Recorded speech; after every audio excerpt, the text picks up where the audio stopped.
300 years ago, the world was thrown into chaos when hidden kingdoms and mysterious dungeons suddenly emerged, unleashing hordes of terrifying demons.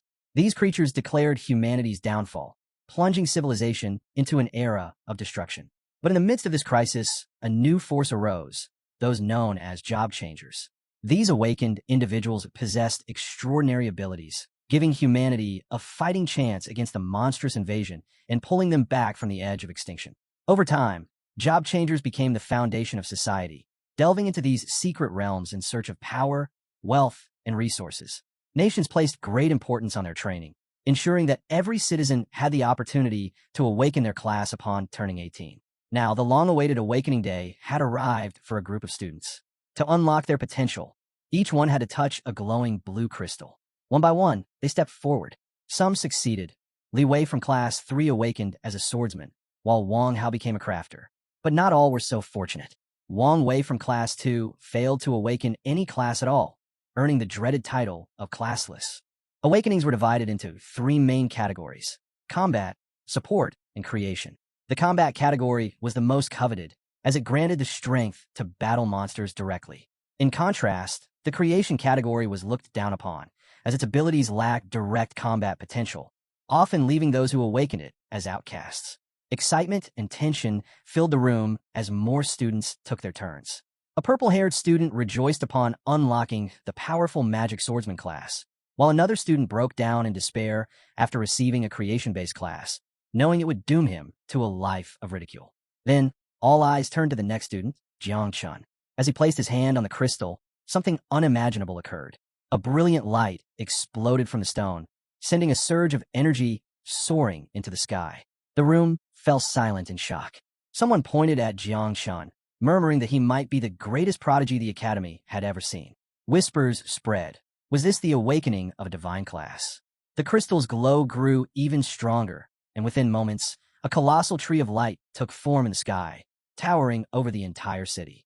This was no ordinary awakening. Throughout history, every divine class awakening had triggered a phenomenon capable of shaking the entire world. Yet, as everyone stood frozen in awe, Jiang Chun remained completely unbothered. One hand still rested on the crystal, while the other casually slipped into his pocket. His gaze remained fixed on the sky, calm, composed, and utterly indifferent to the spectacle he had just created.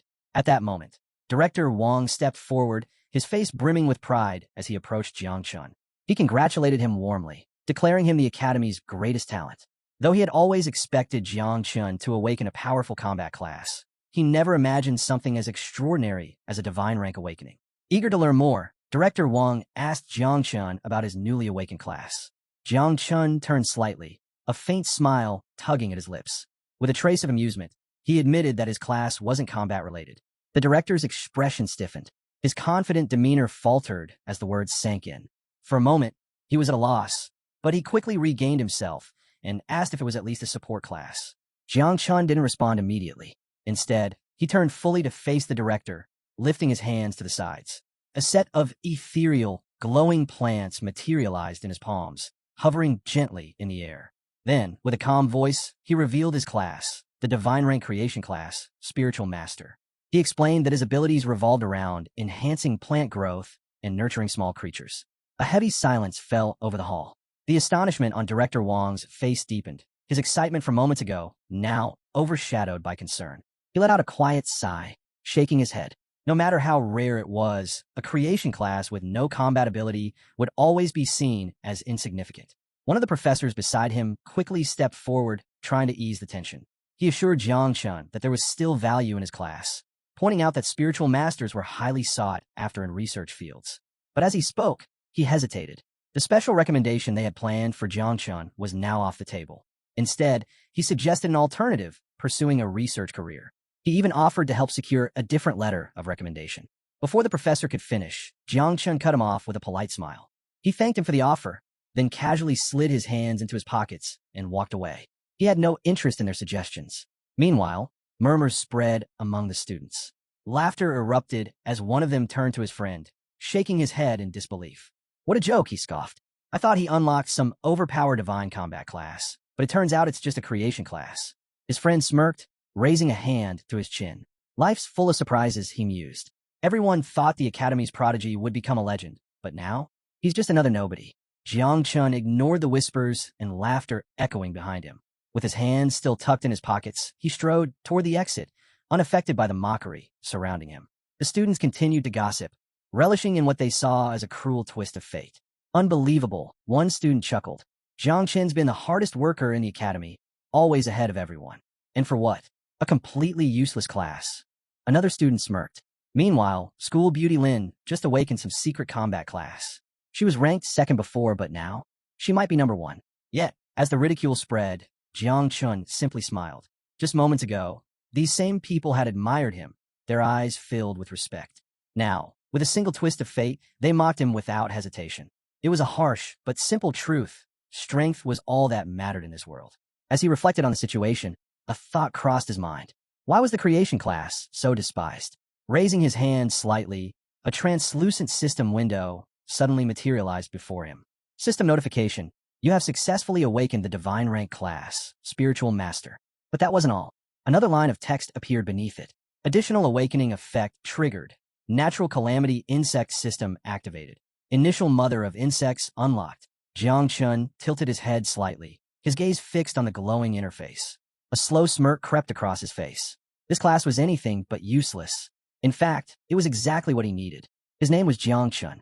In his previous life, he had died, only to be reborn in this world, a world where strength ruled above all else. After the Dark Era, dungeons and monsters reshaped civilization, and humanity had no choice but to worship power. Born an orphan, he had struggled to survive, relying on nothing but his own will to endure. Then, just a month ago, everything changed. A mysterious system window had appeared before him, foretelling the awakening of a hidden force, the insect calamity system. It had promised unparalleled power, but only if he successfully awakened his class. Now, as Jiang Chun examined the system's details, his expression sharpened. The insect race, a species so terrifying that it had once pushed humanity to the brink of extinction, was feared as one of the strongest forces in history. During the last natural calamity, 9 of humanity's 12 kings had sacrificed themselves just to seal it away. Clenching his fist, Jiang Chun made his decision. In this world, power determined everything. There was no room for hesitation. If the insect race was the most feared force in existence, then he would not run from it. He would command it. Without another thought, he activated the system. In an instant, his surroundings began to shift. He found himself in an unfamiliar space, his eyes flickering with confusion. Scanning his surroundings, he raised a hand to shield his vision, trying to make sense of where he was. Could this be his sea of consciousness? Before him stood a towering spiritual tree, its immense presence dominating the space. He hadn't expected his innate talent to take the form of a tree. More system notifications appeared, displaying information about his abilities. Jiang Chun possessed multiple class talents, each tied to the cycle of growth and requiring sacrifices to activate. These skills could only be used once every 10 days and only once per target. The first ability, Fruits of All Things, allowed him to accelerate the ripening of fruits by offering a sacrifice.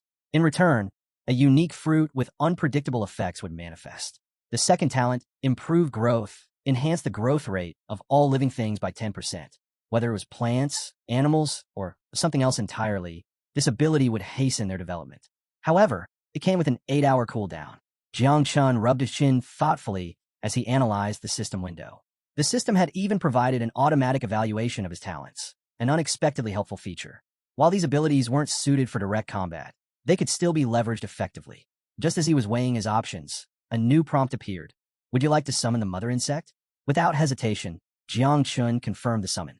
At once, a dark energy surged from the ground, and a system notification flashed, summoning in progress. He watched as the ominous aura intensified, its oppressive force unmistakable. A few moments later, another window appeared. Summoning complete. Natural calamity rank mother insect. 9 miasma wing, successfully summoned. Jiang Chen's eyes widened as the colossal being took shape. The mother insect was a terrifying presence, her sheer size forcing him to instinctively step back. The system interface revealed her details. Name, 9 miasma wing. Title, Sovereign of Death. History, a catastrophic force of destruction. She once ravaged entire civilizations before mysteriously disappearing during the Third Era. Devouring value, 0%. Affinity with host, 100%. Jiang Chun quickly understood that in order to unlock her true potential, he would need to initiate the devouring process and begin cultivating the next generation of insects. As he stood there, still processing the revelation, the mother insect slowly lowered her massive head and met his gaze. To his surprise, she didn't display hostility. Instead, she addressed him with a single word. Master. Little Nine wasted no time introducing herself, immediately voicing her hunger. She craved the flesh of fierce beasts, eager to devour and grow stronger.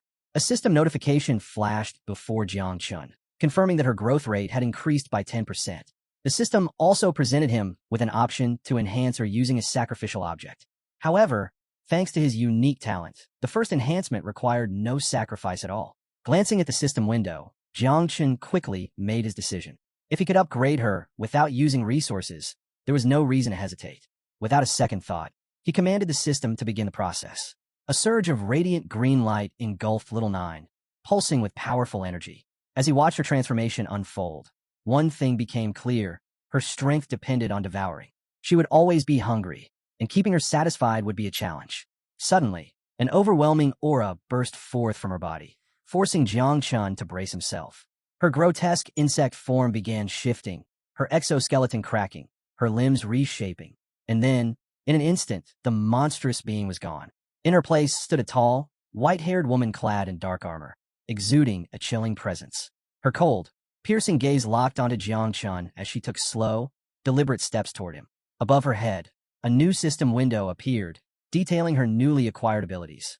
1. Feed allows her to share 10 times the experience with her host. 2. Poisonous Mist grants her the ability to dissolve into lethal miasma, corroding everything in her path. 3. United enhances all of the host abilities by 20%. Jiang Chun stood frozen, struggling to process the drastic transformation. Before he could react, she suddenly lunged forward and wrapped him in a tight embrace. Beaming with excitement, she proudly declared, "Little Nine has evolved." Jiang Chun blinked, momentarily stunned. This was not what he had expected. His gaze drifted over her new form, and before he realized it, his face grew slightly warm. Sensing his hesitation, Little Nine finally released him, tilting her head up with an expression full of admiration. Without thinking, Jiang Chun reached out and patted her head. She closed her eyes, fists clenched with excitement, before once again calling him master. Then, with a playful yet unsettling smile, she eagerly declared, "Master, I'm still hungry. I want more flesh and blood." A status window appeared above Little Nine as Jiang Chun absent-mindedly stroked her head. Name: 9 Miasma Wing. Abilities: Poisonous Mist, Feed, Fury, Unity. Devouring value: 0%. Must be filled before offspring can be produced. Passive abilities: Experience Return, Attribute Enhancement. Jiang Chun's eyes sharpened as he analyzed the details. His spiritual master talent could accelerate Little Nine's devouring and experience gain, allowing him to grow stronger at an astonishing rate. On top of that, her passive ability boosted all his attributes by 20%. A smirk played across his lips. Who needed a combat class when he had this? Lifting his hands, he activated his abilities. At once, countless insects crawled from his palms, swarming forward like a tide. Watching them skitter across the ground, Jiang Chun felt a surge of excitement. As long as he could continue devouring and evolving, he would soon command an unstoppable force. His gaze then shifted to the great spiritual tree. The system had referred to the insects of the abyss as a calamity capable of rivaling natural disasters. Though the full details were unclear, one fact was obvious: this power couldn't be exposed. If the world discovered the truth, he would instantly be labeled a threat to humanity. Stuffing his hands into his pockets, Jiang Chun stared at the towering tree in thought. For now, it was best to keep his true abilities hidden. He would maintain the facade of a creation class talent while secretly using Little Nine's poisonous miasma and devouring ability to hunt and grow stronger. But hiding forever? That wasn't his style. One day, he would stand at the peak, powerful enough that there would be no need for secrets. Before he could think further, the waters of his sea of consciousness trembled. Sensing the disturbance, Little Nine sprang into the air, her wings spreading wide. She scanned the surroundings before turning back to Jiang Chun with a sly grin, her golden eyes glinting with anticipation. Something was coming. A threat.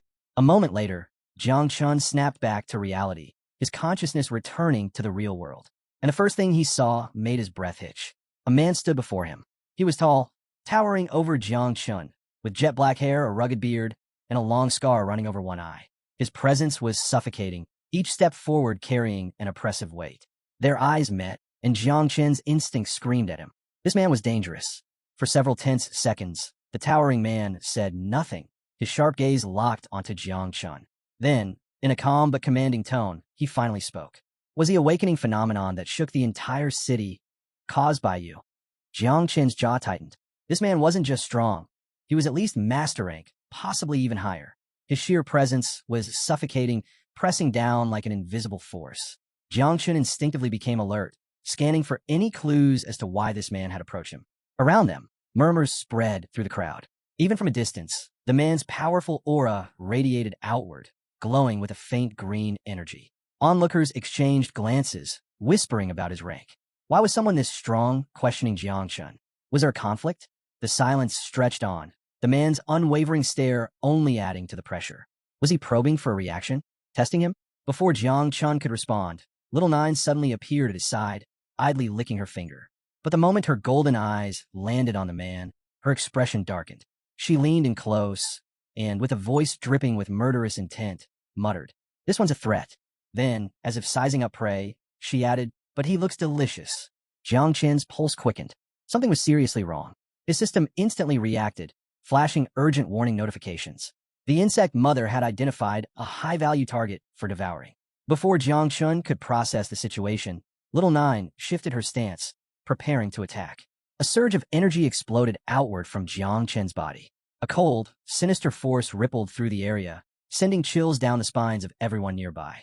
The students who had mocked him earlier instinctively shielded their faces, their expressions twisting in shock and fear. "Why does Jiang Chen's aura feel so wrong?" one of them stammered. Jiang Chen clenched his fist, his mind racing. He had just realized a major flaw. When the insect mother's devouring value was too low, her aggressiveness spiked. If he didn't find monsters for her soon, she would start viewing people as prey. Yet, despite the tension, the man in front of him remained unfazed. Instead, he simply smiled. Jiang Chen's eyes narrowed. So that's it. This guy had been provoking him on purpose. But in doing so, he had unwittingly triggered Little Nine's instincts. The situation was on the verge of spiraling out of control. Taking a deep breath, Jiang Chen forced himself to suppress the insect mother's urges. A system notification popped up, confirming her temporary restraint.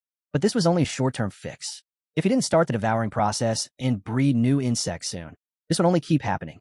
The man kept his hands tucked in his jacket pockets, his gaze sharp as he studied Jiang Chen with clear interest. Then, after a moment, he gave a nod of approval.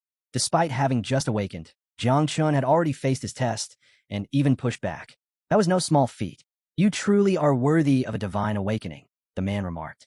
"Your future is limitless." Jiang Chen remained silent, carefully analyzing every word. A wave of relief washed over him. This man hadn't uncovered his true abilities. Taking a cautious step forward, Jiang Chen met his gaze. "Who are you?" he finally asked. The man's smile widened as he extended a hand. "Ji Gang," he introduced himself, leader of the Night Watch. Then, with a glint of admiration in his eyes, he made an offer. "Jiang Chen, how about joining us?" Jiang Chen's eyes widened slightly. Night Watch? He hadn't expected this. The Night Watch was an elite force under Long Xiao's command, tasked with fending off demon invasions and beast hordes. Whether it was a sudden monster tide, an unexplored dungeon, or the emergence of a secret realm, they were always the first to step in and the first to eliminate threats. But their job came at a price. The mortality rate was staggering, and most people avoided joining at all costs. For Jiang Chen, however, this was exactly what he needed. The insect mother required a steady supply of monster flesh and blood to build up her devouring value and begin reproducing. Once that process started, it would be impossible to predict the scale of destruction that would follow. A battlefield teeming with wild beasts? That was the perfect breeding ground. As Jiang Chen stared at Ji Gang's outstretched hand, a small smile formed on his lips. This wasn't just an invitation, it was the perfect cover. Meanwhile, the watching students erupted into hushed whispers. "Is he out his mind? No one volunteers for the Night Watch," one muttered. "The death rate is insane," another scoffed. "No way he's actually considering it." Ji Gang overheard their doubts and chuckled. He let out a small sigh before reassuring Jiang Chen. "Those rumors are outdated. A lot has changed. Besides," he paused, then added, "divine rank awakeners like you get special treatment. Comprehensive training, exclusive resources, opportunities others can only dream of." Without hesitation, Jiang Chen reached out and clasped Ji Gang's hand.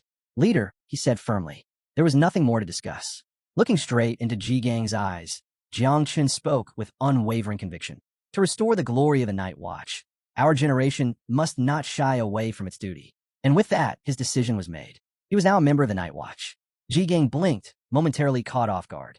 He hadn't expected Jiang Chun to accept so easily. Most recruits hesitated, bargained, or outright refused. But this kid? No resistance at all. What Ji Gang didn't know was that Jiang Chun had his own plans. The Night Watch wasn't just an opportunity. It was the perfect environment to grow his insect army. Still, Ji Gang had to ask, "Are you serious?" Before Jiang Chun could respond, his system bombarded him with notifications. Then another, and another. The insect mother had appeared, and she was furious. Golden eyes blazing, Little Nine stomped toward Jiang Chun, her arms crossed in clear displeasure. "Master, I'm not happy about this," she declared. Then, with a murderous glare, she turned to Ji Gang. "I wanted to eat him." Jiang Chen's heart nearly stopped. Forcing himself to stay calm, he exhaled slowly and turned back to Ji Gang. "Yes," he said, reaffirming his decision. "I meant what I said." Before Ji Gang could press him further, Jiang Chen quickly excused himself, claiming he had urgent matters to handle. As he walked away, he threw a casual wave over his shoulder. "In 3 days, I'll report to Night Watch headquarters. Don't be late, leader." Ji Gang watched him disappear into the distance, standing still for a moment. This was too easy. He had expected negotiations, reluctance, maybe even some level of pushback. Instead, Jiang Chun had agreed immediately, without question. Something didn't add up. Before Ji Gang could dwell on it further, 2 figures suddenly descended from the sky, landing beside him. One of them was a high-ranking elder from the martial arts academy. Ji Gang turned to face them, his expression unreadable. "If you're here to steal talent from the Night Watch," he said flatly, "then you're already too late." The 8th elder ignored the remark, cutting straight to the point. "Where's the boy who awakened a divine rank creation class?" Ji Gang's brow furrowed. "Creation class?" He glanced at the elder, confused. "What are you talking about?" The old man stepped forward, locking eyes with Ji Gang. There was disbelief in his gaze, mixed with something else, shock. "You're seriously planning to let a divine rank creation awakener join the Night Watch?" The elder scoffed. "That's nothing short of a death sentence." Ji Gang's expression darkened. Divine rank creation class? Realization hit him like a bolt of lightning. Jiang Chun, who had joined without hesitation, had awakened a class of that level.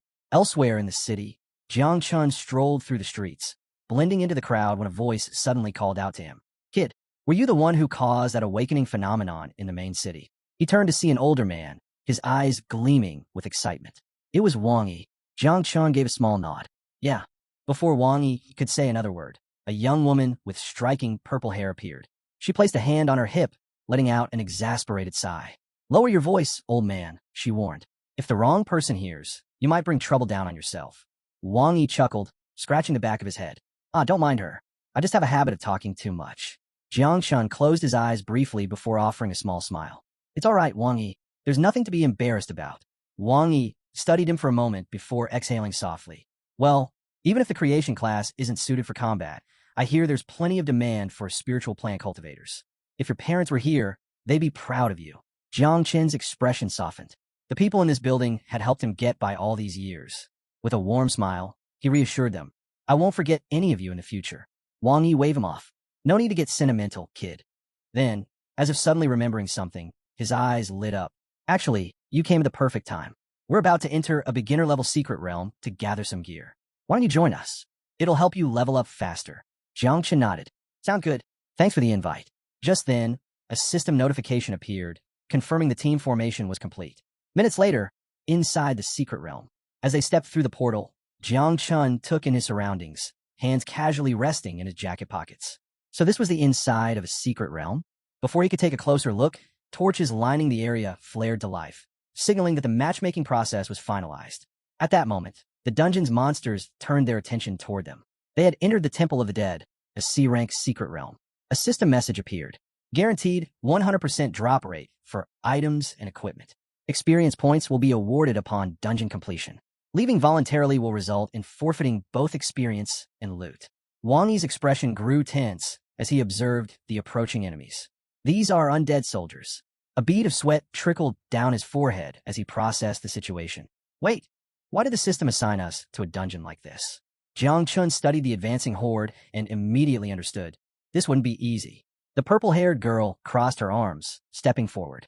It's because Jiang Chun is a divine rank awakener, she stated. The celestial system automatically adjusted the difficulty. Wang Yi shot her a skeptical look. Did you forget? Jiang Qin's awakening was in the creation category. The brown-haired girl, eyes locked on the undead soldiers, hesitated before speaking. Maybe we should just abandon the dungeon. Before she could finish, Wang Yi cut her off. With a sharp glint in his eye, he unsheathed his sword, a smirk forming on his lips. There's no need to run. Secret realms like this don't come by every day. Then, with a smirk, he added, and thanks to Jiangshun, we're about to hit the jackpot on equipment drops. The moment Wang Yi unsheathed his sword, the undead soldiers let out enraged roars. Their hollow eyes flickered with an eerie glow as they prepared to attack. But Wang Yi remained unfazed. He steadied his stance, then lunged forward, calling back to Jiangshun. These things are stronger than your average C-rank monsters. Stay back for now. With that, he and the others charged straight toward the dungeon's core. Wang Yi's sword sliced through the air in a brutal arc, slamming into an undead soldier's skull. Cracks spread across its decayed armor from the force of the blow. Without hesitation, he turned and shouted, Lu Ying, boost me now. Lu Ying clasped her hands together, activating her ability. A faint golden glow surrounded Wang Yi, amplifying his strength. Empowered, he struck again, this time delivering a devastating blow that shattered the undead skull completely. The monster crumbled, lifeless. As Wang Yi and the others fought relentlessly, Jiang Chun stood back, watching. Day after day, these people risked their lives battling monsters, just to survive. Now, he finally understood why they always returned wounded. His gaze flickered toward Lu Ying. He had heard she became an adventurer to earn money for her brother's eye treatment. Jiang Chun clenched his fists. He needed to grow stronger. When the time came, he would repay the kindness he had received. Lost in thought, he barely noticed when Little Nine suddenly appeared beside him. Resting her chin on her hand, she studied the fallen undead with interest. Master, there's so much blood and flesh here, she murmured, her voice laced with hunger. I want to devour them. Jiang Chun remained calm, hands slipping into his pockets as he glanced at the lifeless corpses. A small smirk played on his lips. Little Nine had already sensed the bodies. It was the perfect chance to test her abilities. Raising one hand, he activated his level 1 poison barrier skill, Corrosion. A thick, dark green fog swirled in his palm, pulsing with lethal energy. Go ahead, he commanded. Little Nine's eyes gleamed with excitement as she let out a pleased hum. The poisonous fog surged forward, creeping toward the undead corpses. The moment the mist touched the corpses, they began to dissolve at an alarming rate. In mere seconds, the decayed flesh melted away, leaving nothing but a charred stain on the dungeon floor. Jiang Qin's gaze sharpened. This ability was even stronger than he had anticipated. A system notification appeared. Devouring successful. Devouring value +10. But there was a drawback. Since the undead were low-level monsters, the growth rate was frustratingly slow. Little Nine needed stronger prey. Jiang Chun shifted his focus to Wang Yi and the others. They had already ventured deeper into the dungeon, their movements precise, clear proof of experienced teamwork. His only concern was his poison mist. Since it affected a wide area, he still lacked full control. A single misstep, and he could harm his own allies. To prevent accidents, he decided to follow from a distance, quietly handling the monster corpses as they advanced. But then, Little Nine stiffened. Her expression changed. She turned to him and whispered, Master, something's coming. Jiang Chun followed her gaze. The ground trembled beneath them. A chilling presence spread through the air as shadowy figures emerged from the darkness. More monsters. Little Nine's lips curled into a wicked grin. They're fresh, she murmured, and their blood smells delicious. A system alert flashed before his eyes.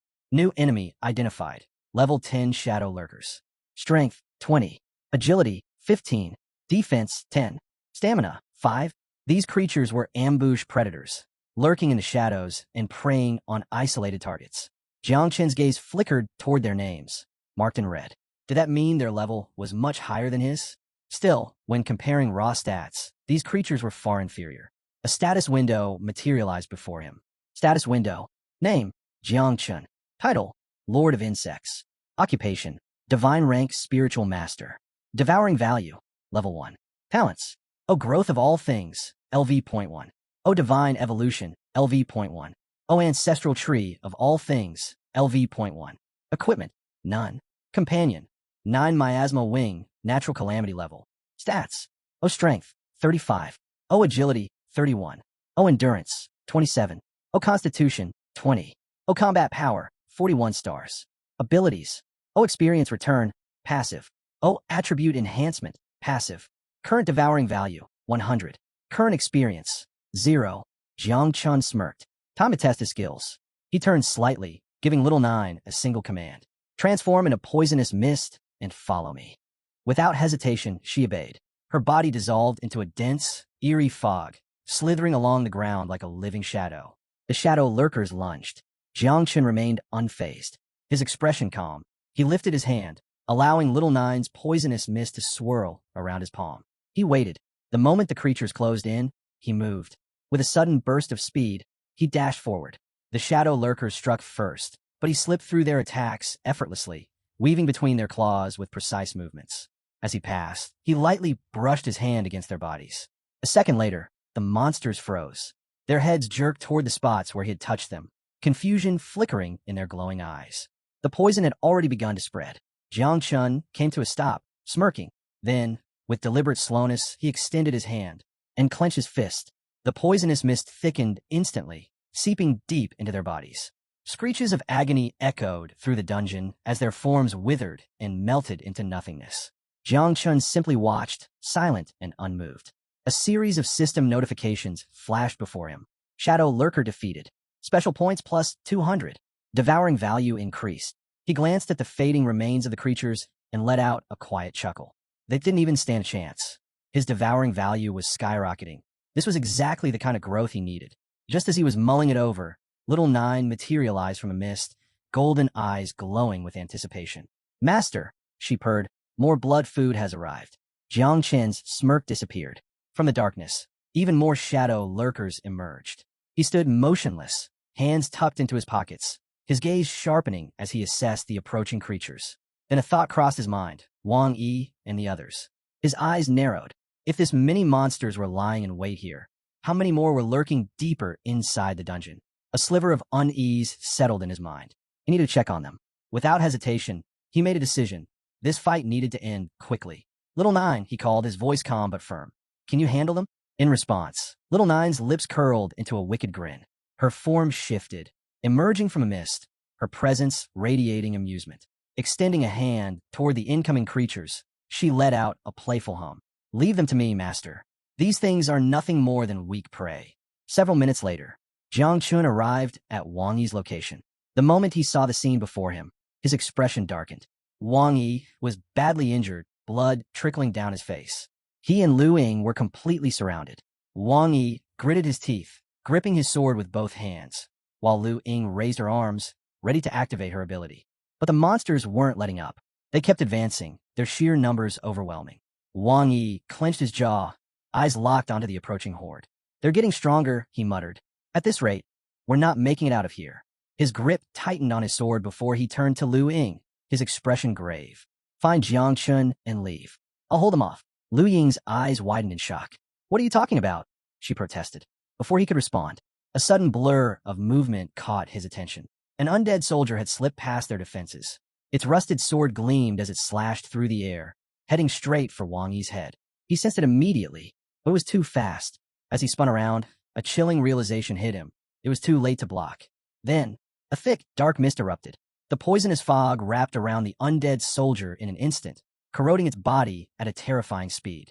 The creature let out a ghastly screech before it melted away, dissolving into nothing. Wang Yi's breath caught. He turned sharply, stunned, and standing before him was Jiang Chun. You two all right? Jiang Chun asked, his voice calm. Wang Yi's eyes widened in disbelief. Jiang Chun? He muttered. Unbothered, Jiang Chun stepped forward. With a simple flick of his wrist, the poisonous mist surged outward. The remaining undead barely had time to react before the corrosive fog swallowed them whole. Their bodies deteriorated instantly, crumbling into dust. Silence followed. Wang Yi's grip on his sword tightened, his expression a mix of shock and confusion. Ow! His voice came out hoarse. You're in the creation class. How can you do this? Jiang Chun stopped in front of him.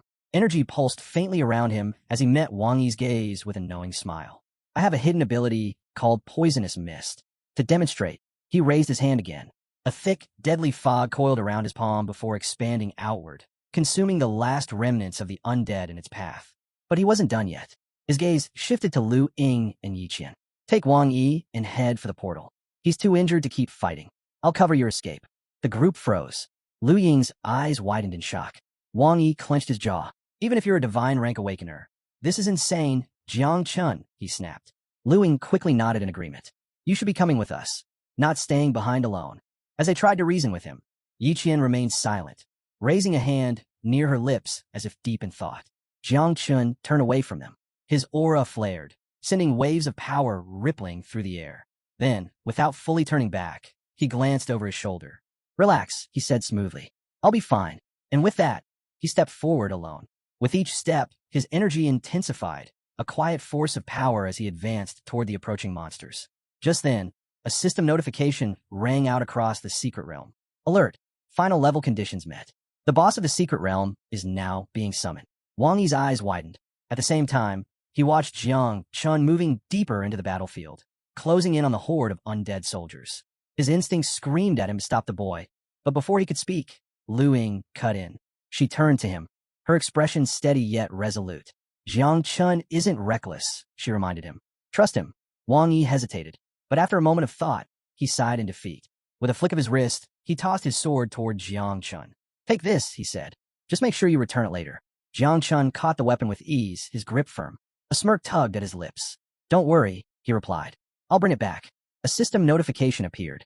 You have obtained the Novice Conqueror's Sword. Plus 25 speed. Plus 30 strength. Plus 2% attack speed bonus. Passive ability activated. Jiang Chun lifted the sword, its edge gleaming under the dungeon's eerie glow. Perfect. With this, he could extend the range of his poisonous mist. The moment the first undead soldier lunged, he was ready.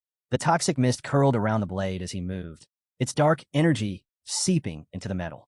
With a swift dodge, he evaded the attack, then countered. In an instant, his sword sliced clean through the monster. The undead barely had time to react before its body corroded, dissolving into black mist. One by one, they fell. They were no match for him. After all, Jiang Chun was the best swordsman in the entire school. But then something shifted. A surge of power rippled through the battlefield. Before he could react, a far stronger presence appeared, closing in fast. A flash of steel. A monstrous figure burst forward at high speed, its blade gleaming as it struck. Jiang Chun hadn't sensed it at first, but the moment he turned, his instinct screamed. It was already too close. Thinking fast, he leapt into the air.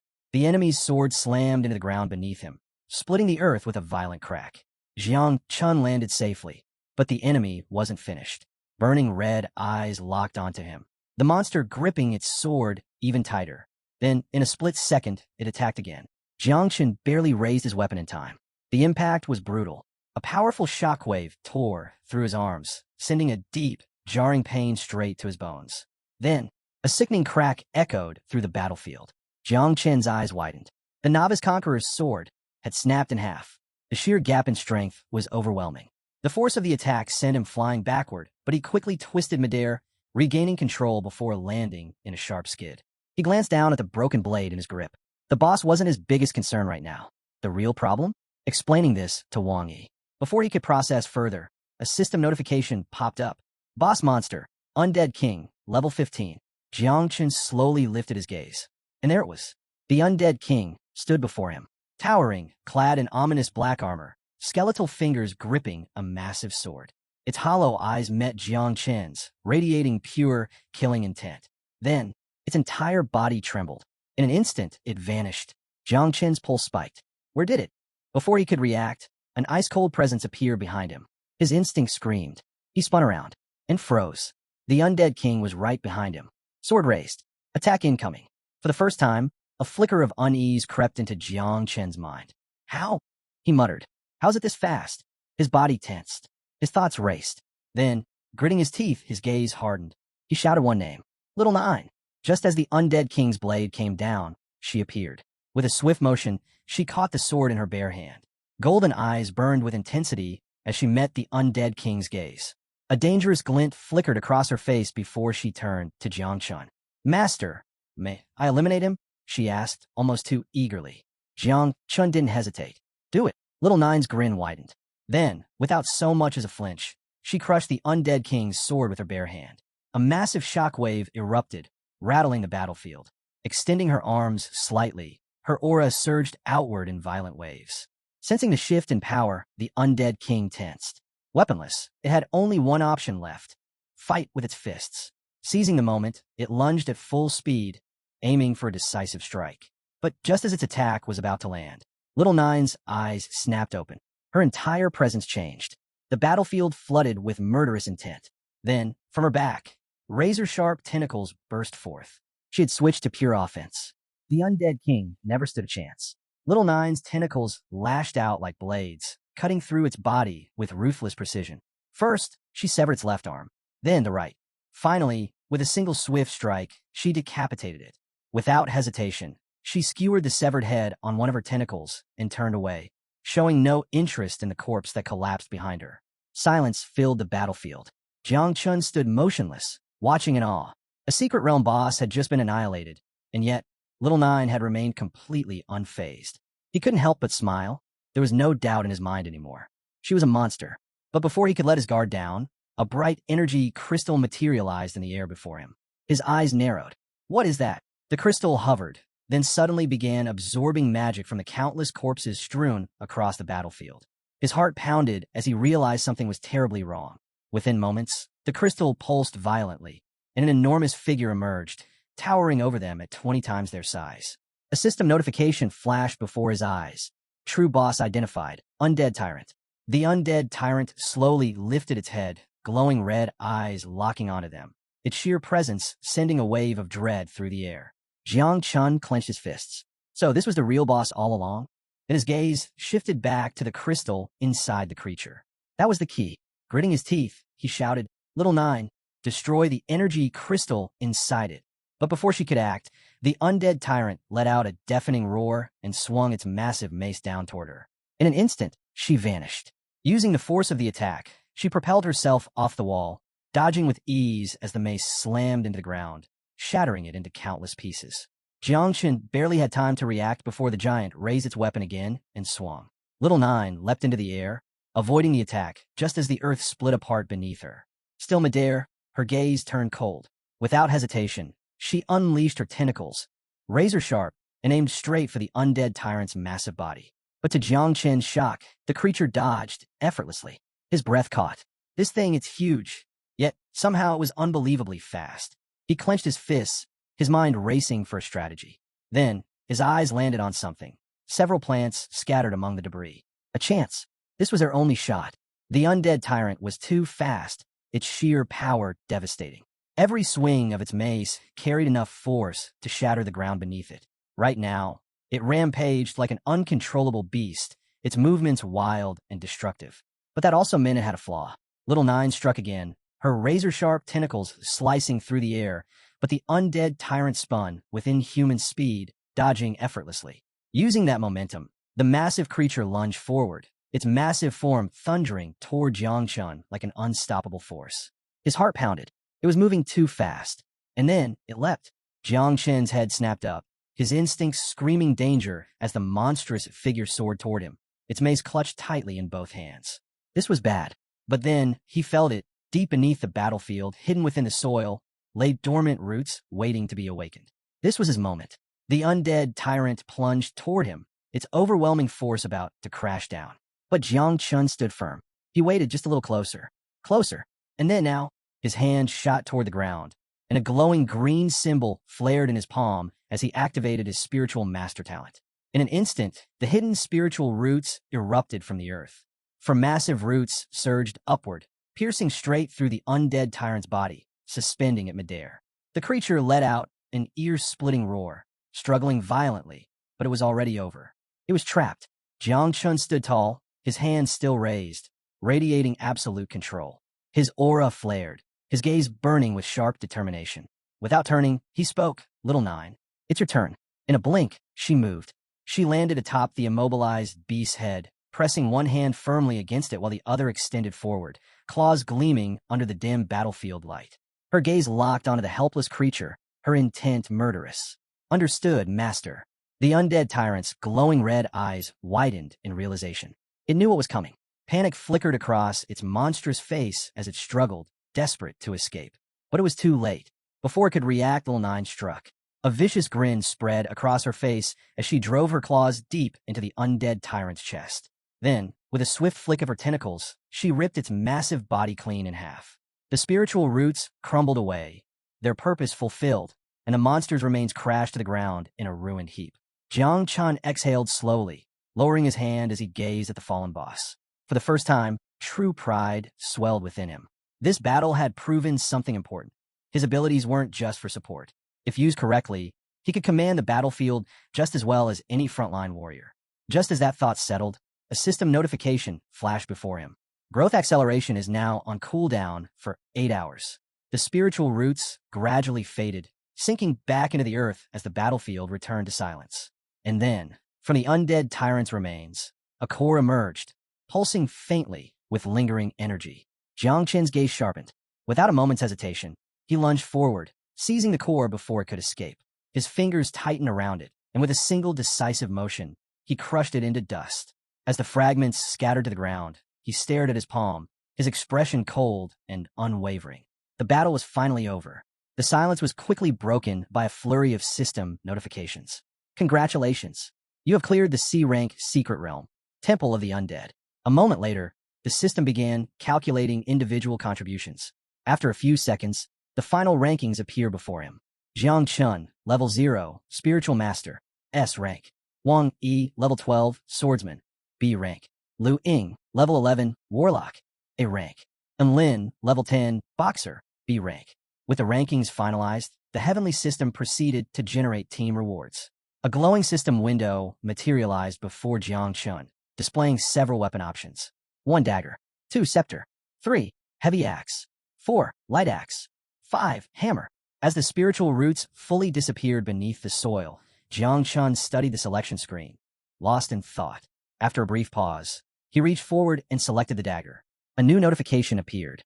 You have obtained Edmu's Swift Dagger, rank D, plus 50 attack points, plus 5% speed bonus. Bonus, 2 professional attributes related to swords. Jiang Chun turned the dagger over in his hands, testing its edge. It was sharp, well-balanced, nothing extraordinary, but solid enough. This would be a good replacement for Wang Yi's broken sword. However, as his eyes flicked back to the reward screen, he noticed something strange. All of the weapons were combat-focused. A slight frown crossed his face. Wasn't there anything more suited for creation-class awakeners? His curiosity piqued. He reached back into the system window and began scanning through the remaining options. His gaze landed on the hammer. The moment he pulled it out, the weapon dropped with a thunderous crash, embedding itself into the ground. Jiang Qin's brow furrowed. It was absurdly heavy. A new system notification flashed before him. You have obtained Call of the King, Legendary Hammer. Plus 100 strength. Minus 100 agility due to extreme weight. Effect, 10% chance to trigger 5x critical damage. Jiang Chun tightened his grip and attempted to lift it, but even using both hands, the hammer barely budged. Just then, another system notification flashed before Jiang Chun's eyes. Experience rewards calculated. Distributing earned experience. His breath caught. The system was now processing the experience points gained from the Secret Realm.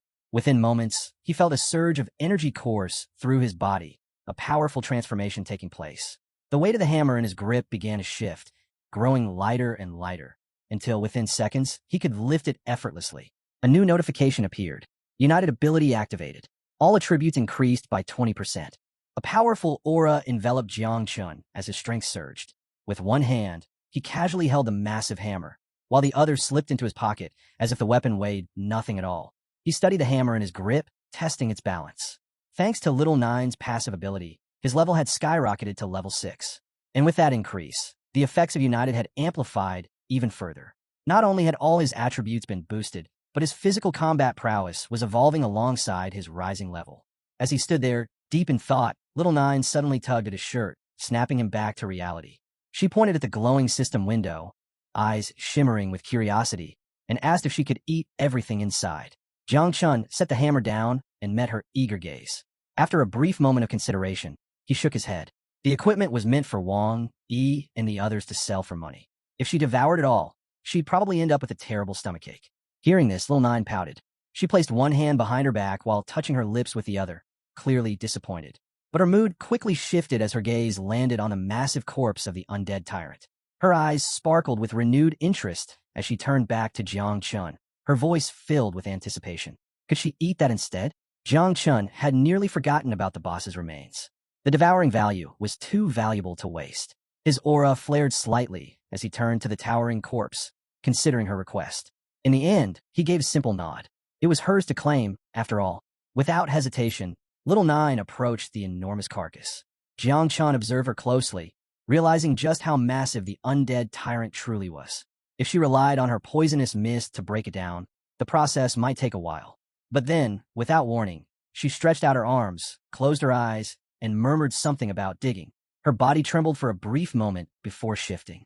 In an instant, she reverted to her true form.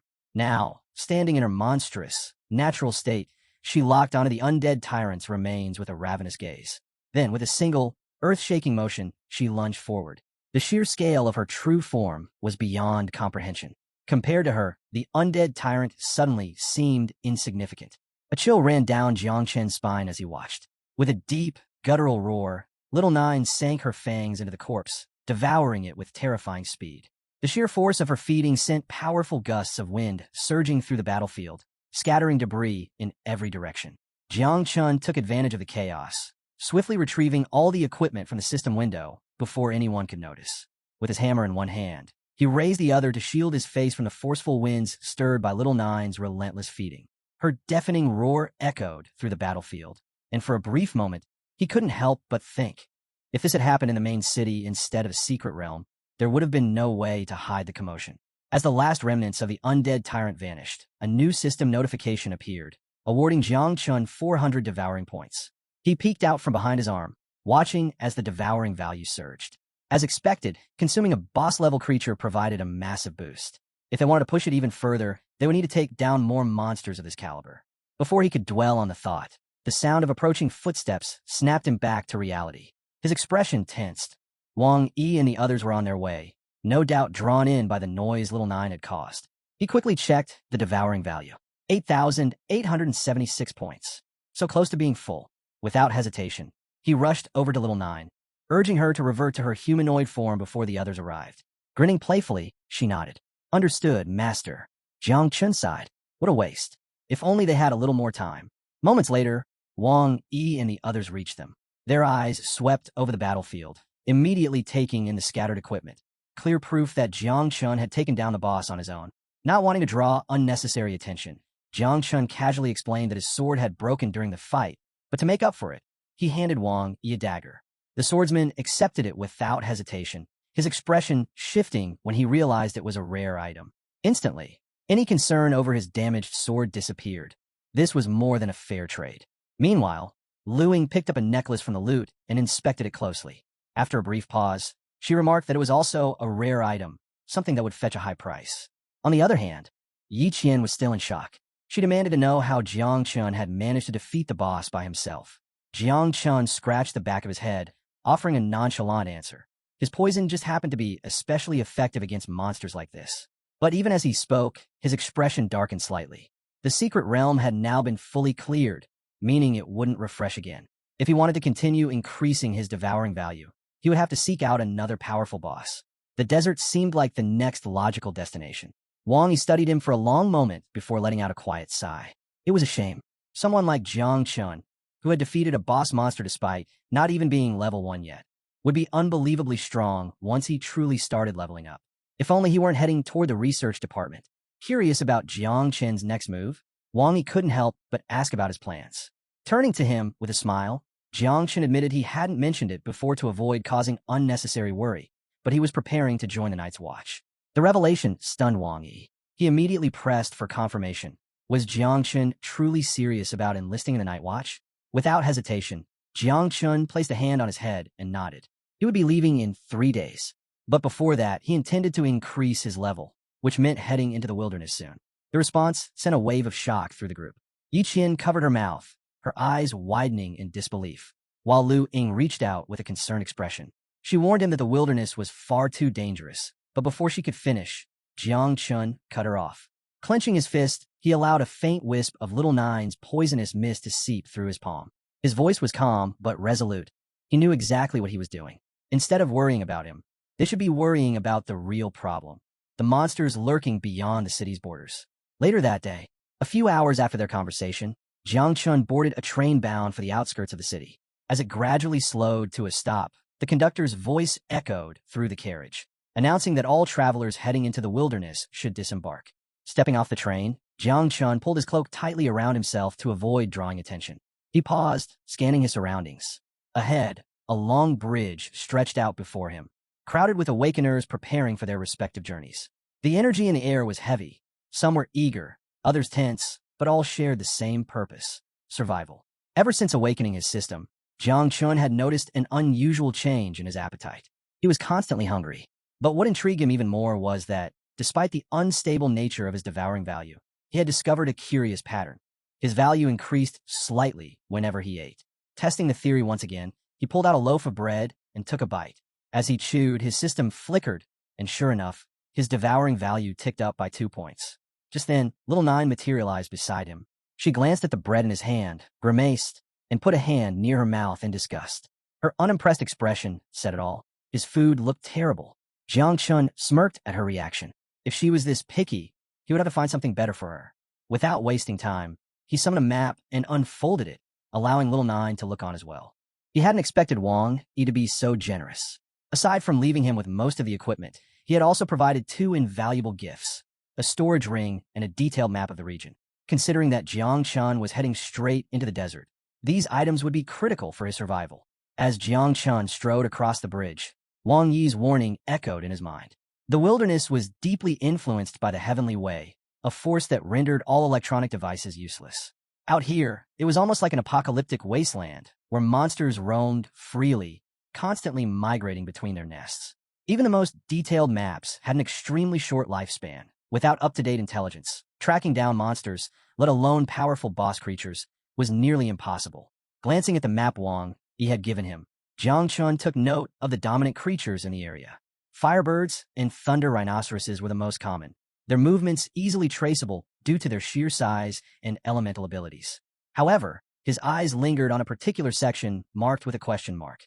That was a place Wang Yi had explicitly warned him to avoid at all costs, a location believed to house an extremely dangerous nest. Instead, Jiang Chen's focus shifted to a far more suitable target: the Goblin Dungeon. It was populated with low-level monsters, had decent numbers, and, most importantly, wasn't a popular hunting ground for other awakeners. Clenching his fist with determination, he allowed a small smile to form. With a map in hand, tracking down the dungeon would be simple. Just as he was lost in thought, a sharp voice cut through the air, snapping him back to reality. "Hey, stop right there." Jiang Chen's instincts flared. Immediately on alert, he turned his head to face the speaker. A cloaked man had approached him, placing a firm hand on his shoulder with an unmistakably aggressive stance. The man's eyes were sharp, his expression unreadable, but one thing was clear. He had been calling out for Jiang Chun for a while. "You ignoring me or something?" the man demanded, his tone laced with irritation. "I just need to ask you something." His grip tightened slightly before he continued. "Have you seen a girl with golden hair around here?" Jiang Chen's gaze turned cold. Without hesitation, he answered he hadn't seen anyone like that. Then, narrowing his eyes, he added a sharp warning. "And you should be careful with how you speak." At that moment, a faint wisp of Little Nine's poisonous mist seeped from Jiang Chen's shoulder, clinging to the man's hand. The effect was immediate. The man yanked his hand back, his face twisting in confusion as he clenched his fingers. His brows furrowed. Poison? That didn't make sense. Jiang Chun hadn't even reached level 10 yet. How could he possibly wield such a dangerous ability? Yet, despite the clear power gap between them, the man being a level 27 main defense warrior, Jiang Chun remained completely unfazed. Without so much as a backward glance, he spoke in a calm, almost casual tone. "You might want to find a healer fast. That poison isn't easy to cure."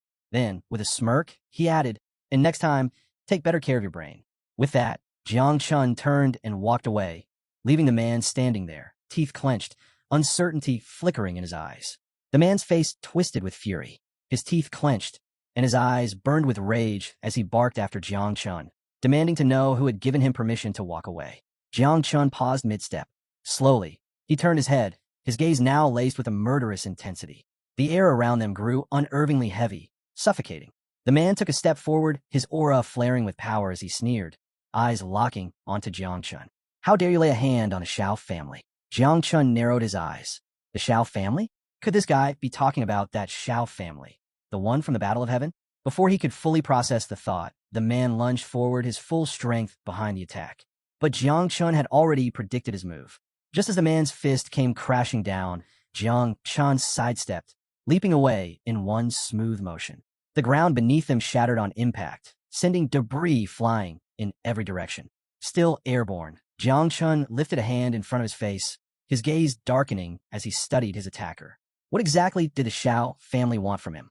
The man clenched his teeth, his frustration evident, but instead of hesitating, he doubled down. His speed increased as he unsheathed his sword, his movements sharp and precise. Not bad, he muttered under his breath, acknowledging Jiang Chen's reflexes. Jiang Chen's expression remained unreadable as he reached to pull back his hood. At the same time, he extended his hand to the side, summoning a swirl of little nine's poisonous mist. His voice was calm, yet absolute. It was no longer necessary to hold back. Within seconds, little nine materialized from a mist, her eyes gleaming with a murderous glint. She didn't need further instructions. Understood, she responded, her tone carrying an eerie finality. But rather than backing off, the man, now revealed as Zheng Tai, became even more aggressive. His expression twisted into a sneer as he let out a mocking laugh. You think the same cheap trick will work on me again? His grip on his sword tightened. Poison won't scare me twice. Jiang Chun smirked. That confidence was about to cost him. Just as he prepared to strike, a sharp voice sliced through the tension. Zheng Tai.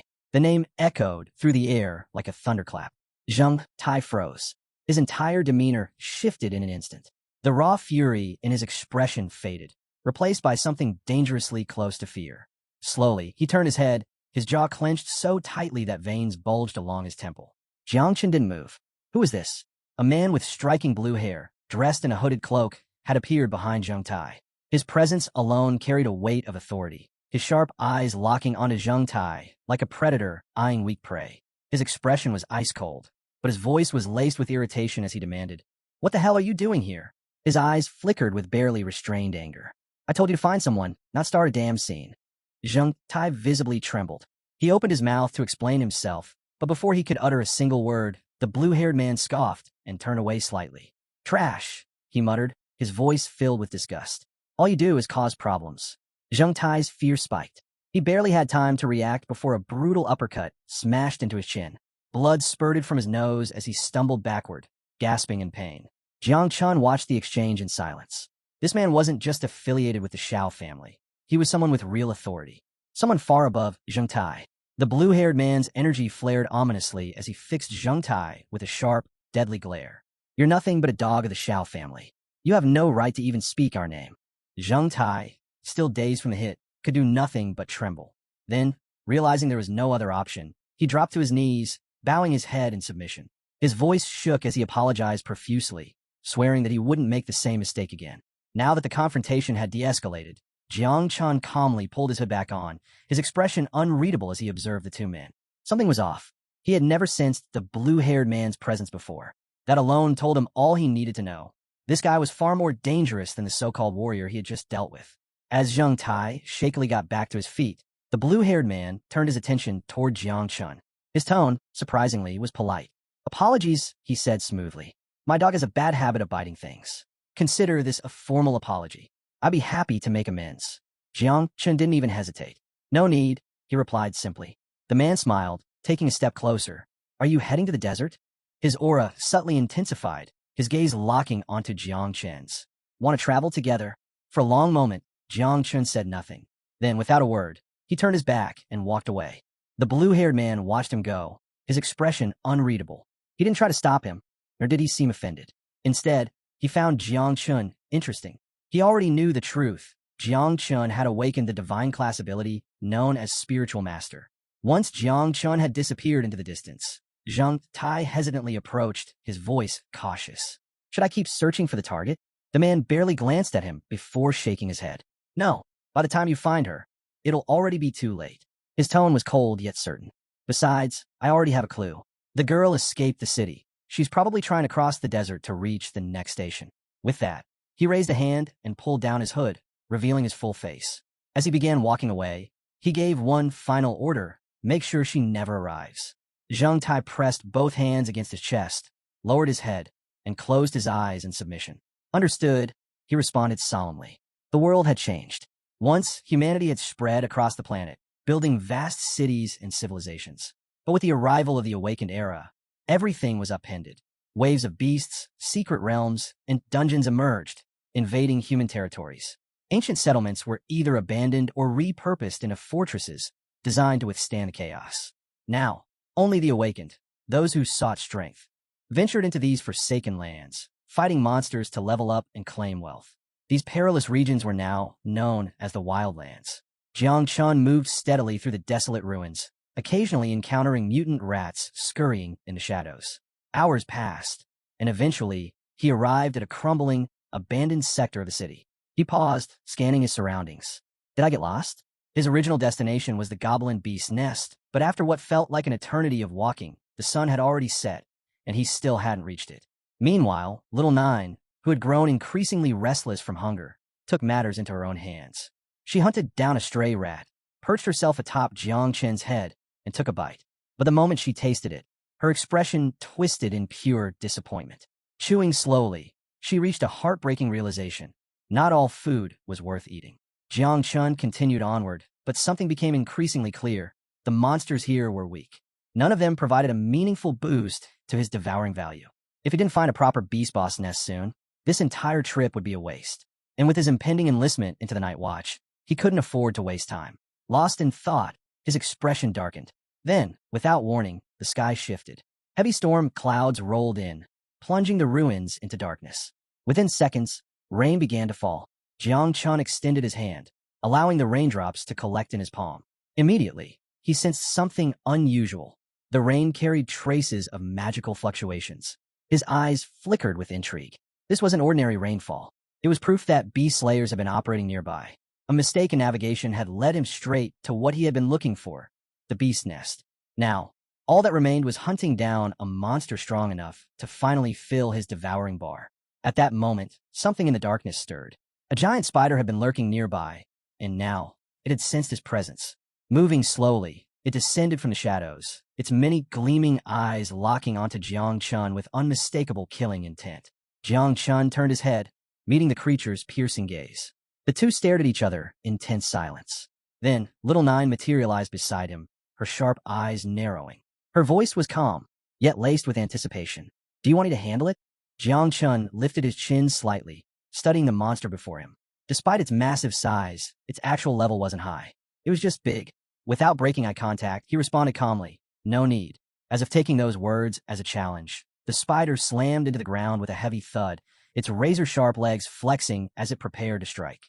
Its beady eyes gleamed with predatory hunger. Then it lunged, its bladed legs slashed toward him in a flurry of lethal strikes. But Jiang Chun barely exerted any effort. His movements were smooth, almost effortless. Each attack missed as he twisted and dodged with precision, weaving through the rain like a dancer. Sensing an opening, he suddenly gathered momentum and propelled himself into the air. In the blink of an eye, he was above the monster. The spider's head snapped back, its many eyes widening in pure panic. What is he doing? Before it could react, Jiang Chun clenched his fist tightly and brought it down with devastating force. Boom! The impact shook the earth, shattering the stone beneath them. The spider's massive form collapsed instantly, crushed under the sheer power of his strike. Jiang Chun remained standing atop its lifeless body, momentarily lost in thought. Then, Little Nine appeared beside him, placing a hand on her forehead as if sensing something. More monsters are coming, she warned. Her voice snapped him back to reality. He turned his head and immediately understood what she meant. The force of his attack had drawn attention. From the dark corners of the ruins, more giant spiders emerged, creeping closer. Their many eyes glowed with hunger and malice, their gleaming fangs poised to strike. Still standing atop the fallen beast, Jiang Chun calmly stretched his hand to the side. A swirl of poisonous mist coiled around his fingers as he summoned the dagger he had obtained from the secret realm. He and Little Nine locked eyes, watching the horde close in. A smirk tugged at his lips. It's time for a good meal. Jiang Chun turned to Little Nine, his expression sharp. Ready? She met his gaze, her own eyes gleaming with anticipation. Always. Without wasting another second, Jiang Chun activated Little Nine's poisonous mist and lunged forward. In an instant, he was among the spiders. His dagger flashed through the air, slicing through their bodies with ruthless precision. The mist seeped into their wounds, spreading like a deadly plague, corroding them from the inside. The battle was swift, brutal. Those that weren't immediately slaughtered collapsed moments later, their bodies convulsing as the poison did its work. By the time the last spider fell, the battlefield was reduced to a massive pile of corpses. Their levels had climbed rapidly. At this rate, they could easily level up 2 more times before making their way back. Jiang Chun stepped forward, glancing at the remains of the fallen spiders before gesturing toward them. Go ahead, little nine. Devour them all. Little nine's eyes lit up with delight. Stretching her arms out excitedly, she beamed at him. Thank you. But just as she was about to begin, she suddenly froze. Her expression shifted as she tilted her head slightly. Her focus locked on something in the distance. Something big, powerful, and delicious is coming, she murmured. Jiang Qin's gaze sharpened. If she was this excited, then there was no doubt about it. The boss was approaching. Turning toward the incoming presence, he extended his hand, allowing poisonous mist to swirl around his fingertips. His voice was steady yet commanding. Prepare to attack. Through the thick fog, a shadowy figure emerged.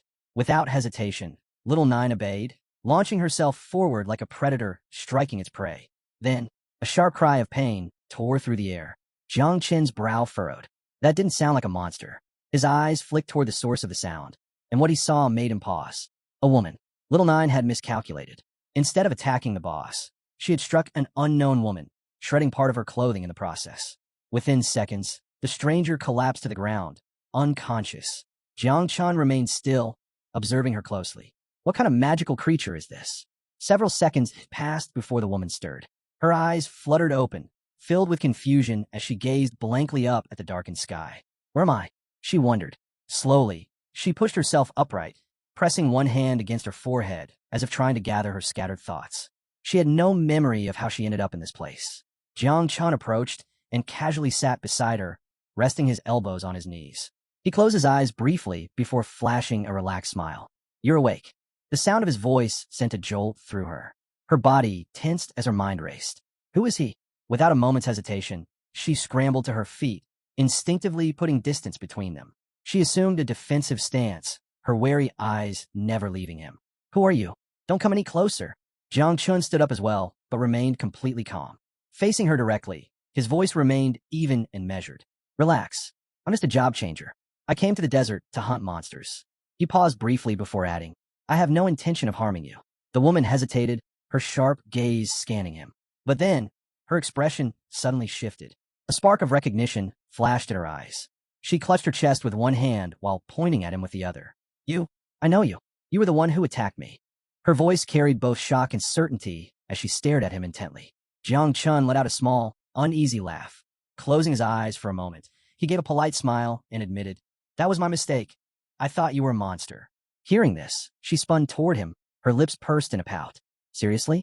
How could you mistake someone as stunning as me for a monster? She huffed. That's just rude. Then, as if realizing something, her expression shifted to panic. She hurriedly ran her hands over her face, touching her nose and ears to make sure everything was still intact. Jiang Qin said nothing, quietly observing her. He had used his full strength in that attack, yet she was standing here completely unharmed. His curiosity deepened. Just who was she? Once she confirmed she was fine, she finally relaxed. With a swift motion, she raised her hand, and the golden ring on her finger glowed, releasing a faint green energy. A holographic screen flickered to life, displaying the time. The moment she saw it, her face darkened. I've wasted too much time, she muttered under her breath. Without sparing him another glance, she turned on her heel and hurried away. Jiang Qin didn't stop her, but his sharp eyes tracked her every move. Where was she rushing off to? More importantly, who was she trying to avoid? She had almost disappeared from sight when she suddenly halted. A flicker of hesitation crossed her face as she bit her nails, covering her mouth. Jiang Qin instantly sensed something was off. Without hesitation, he approached. Something wrong? He asked, scrutinizing her. Her body tensed. Still facing away, she hesitantly peeked over her shoulder, forcing an awkward smile. Oh no, there are monsters up ahead, she stammered. And since, fighting isn't really my thing, I figured I'd turn back and let you handle them. The moment those words left her mouth, her nervous act vanished. Without another glance, she casually waved over her shoulder. Well, that's that. See ya. And just like that, she bolted. Jiang Qin stood there, blank-faced. After a brief silence, he sighed. Her acting was absolutely terrible. At that moment, the rain grew heavier, and she disappeared into the downpour. Jiang Qin continued walking, shifting his focus. If there were monsters up ahead, good. He welcomed them. They were no threat to him, and each battle meant more devouring points. But there was another issue at hand. Jiang Qin turned his head slightly, his gaze darkening. Dealing with monsters was one thing. Handling other job changers? That was a different kind of trouble. The desert had always been a lawless wasteland, a place where killing wasn't limited to beasts. Many who came here weren't just hunting monsters. They were hunting people taking whatever they wanted through bloodshed and violence. His thoughts drifted back to the woman from before. Would it be worth capturing her and getting some answers? As he mulled over the idea, Little Nine suddenly materialized beside him, her expression serious as she pointed ahead. A lot of monsters are coming this way, she warned. Jiang Qin's lips curled into a grin. That's the best news I've heard all day. But his excitement was short-lived. As he turned his attention forward, his eyes narrowed in shock. From the shadows, hundreds of giant spiders crawled into view, identical to the ones he had just taken down. But towering over them was something far worse. A massive spider, much larger than the rest, loomed at the center of the swarm. Its many eyes gleamed with killing intent, locking onto him with an eerie stillness. Jiang Qin's energy flared instinctively as he analyzed the situation. This wasn't good. Fighting a few was manageable, but an entire horde? That was another story. His mind flicked back to the woman's warning. So, she wasn't lying after all. Even surrounded, he felt strangely at ease. He'd much rather face monsters than deal with the treacherous battles between job changers. Then, without warning, the swarm attacked. The air filled with ear-piercing screeches as the spiders lunged, their grotesque forms rushing toward him with terrifying speed.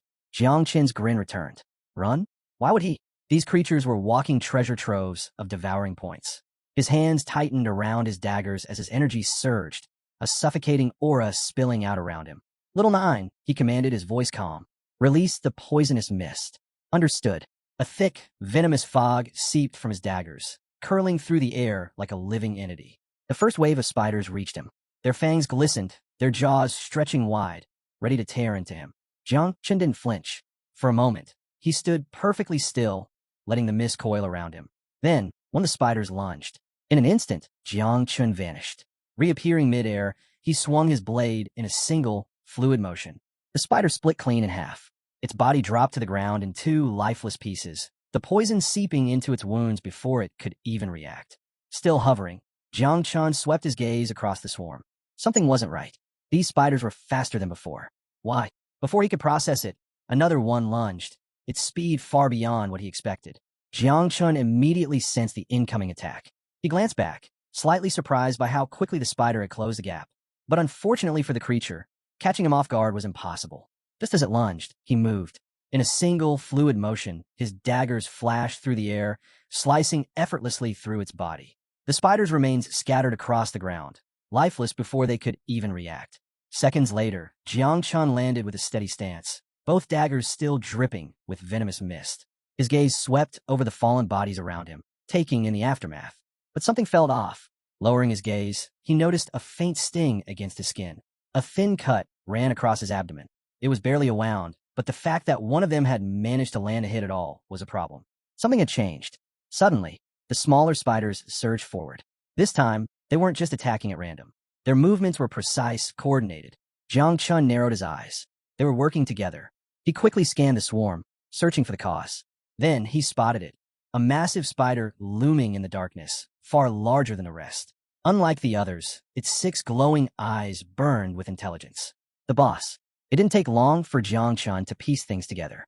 This wasn't just another monster. This thing was controlling the swarm. And then, as if responding to its command, more spiders emerged from the shadows. Thousands of them. In an instant, he was completely surrounded. Jiang Qin remained motionless, shrouded in the poisonous mist from Little Nine. Now everything made sense. These creatures weren't just relying on overwhelming numbers. They had strategy. This was why no one dared set foot in this place. His gaze locked onto the boss. If he wanted to end this quickly, there was only one option. Kill the leader, and the swarm would fall apart. But with this many enemies, even that wouldn't be easy. As he weighed his options, Little Nine emerged from the mist beside him, placing a hand on his shoulder. Her sharp gaze remained fixed on the boss. I understand now, she said, her voice steady. These creatures, they're trying to challenge their master. Jiang Qin frowned slightly, turning toward her. Challenge? What do you mean? Little Nine scoffed, folding her arms. How arrogant. Without another word, she spread her arms wide, tilted her head back, and unleashed a thunderous roar. The reaction was immediate. The swarm, once moving in perfect harmony, suddenly froze in place. And then chaos. Panic set in. The spiders scattered in every direction, their formation crumbling as they desperately tried to flee. Jiang Qin blinked, momentarily stunned. Wait, they're running? Jiang Qin's mind raced. Monsters or not, these creatures were still insects. If that was the case, then, Little Nine turned to him, a smug expression crossing her face. I severed the connection between the boss and its swarm, she announced. Jiang Chun hadn't expected her abilities to work this way, but with the horde in complete disarray, their battle had just become much simpler. He tightened his grip on his daggers, a dangerous glint flashing in his eyes. Nice work, he praised. Now let's finish this. Little Nine began shifting back in her true form, her predatory gaze locked onto the boss. Understood, master. With his body still radiating poisonous mist, Jiangchen gathered momentum and launched himself forward. In a blur, his daggers tore through the chaos, cutting down the now disorganized spiders with ease. Without the boss directing them, they were nothing more than scattered prey. And Jiangchen, he was the predator, moving at lightning speed. He carved through the remaining monsters, his movements precise and efficient. With each slash, more spiders fell before him. The battle had shifted entirely in his favor. Then, without hesitation, he propelled himself into the air, locking onto his final target, the boss. The massive creature let out a deafening roar, its murderous gaze fixated on him. But Jiangchen didn't falter. He met its glare with unwavering confidence, knowing this was the last obstacle in his path. More importantly, this boss held the highest devouring value. The beast attempted to defend itself, but before it could react, Jiangchen struck. Both daggers plunged into its skull, sinking deep as Little Nine's poisonous mist infused its wounds. The boss twitched violently, but it was already over. Despite its immense size, the monster collapsed within seconds, its lifeless body hitting the ground with a resounding crash. Jiang Chun landed smoothly atop the fallen beast, his dagger still in hand as venomous mist curled around him. Staring at the lifeless corpse, he knew it was time. The moment had come to breed the swarm of insects. Just then, a system window flashed before his eyes. He had leveled up. Now, at level 14, his power evaluation had skyrocketed to 127 stars. His passive abilities and level-up effects remained active, enhancing his combat potential even further. Clenching his fist, he felt the rush of newfound strength coursing through his body. A smirk tugged at his lips. With 127 stars, his combat power was already rivaling that of a level 25 professional in the combat class. But he wasn't done yet. Glancing across the battlefield, he noticed the remaining small spiders had begun to scatter in fear. The remaining spiders weren't foolish. Sensing Jiang Chen's overwhelming power and the terrifying aura radiating from the mother insect, they knew they had no chance. Though he could have hunted them down for additional devouring points, he chose not to. There was something far more important at hand. It was time to begin the process. Stepping toward the fallen monsters, the poisonous mist thickened around him. Little Nine slowly emerged from the haze, her presence exuding a lethal energy. Jiang Chen's gaze locked onto the boss's massive corpse. Clenching one fist tightly, he raised his other hand toward the sky. With a firm declaration, he granted the remains to Little Nine. She immediately acknowledged his command with gratitude before shifting into her true form. In a single bound, she lunged toward the lifeless body, sinking her fangs deep into its flesh. As she feasted, a system window materialized before Jiang Chun. Devouring complete, plus 600 devouring points. Watching the notification disappear, Jiang Chun turned away, lost in thought. Elite monsters like this one were leagues above ordinary creatures, providing significantly higher devouring value. This battle had proven something crucial. Hunting these powerful foes, while simultaneously growing his insect swarm, was the most efficient way to gain strength. Moments later, another system notification flashed before him. Devouring value has reached maximum capacity. Initiate insect breeding. Jiang Chen's eyes narrowed. That was fast. The value had filled up in record time, confirming what he had already suspected. Elite monsters were the key to exponential growth. Little Nine soon returned to her human form. Kneeling before him, she placed one hand on the ground and lowered her head in reverence. She calmly reported that she was ready to reproduce and requested permission to continue following him, now with even greater power. Jiang Chun remained silent for a moment, his aura radiating dominance as he processed the information. Then, a faint smile crossed his lips. It was time. Right on cue, another system notification appeared. First-generation mass insect breeding has begun. A sudden surge of energy erupted between them. Both Jiang Chun and Little Nine emitted powerful waves of aura as the system announced that two of his passive abilities, accelerated growth of talents and blessing of the growth of all things, had now taken effect. Jiang Chun turned his gaze toward Little Nine, immediately recognizing how drastically his abilities were enhancing the breeding process. Then, something unexpected happened. A strange mark appeared on his hand. He didn't need to think twice to understand what it was. A system notification instantly confirmed his suspicion. Exclusive abilities unlocked. insect nest, and dominion. Before he could fully grasp the implications, another message popped up. Breeding process accelerated. Time remaining 8 seconds. Jiang Chun lifted his head toward the sky, his eyes widening in shock. The sight before him was nothing short of astonishing. Little Nine stood with her arms spread wide, and in the blink of an eye, the air around them was engulfed by an overwhelming swarm of insects. Thousands of tiny, winged creatures filled the sky, their bodies shimmering with energy. A system notification flashed before his eyes, confirming the result. The first insect swarm had been successfully bred. Total count, 2,300. Jiang Chun turned to the side, observing the massive colony in awe. A grin slowly spread across his face. He hadn't expected the first breeding cycle to produce over 2,000 offspring. And this was only the beginning. If this was the result of the first generation, how vast would his swarm become by the third, or the fourth? As he stood there, one of the newly born insects fluttered toward him. Sensing its presence, Jiang Chun instinctively reached out, gently stroking its tiny head. Surprisingly, he found himself growing fond of these creatures. However, their abilities felt distinctly different from Little Nine's. Almost as if responding to his curiosity, a status window appeared before him, revealing the swarm's official designation. Son of Nine, Wings of Miasma. Alongside the name, 4 powerful abilities were listed. 1. Poisonous Mist, a corrosive toxin capable of devouring anything it touched. 2. Camouflage, a skill that allowed the insects to blend seamlessly into their surroundings by reflecting light off their wings. 3. Fury, an ability that consumed devouring value in exchange for temporarily enhancing strength and speed. 4. Self-destruction, a last resort attack where the insect would detonate its body, unleashing deadly toxins and causing massive damage. Jiang Chun carefully analyzed the swarm's newfound abilities, focusing on camouflage and self-destruction. Both had immense potential in battle. With these, his swarm would be far more than just a brute force attack. They could ambush, infiltrate, and even deliver devastating final strikes if necessary. As he mulled over these possibilities, he barely noticed when Little Nine silently approached from behind. Without a word, she wrapped her arms around him in a gentle hug, her eyes closed, a soft smile on her lips. Her warmth pulled him from his thoughts. Turning slightly, Jiang Chun glanced at her, and for a brief moment, a rare sense of calm washed over him. Facing her fully, he reached out and lightly ruffled her hair. Something about her felt different now, stronger, more connected, but in many ways she was still the same.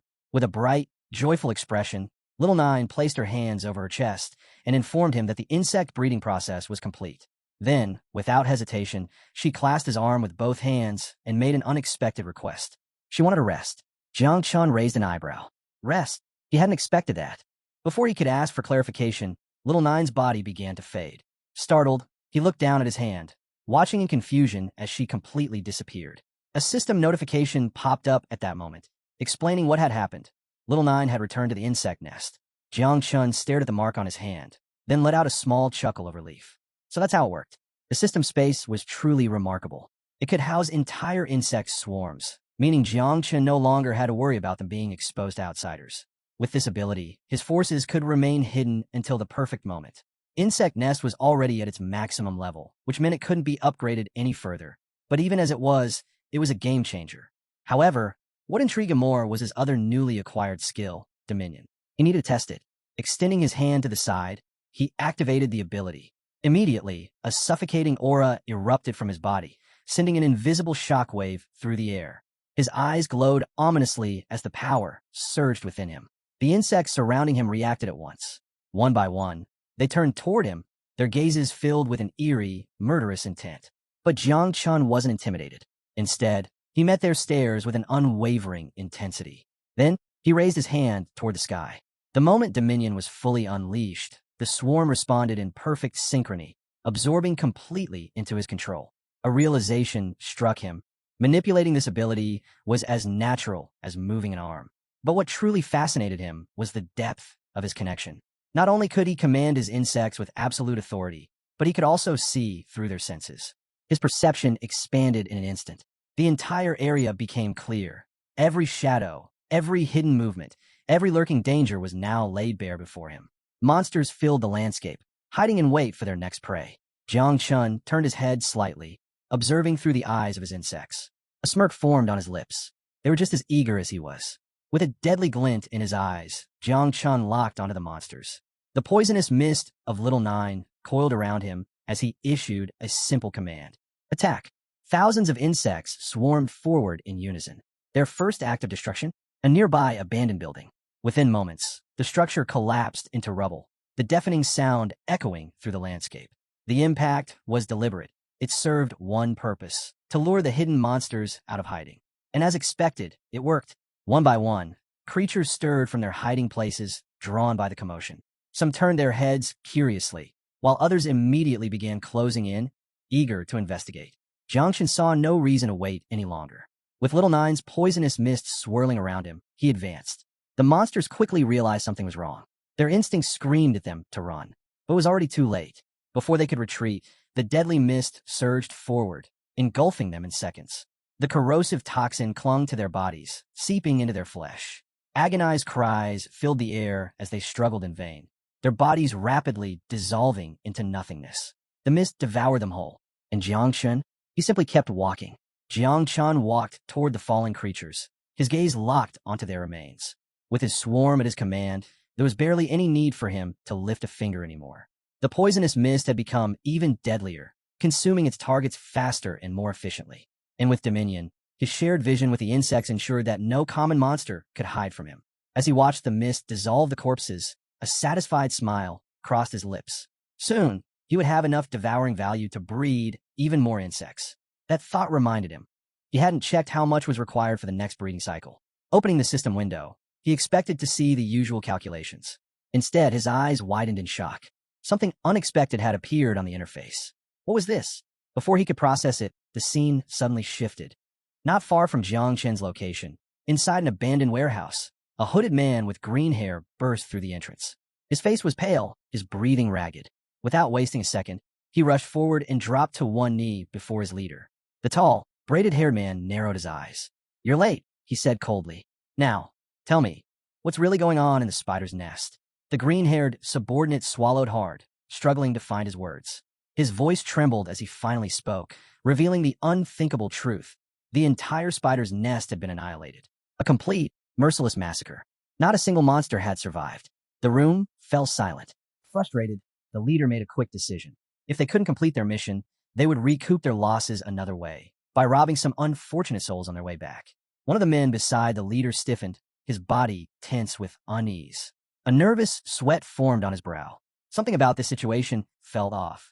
Just as they were discussing their next move, the warehouse door creaked open. The sudden noise sent a jolt through the three men. Instinctively, they snapped their heads toward the entrance. The green-haired man tensed, his instincts kicking in as he quickly warned the others. They had an unexpected visitor. Their minds raced. Who could it be? A figure stepped forward, pushing the door open with deliberate slowness.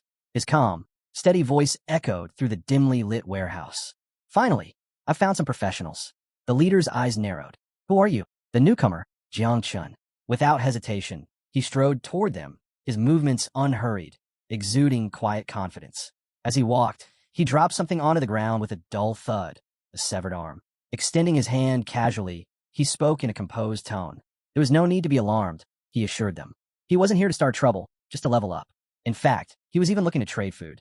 The leader exhaled slightly, glancing at his men. Jiangchen was alone. That, at least, was a relief. Studying him carefully, the leader smirked and agreed to an exchange, remarking that food in the desert wasn't cheap. Then, with a casual air, he asked what Jiangchen had to offer. But not everyone was convinced. The man standing beside him tensed, his posture shifting, his stance growing more aggressive. His sharp gaze locked onto Jiangchen, his grip subtly tightening. Jiangchen remained unfazed.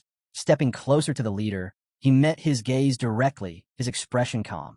A faint smile played on his lips as he reassured them. There was no need for hostility. He claimed to have truly valuable items for trade. For a brief moment, the tense man's expression flickered, first with doubt, then with curiosity. What exactly was Jiangchen hiding? The leader, equally intrigued, gave a nod. "All right," he said, his voice laced with skepticism. "Show us these trade goods of yours." The moment those words left his mouth, the atmosphere shifted. The two men beside him subtly adjusted their grip, their hands drifting toward their swords. With eerie smiles, they slowly began unsheathing their blades.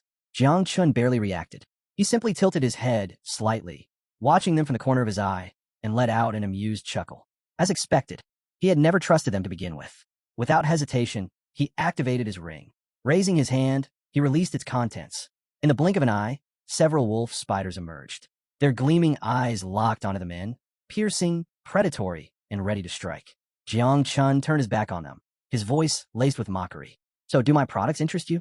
The reaction was immediate. The men stiffened, their smirks vanishing in an instant. Their hands twitched, hesitating over their swords, but instead of drawing them, they instinctively stepped backward. Cold sweat trickled down their foreheads as a wave of unease washed over them. They knew exactly what these creatures were, wolf spiders. But that didn't make sense. The spider's nest had been completely wiped out. There shouldn't have been a single one left alive. Then, a terrifying realization struck them all at once. Was Jiang Chun the one responsible for the massacre? Jiang Chun, now at level 17, turned his head slightly. His eyes gleamed with an overwhelming, almost suffocating presence.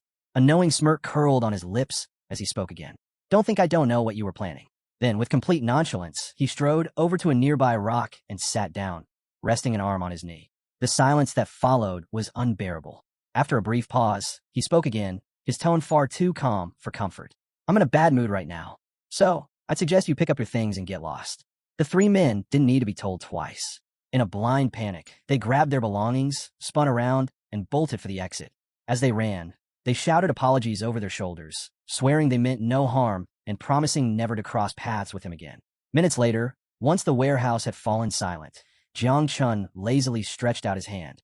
Little Nine's poisonous mist seeped into the air, swirling around him like a living entity.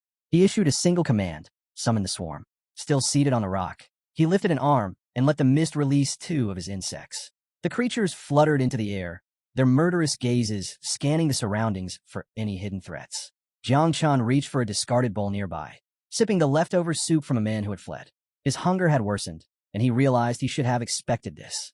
When he first obtained Little Nine, he had never considered that leading a swarm of insects would come with side effects like this. As he drank, a system notification suddenly popped up. Devouring value, 2,768/1 million. The system advised him to increase it as soon as possible. Jiang Chun frowned. Originally, he had assumed that once his insect swarm doubled, his devouring value would increase at an even faster rate. But he hadn't expected one critical drawback. The cost of the next reproduction cycle had also doubled. This complicated things. At this rate, even if he wiped out every beast nest outside the city, it still wouldn't be enough to reach the required devouring value. Even elite monsters were now just a drop in the bucket. Jiang Chun lowered his gaze, lost in thought. He recalled rumors about the Night Watch, whispers that they controlled powerful beast nests in secret realms, but none of it was made public. If he truly wanted to strengthen his swarm at an accelerated pace, there was only one option. He had to join the Night Watch as soon as possible.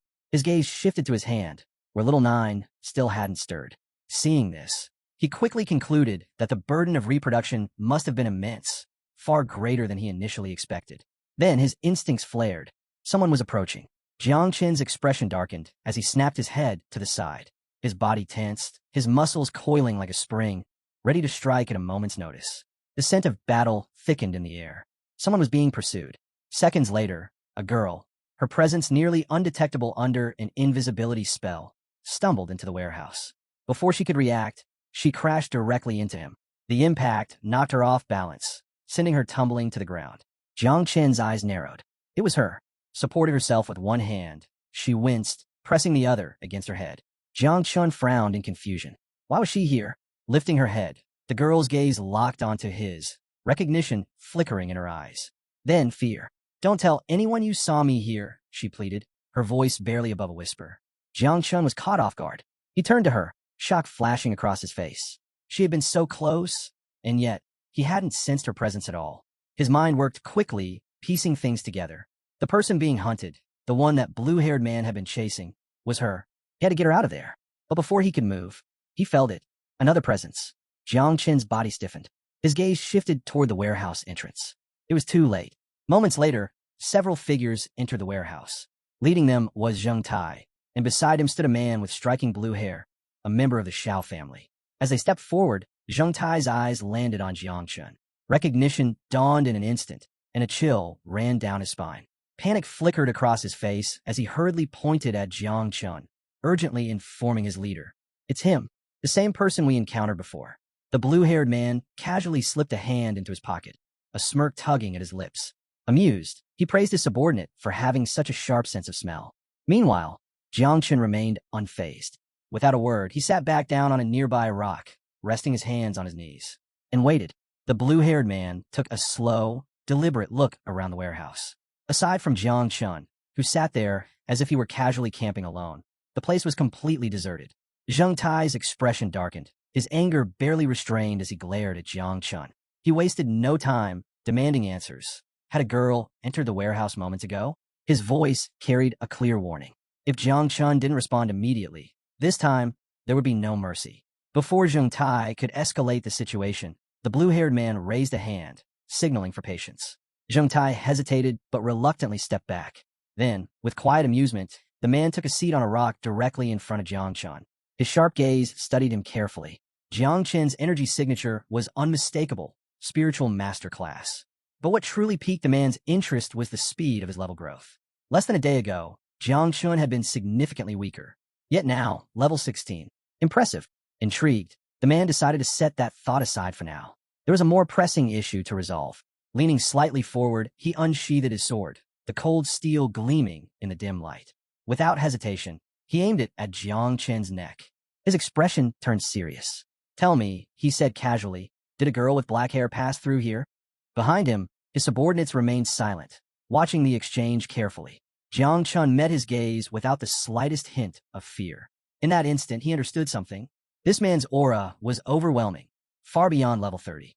And more than that, his ability to accurately gauge Jiang Chun's class and level suggested one thing. He was using a detection artifact. A brief pause filled the air. Then, Jiang Chun turned his head slightly and pointed toward the back door of the warehouse. "I saw a shadow moving in that direction," he said calmly. "But I couldn't tell if it was the person you're looking for. I'm not from the perceptive class." The blue-haired man studied him for a long moment before slowly rising to his feet. He was skeptical, but, for now, he chose to believe Jiang Chun. However, he wasn't about to leave without a warning. Stepping away, he spoke with deliberate slowness. "Next time, be more honest." Jiang Chun raised an eyebrow, slightly amused by the remark. The man turned his back, but cast one final glance over his shoulder. His gaze carried an unmistakable threat. "If I find out you helped that girl, the Shao family will make sure you pay the price." Jiang Chun's smirk deepened, unfazed, unmoved, unbothered. A few moments later, the blue-haired man and his subordinates exited the warehouse. Jiang Chun watched them fade into the distance, his thoughts drifting. The Shao family was dangerous, no doubt about that. But in Jiang City, they were the true powerhouse. Jiang Chun fixed a piercing gaze on the blue-haired man, his mind racing. The city's great clans had deep roots, their history stretching back to ancient times. They operated like feudal lords, rarely showing themselves unless disaster loomed. Some of their strongest warriors were rumored to wield power strong enough to tear the heavens apart. And this man, he was even more formidable than Jiang Chun had expected. Being remembered by someone like that? Definitely not a good thing. After a few silent moments, Jiang Chun subtly turned his head toward the warehouse exit. The men had already left. Seeing no reason to stay any longer, he prepared to leave as well. But just as he was about to step forward, "Hey!" The girl emerged from her hiding spot, hands on her hips, flashing him a grateful smile. "Thanks for saving me," she said cheerfully. Jiang Chun stood up, turned to face her, and said nothing. Then, without warning, he grabbed her arm. The sudden action made her stiffen, her mind racing with panic. What was he planning? His sharp gaze locked onto hers as he leaned in slightly, his tone cold and firm. "You almost tricked me last time." She swallowed nervously. Jiang Chun's grip tightened slightly. "Since I help you again, I want answers. Why were they after you?" With him standing so close, she felt heat rush to her cheeks involuntarily. Looking away, she hesitated before finally telling the truth. Her family was drowning in debt. That blue-haired man had tried to steal the valuables they were transporting and intended to kill them all to keep the secret buried. But she had managed to escape. Now, he was hunting her down to silence her. After finishing her explanation, she glanced at Jiang Chun warily. Then, in a quiet voice, she asked, "Are you planning to silence me, too?" Jiang Chun let go of her arm, turned his back on her, and began walking away. Seeing him leave, she placed a hand over her chest, then slowly reached out toward him. Her voice carried sincerity. "I'll always remember what you did for me. I'll be forever grateful." Jiang Chun kept walking, his eyes closed for a brief moment, his fists clenched. He had no intention of getting tangled in her problems. But just as he was distancing himself, something felt off. His instincts flared. He stopped. His eyes snapped open. The girl noticed it, too.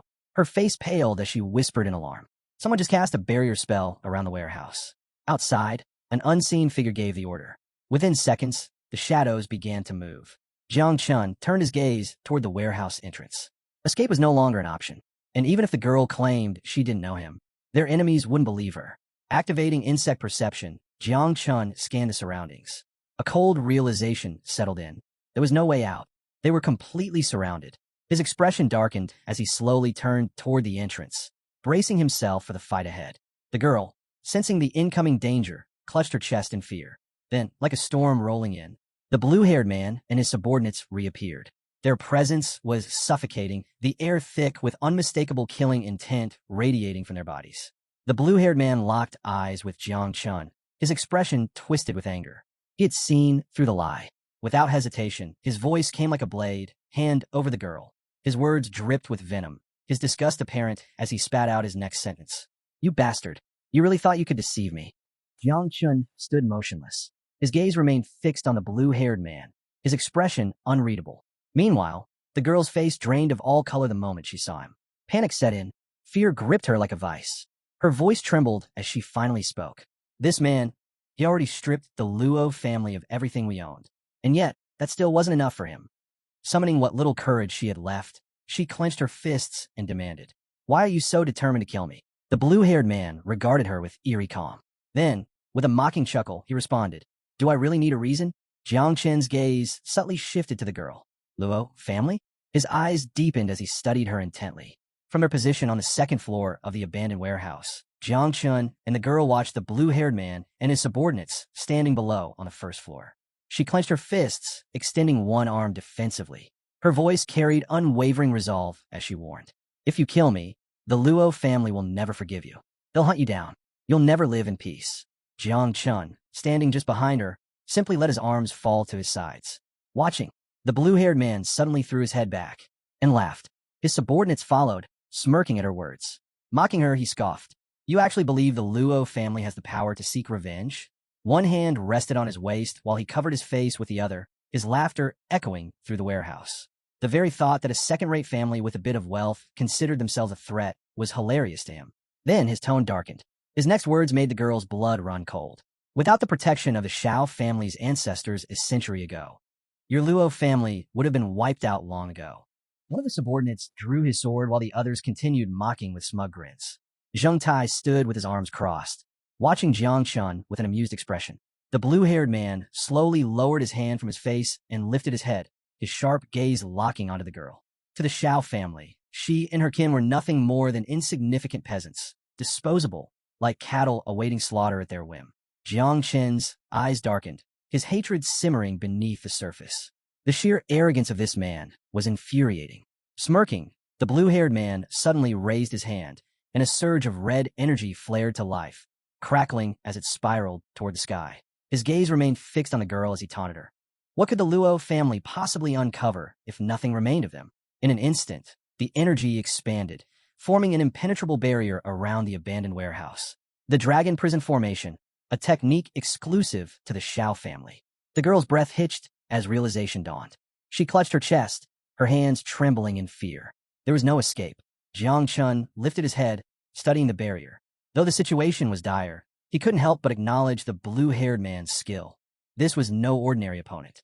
From their vantage point on the second floor, Jiang Chun and the girl looked down as Zheng Tai unsheathed his sword. His cold gaze locked onto the girl, his voice filled with ruthless finality as he ordered his men to follow their young master's will. No one was to leave this place alive. Understood, his subordinates responded in unison. The blue-haired man remained silent, watching from the side. Just as Zheng Tai prepared to strike, he suddenly raised a hand, signaling him to stop. His focus shifted back to Jiang Chun, a smirk playing at his lips. "The girl from the Luo family dies today," he declared, though his true interest lay elsewhere.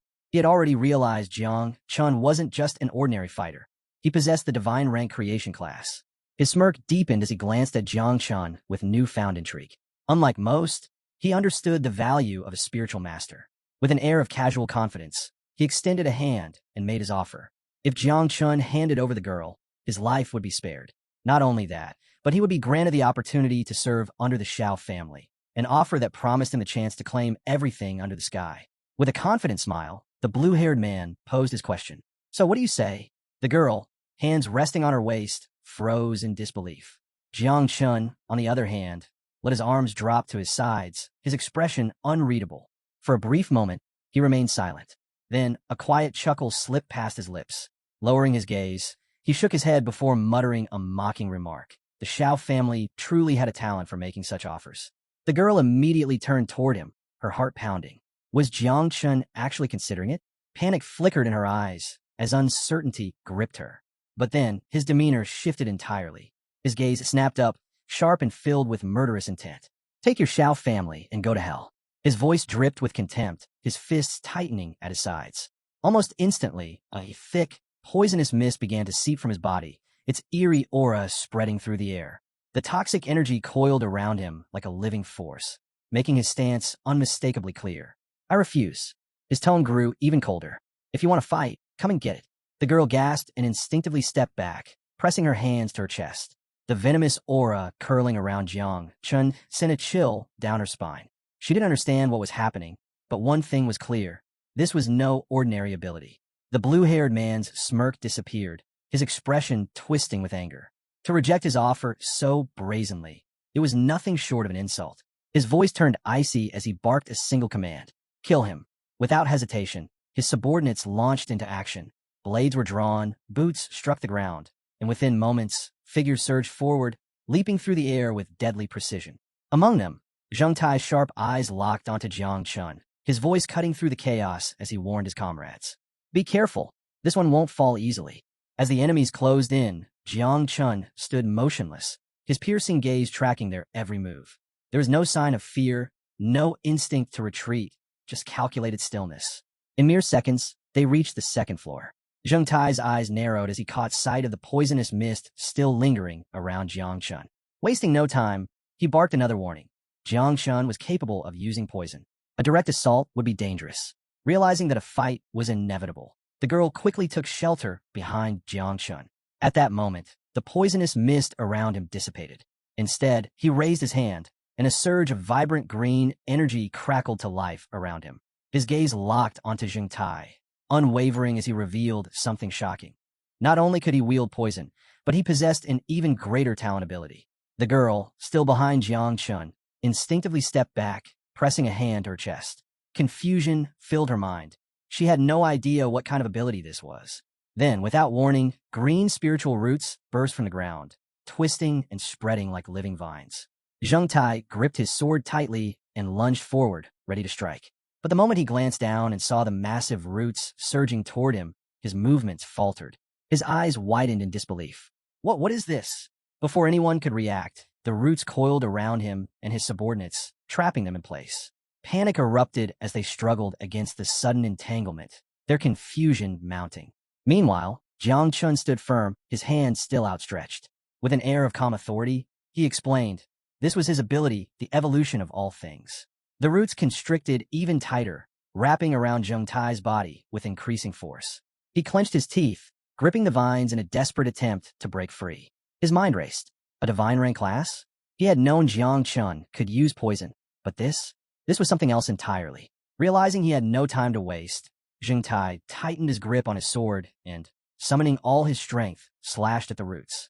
One by one, they snapped under the force of his blade. The others quickly followed suit, hacking away at their bindings. Attack the roots. They're fragile. Zheng Tai barked. The severed roots collapsed onto the ground near the blue-haired man, who idly pushed them aside, clearly unimpressed. But as his fingers brushed against them, something clicked in his mind. His expression darkened. You idiot, he suddenly snapped at Zheng Tai. This is just a distraction. But his warning came too late. While they had been preoccupied cutting through the roots, Jiang Chun had already set his next move in motion. A low hum filled the air as a swarm of insects emerged, their gleaming eyes locking onto their prey.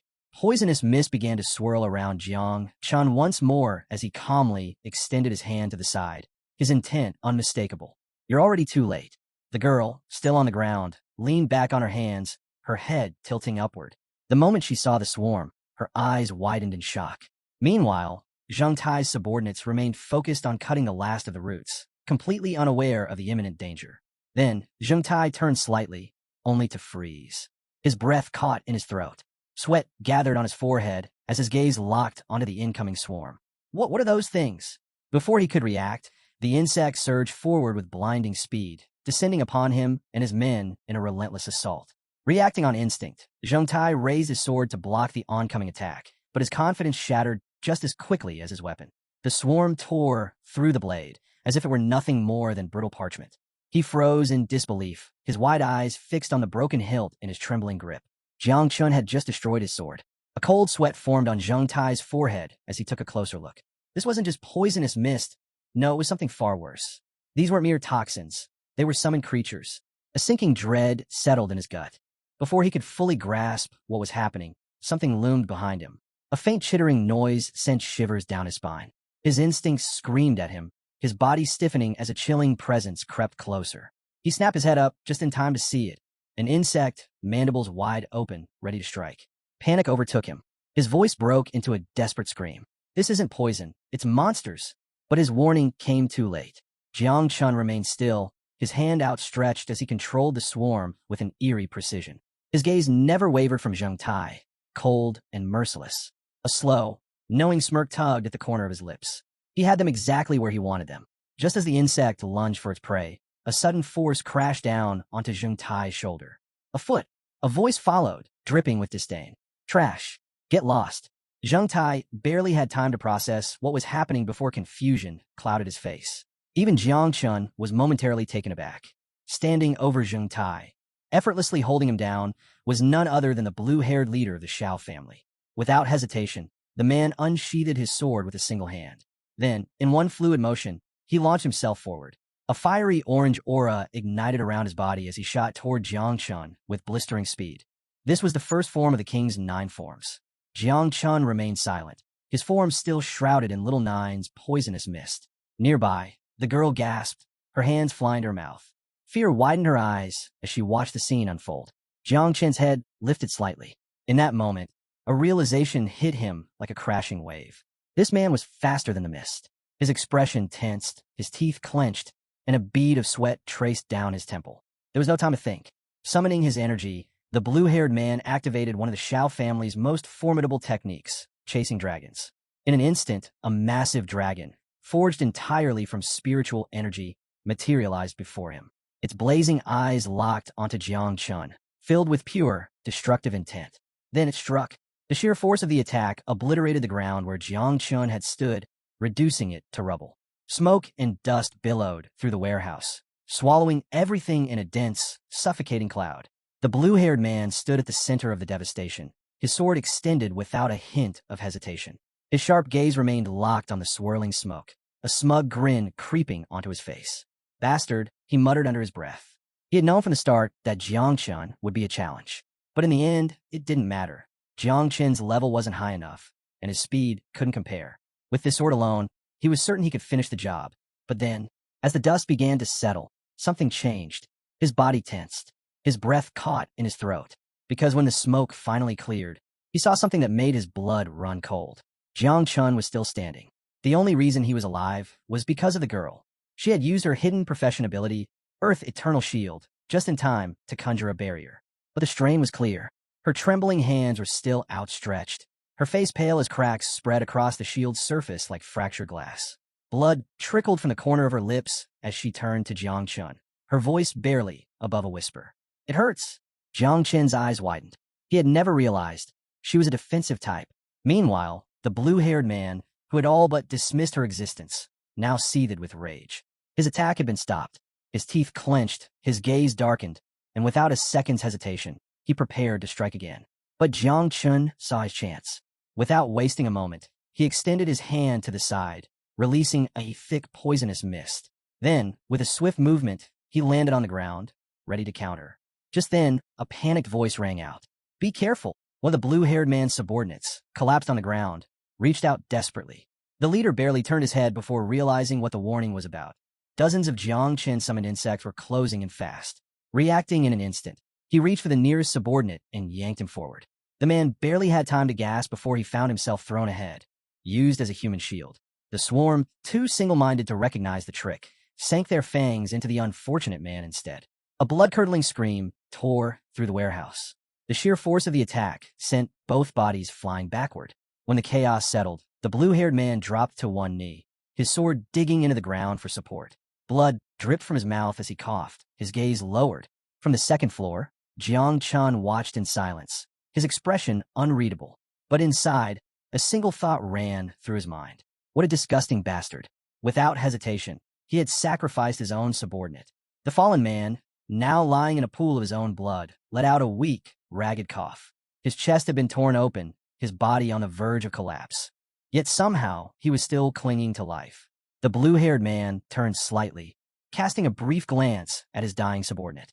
"You endured well," he muttered. Slowly, he rose to his feet and took a step forward, but not before looking back at the lifeless body behind him. "I didn't train you for nothing," he added coldly. "You were strong, but strength alone wasn't enough." Moments later, the man drew his final breath. Ignoring the corpse entirely, the blue-haired man reached into his pocket, retrieved a dragon yuan pill, and swallowed it without hesitation. He hadn't expected to be pushed this far, but Jiang Chun had forced his hand.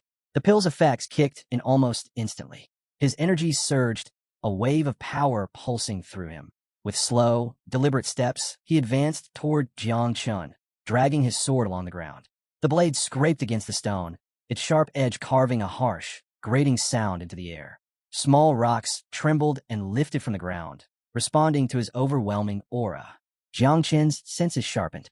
Recognizing the danger, he immediately shifted into an offensive stance. Nearby, the girl remained on the ground, gripping the wound on her arm. She barely moved, her breathing shallow. The blue-haired man lifted his sword, pointing it directly at Jiang Chun. His eyes burned with pure, murderous intent. "This next strike," he growled, his voice thick with killing intent, "will take your head." Jiang Chun didn't flinch. His gaze remained steady, locked onto his opponent, his body tensed and ready. The dragon yuan pill had taken full effect. Behind the blue-haired man, the elemental dragon flared to life, growing larger, its burning gaze fixed on its master's target. Its energy crackled through the air, coiling and writhing like a beast preparing to strike. Then, with a thunderous stomp, the blue-haired man shattered the ground beneath him. The sheer force of his power sent debris flying, the energy in the air becoming suffocating.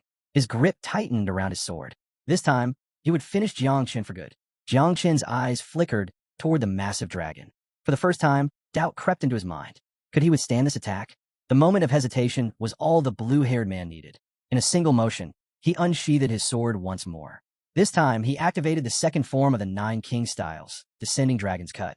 A devastating surge of power erupted from his body. The elemental dragon let out a deafening roar, its massive form tearing through the air as it lunged forward, jaws open wide, ready to consume Jiang Chun in a single, final strike. But then, the girl moved. Stepping in front of Jiang Chun, she raised her trembling arms and activated Earth Eternal Shield once more. Jiang Chun instinctively lifted an arm to shield himself from the impact, but his eyes widened in shock as he turned toward her. Despite her injuries, despite her exhaustion, she was still willing to take the hit. A brilliant green shield materialized around them just as the dragon struck. The ground cracked beneath them, the sheer force of the attack sending a shock wave through the air. A thick curtain of dust and debris exploded outward, swallowing everything in its path. With her arms still outstretched, the girl clenched her teeth, her entire body trembling. The strain was unbearable, yet she refused to fall. Gritting through the pain, she turned her head slightly toward Jiang Chun, her voice weak but determined. "The Dragon Yuan Pill. It's made the Shao family's technique several times stronger." The girl gasped, her breath ragged. "My shield, it won't hold." Cracks continued to spread across the barrier, each new fracture splintering outward like shattered glass. Knowing she couldn't stop what was coming, she forced herself to endure, pushing beyond her limits to buy even a few more seconds. Jiang Chun, meanwhile, tightened his grip on his cloak, his eyes locked onto the energy dragon overhead. The sheer force behind each of its attacks was staggering. Even the previous strike had been overwhelming. Yet somehow, this man had even more power to unleash. Above them, the blue-haired man soared through the air, his sword raised high. The moment he saw the barrier weakening, a cruel smirk crossed his lips. Without a moment's hesitation, he unleashed multiple descending dragon's cuts in rapid succession, each strike slamming into the shield with devastating force. Jiang Chun exhaled sharply and lifted his gaze. No more hesitation. He raised his hand toward the sky, activating the swarm of insects mark. Against an enemy like this, there was no room for mercy. The barrier shattered. Then, a deafening buzz filled the air. From Jiang Chun's outstretched hand, Thousands of insects erupted, flooding the sky like a living storm. The blue-haired man's arrogant smirk disappeared in an instant. His body tensed, his eyes widening in shock as the realization hit him like a crashing wave. What is this? The swarm continued to pour from Jiang Chen's palm, their wings beating in chaotic unison, filling the warehouse with an eerie, droning hum. Jiang Chen's voice cut through the noise, calm, unwavering, and laced with menace. Get ready. The girl, still on the floor, clutched her wounded shoulder, her breathing shallow. She stared in disbelief at the countless creatures circling Jiang Chen. Until now, she had assumed he was of the creation class, but now, she wasn't so sure. Several of the insects turned, their piercing gazes locking onto the blue-haired man. Their bodies tensed, poised to strike. Jiang Chen stepped forward. Attack. At his command, the swarm surged toward their target. For the first time, the blue-haired man felt something foreign crawl into his chest. A flicker of panic. He had no doubt, if this many insects attacked at once, survival would be impossible. But he refused to back down. With a sharp breath, he unsheathed his sword, shifting into a defensive stance. His eyes remained locked onto Jiang Chen as he prepared his counter. Channeling his energy, he swung fiercely, activating Descending Dragon Cut. A massive arc of energy exploded from his blade, slicing through the incoming horde. They're just disgusting little bugs, he spat, cutting down dozens with every swing. But Jiang Chen remained unshaken, his body still cloaked in Little Nine's poisonous mist. He extended a hand, amusement flickering in his gaze. Do you really believe that's enough? Then, something horrifying happened. The severed insect bodies began to regenerate. The blue-haired man's breath hitched. What? The insects reformed almost instantly, resuming their relentless assault without a moment's hesitation. The blue-haired man's eyes flickered with frustration. He swung his blade again, slicing more of them apart, but each time, they regenerated, stronger, faster, and more vicious than before. Jiang Chen watched him struggle, amusement glinting in his cold gaze. Let's see how long you can last. Behind him, the girl turned her head, astonished. Just how powerful was Jiang Chen? Fury twisted across the blue-haired man's face as he clenched his sword tighter. With a deafening roar, he unleashed another Descending Dragon Cut, this time aiming at a massive insect lunging straight for him. The spiritual dragon materialized once more, its glowing maw opening wide as it swallowed the creature's whole. Unlike his blade, the dragon's energy didn't merely slice through the insects. It devoured them completely, preventing them from regenerating. For the first time in this fight, a smirk tugged at his lips. But that brief moment of confidence cost him dearly. An insect darted in from behind, its fangs sinking deep into his exposed arm. A sharp, searing pain shot through his body. His sword slipped from his grip. His head snapped to the side, eyes widening in sheer horror. This isn't good. The venom spread fast, numbing his right hand almost instantly. His fingers twitched uselessly, and for the first time, genuine panic settled in his gut. Without his sword, his situation had just gone from bad to worse. Desperate, he reached into his robes with his uninjured hand, but the insects saw the opening. They surged toward him, ready to finish what they started. But just before they could land another blow, a brilliant red glow erupted from his body. The incoming swarm was blasted backward as a powerful energy shield surrounded him. Jade protection of life. Yuan Wu sneered, his confidence instantly restored. His gaze met Jiang Chen's, his voice dripping with arrogance. Did you really think a few pathetic insects could kill me, the great Xiao Yuan Wu? Jiang Chen remained silent, his eyes locked onto Yuan Wu, his face unreadable. Slowly, he extended a hand toward him, speaking in a calm, measured tone. What kind of treasure is that? He tilted his head slightly. How does it hold such power? Without waiting for an answer, his fingers curled slightly, and he gave a single command. Devour him. The swarm responded instantly, launching forward in a black wave of writhing bodies. But the moment they reached him, they stopped. A faint, translucent shield pulsed around Yuan Wu's body, its surface shimmering with an ancient, divine aura. The insects attacked relentlessly, their fangs and claws tearing at the barrier. Yet, no matter how fiercely they struck, they couldn't leave so much as a scratch. Jiang Chen's eyes narrowed. This wasn't normal. Still gripping his injured arm, Yuan Wu glanced at him, lips curling into a smirk. You're wasting your time, he said smugly. This is the Jade Treasure, an inherited relic of the Xiao family. It possesses divine power. Jiang Chen didn't flinch. He didn't back away. Instead, his voice cut through the air once more, cold, unwavering. Attack again. The swarm obeyed without hesitation, launching another relentless assault. But once again, the barrier held firm, repelling every strike. Yuan Wu stepped forward, completely unfazed, his movements deliberate and unhurried. I have to admit, he said, his tone laced with amusement, you've impressed me. To think you could push me this far, even forcing me to use an ancestral artifact. His smirk widened as he met Jiang Chen's gaze. But no matter what you throw at me, it won't change the outcome. As long as the shield stands, you won't even touch me. Jiang Chen remained silent, his expression unreadable as he observed the insect struggle in vain against the barrier. Beside him, the girl hesitated before gripping his sleeve, uncertainty flickering in her eyes. Yuan Wu wiped the blood from his lips, then let out a low chuckle. You're strong, but you lack foresight.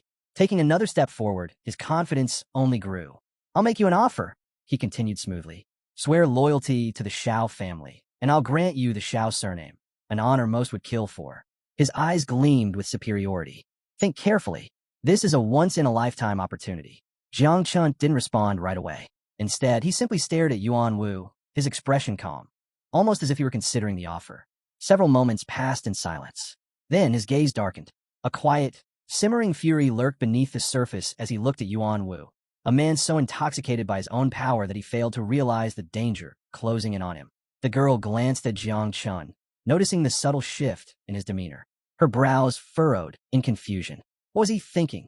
Yuan Wu extended a hand, his smirk unwavering. Enough with the pride, he said. Whether you accept or not doesn't matter. Even if I spare you today, the Shao family's influence stretches across the entire nation. You can't run. You can't fight us. Eventually we will. Jiang Chen suddenly interrupted, his voice smooth yet sharp. Didn't you say something earlier? Yuan Wu frowned slightly, caught off guard. Jiang Chen's lips curled into a smirk. You said no one can investigate something if there's nothing left to find. For the first time, uncertainty flickered across Yuan Wu's face. Jiang Chen tilted his head slightly. So, tell me, what happens if you die here, leaving no trace behind? A thunderous impact shook the ground. Yuan Wu's eyes widened as he instinctively turned. From deep within the insect swarm, something massive emerged. A grotesque, towering tentacle slammed into the ground behind them, the sheer force of it fracturing the stone beneath. His breath caught in his throat. What? Yuan Wu's body went rigid, his pulse hammering in his chest. Slowly, he lifted his gaze. Towering above him, emerging from the writhing swarm, was the insect mother. She was monstrous. Her twisted, towering form cast an overwhelming shadow across the battlefield, her many eyes gleaming with a predatory hunger. The girl gasped, her knees giving out as she collapsed onto the ground, staring in sheer horror. Yuan Wu, too, felt his entire body tense, cold sweat trailing down his face. And for the first time in his life, he felt fear. Jiang Chen's expression remained cold, unwavering. His voice was calm, yet absolute. Devour him. At his command, Little Nine let out a delighted hum, her serpentine form slithering forward with eerie excitement. Finally, she purred. I'm starving. Yuan Wu's face twisted in sheer terror. A fear unlike anything he had ever known gripped him as the monstrous creature loomed over him, her writhing tentacles curling hungrily in the air. Then, with a wicked smile, she struck. Her massive tentacle slammed against Yuan Wu's barrier with crushing force. The impact sent him hurtling backward, his body smashing through the warehouse wall, shattering it into rubble. A blood-curdling scream ripped from his throat. This can't be real, he gasped, his voice trembling. What kind of monster is she? Jiang Chen, completely unfazed, responded with chilling indifference. She just finished reproducing. You? And that jade treasure of yours? You're exactly what she needs to satisfy her hunger. Yuan Wu's breath hitched. Little Nine wasted no time. Her tentacles lashed out again and again, each strike unleashing shockwaves that sent dust and debris billowing into the air. The warehouse trembled under the sheer force of her relentless assault. Yuan Wu's so-called impenetrable shield cracked. His confidence shattered along with it. No, this is impossible, he choked, blood spilling from his lips as he collapsed onto the ground. Panic overtook him. The Shao family's jade treasure, an ancient relic said to be indestructible, was crumbling before his very eyes. If this shield failed, if he fell here, the Shao family would lose everything. The last fragments of the barrier disintegrated. Little Nine loomed over him, her predatory gaze locked onto her helpless prey. With slow, deliberate movements, she raised her tentacle for the final blow. Jiang Chen remained motionless, watching in silence. Then, a devastating strike. The ground beneath them shattered into countless pieces, the impact leaving nothing but ruin in its wake. And when the dust finally settled, Yuan Wu was gone. All that remained was a pool of blood. Little Nine lifted her tentacle from the ground, a satisfied expression crossing her face. Jiang Chen exhaled slowly. No one could ever find out about this. With that thought, he raised his hand toward the sky, activating the swarm mark. Little Nine's massive form shimmered. Within seconds, she transformed back into her human appearance. Smiling sweetly, she stepped forward and wrapped her arms around Jiang Chen, pressing close to him in an affectionate embrace. Delicious, she murmured, closing her eyes. Thank you, Jiang Chen. You really are the best. Then, with a playful smirk, she added, and don't forget, I'm the one who loves you the most. A few feet away, the girl on the ground turned her head toward them. The sight of Little Nine in her human form left her completely bewildered. A mixture of confusion and fear flickered across her face. Jiang Chen said nothing. Without a word, he turned his back on her and started walking away. But after a brief pause, he glanced over his shoulder. He still had unfinished business.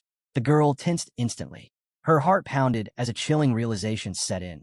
She had seen everything, and now that she knew his secret, there was only one question left.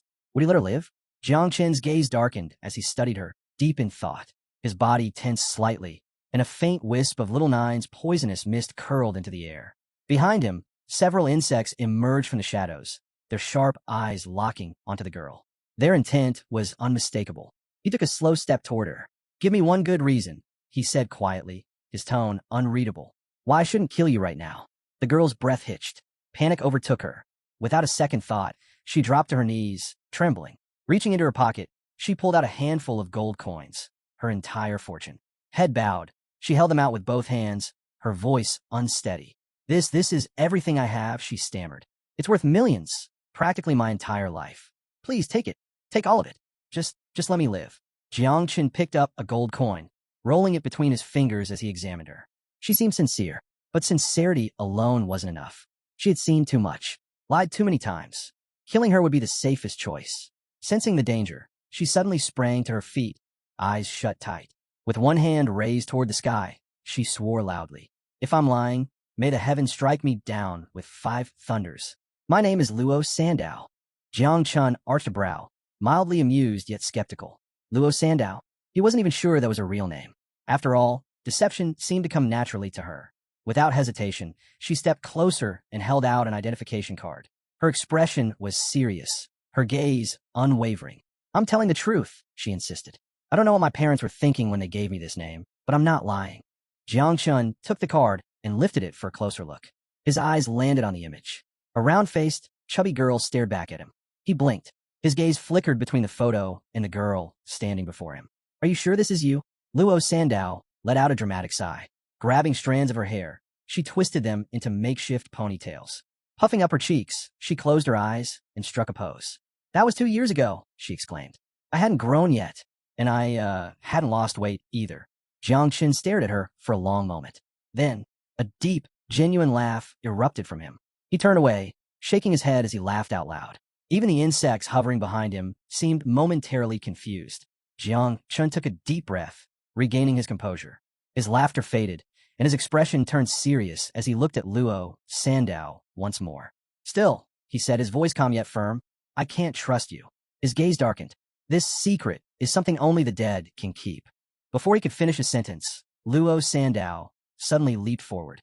A portal appeared beside her as she activated her storage ring. Without hesitation, she reached inside and pulled out a scroll. Jiang Chen's eyes narrowed slightly as she approached, her usual carefree demeanor replaced by an unusual seriousness. Don't worry, she said, gripping the scroll tightly with both hands. His gaze flickered toward it. What is that? She carefully unrolled the parchment, revealing intricate markings along its surface. This is a sealing scroll, she declared. Jiang Chen's expression shifted slightly. She continued, her voice unwavering. If I reveal your secret, I will die immediately. Jiang Chen studied her carefully. There was no trace of deception in her eyes, only genuine fear. She wasn't bluffing. Then, a system window appeared before him. Luo Sandow has sworn to protect your secret with her life. If she reveals it, she will be executed immediately. Jiang Chen furrowed his brows. Something like this actually existed. He picked up the scroll, narrowing one eye as he examined it closely. After a brief moment of contemplation, he made his decision. Fine. She had signed a literal life-binding contract. For now, he would let her live. Hearing Jiang Chen's verdict, Luo Sandow exhaled deeply, her shoulders sagging with relief. Thank you, she said quickly.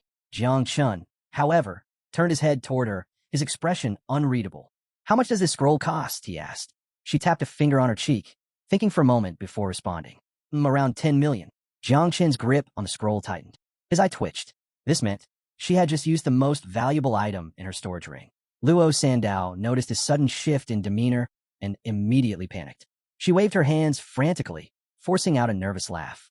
"But if you take me home, my parents will definitely reward you. They'll treat you really well and give you way more than just 10 million. Jiang Chun turned his back on her, unimpressed. "I don't have time for that," he said flatly. "Tomorrow morning, I need to report to the Night Watch. I can't waste any more time." With that, he started walking away. "Good luck." Luo Sandow scrambled to her feet, watching him disappear into the distance. Without hesitation, she shouted after him. Wait. At least take me home." Jiang Chun stopped but didn't turn around. "My house is much closer than the Night Watch headquarters," she explained hurriedly. "And there's a teleportation station nearby. You'll still make it on time." At first, he dismissed her words, but after a moment of consideration, he changed his mind. Several hours later, Jiang Chun and Luo Sandow arrived at the Luo family mansion. It was breathtaking, massive, elegant, almost like a castle. Towering walls surrounded the estate, and intricate carvings adorned its grand pillars. Despite the late hour, the entire place was well lit, giving off an air of prestige and power. Meanwhile, inside the mansion, a solemn tension filled the grand hall. Hooded men knelt in submission before a regal woman seated on an ornate throne. Her expression was cold, unreadable, as she listened to the hushed reports of her subordinates. A man stepped forward, bowing deeply before delivering urgent news. "Your daughter has returned." At first, the woman was stunned. Impossible. The Shao family was ruthless. They didn't just steal, they killed without hesitation. And yet, now they dared to spread falsehoods as well? Fury simmered beneath her composed exterior. Her fingers tightened against the armrest, her aura growing oppressive. Sensing the rising storm, the messenger quickly interjected. "Please, my lady, I am merely the bearer of news. I'm not the one who caused your suffering." A tense silence followed. Then, the doors swung open. Luo Sandow ran into the hall, her steps unsteady, her face streaked with tears. Without hesitation, she rushed to her mother's side, sat beside her, and buried her face in her lap, sobbing uncontrollably. The regal woman, her hardened expression softening, placed a gentle hand on her daughter's head. She stroked her hair in comfort, though the cold glint in her eyes did not fade. This would not go unanswered. Her mind was set. The Shao family would pay for this. Just then, a man stepped forward, her husband. Unlike his wife's quiet fury, his presence was calm, measured. He placed his hands at his sides before speaking, his voice steady. "For now, we must remain calm." His gaze met his wife's, unwavering.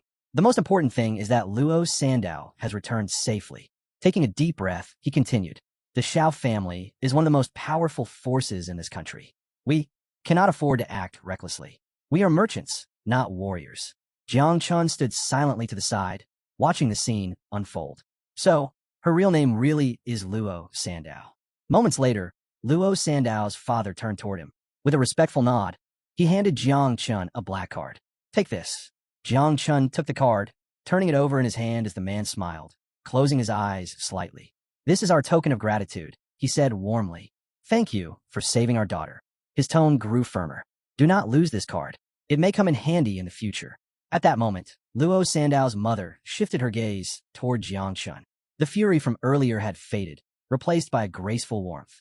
With a kind smile, she spoke. "You are our benefactor. As thanks, I have prepared a meal for you. Eat, rest, and then you may use our teleportation station to continue your journey." Jiang Chun accepted the black card with a small nod, closing his eyes briefly as he smirked. "I won't be staying to eat," he said casually. But the moment he finished speaking, Growrel, a loud stomach growl echoed through the grand hall. Jiang Chun froze. A faint redness crept up his ears as he awkwardly rubbed the back of his head. With a sheepish grin, he quickly changed his mind. "Actually, maybe just a little." Luo Sandow's father chuckled, gesturing toward the dining area. "Come on in. The food will be ready in no time." Meanwhile, her mother covered her mouth with a hand, closing her eyes as she smiled knowingly. Minutes later, the finest chefs of the Luo family had prepared an extravagant feast. Jiang Chun didn't waste a second. Plate after plate, dish after dish. He devoured everything in sight at an astonishing speed. Before long, a towering stack of empty plates loomed in front of him. A passing waiter, carrying another dish, stopped dead in his tracks. His eyes widened in disbelief. Was Jiang Chun stacking his plates into a tower? Completely unfazed, Jiang Chun leaned back slightly, one hand resting on the table while the other clutched a massive cut of meat. As he continued eating, a realization crossed his mind. The stronger my insects get, the hungrier I become. Across from him, Luo Sandow watched in stunned silence, a mixture of amusement and disbelief playing across her face. Slow down, she chuckled. No one's stealing your food. Seated nearby, her parents exchanged a knowing glance, sipping their tea as they observed Jiang Chun quietly. As the meal went on, Luo Sandow found herself stealing glances at him. Without realizing it, a faint blush crept on her cheeks. Her mother, casually swirling her cup of tea, finally spoke. Sandow mentioned that Jiang Chun is from the creation class and even possesses a divine rank. She turned to her husband. That's quite remarkable, don't you think? Her father rested his chin on his hand, studying Jiang Chun with interest. Indeed, he murmured, our daughter hasn't shared much, but I have a feeling Jiang Chun isn't as simple as he appears. There's something more to him. After a brief pause, he added, and he's quite handsome too. Their eyes met, a silent understanding passing between them. If Jiang Chun had the power to challenge the Shao family, if he could protect their daughter for a lifetime, then perhaps he was the perfect match. Just then, Luo Sandow's mother leaned forward, her eyes twinkling with curiosity as she flashed Jiang Chun a warm smile. So, tell me, Jiang Chun, she asked pleasantly, do you have a girlfriend? Jiang Chun, mid-bite, nearly choked. Before he could even react, she continued cheerfully. You know, our Sandow is single too. Luo Sandow tensed instantly. She's incredibly talented, her mother went on smoothly.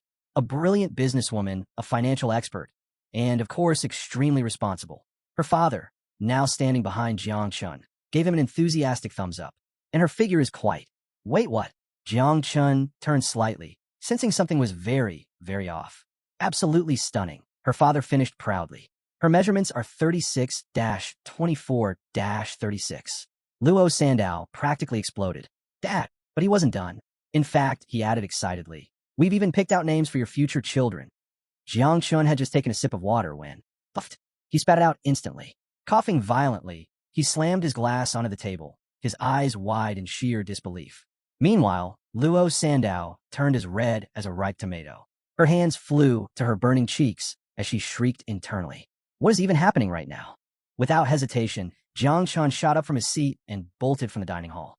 Thank you for your hospitality, he called over his shoulder, moving at full speed. His excuse? He was full and had urgent matters to handle. Reality? He just needed to escape. Luo Sandow's father watched him disappear and quickly called out, wait, we still have things to discuss. Before he could finish, Sandow rushed forward and clamped a hand over his mouth. Shut it, she hissed, her face burning hotter by the second. Her mother, however, simply turned to her daughter, her expression shifting into something mildly disappointed. Calmly, she settled back in her chair and let out a small sigh. Meanwhile, her father pried Sandow's hand away and muttered, our son-in-law just ran away.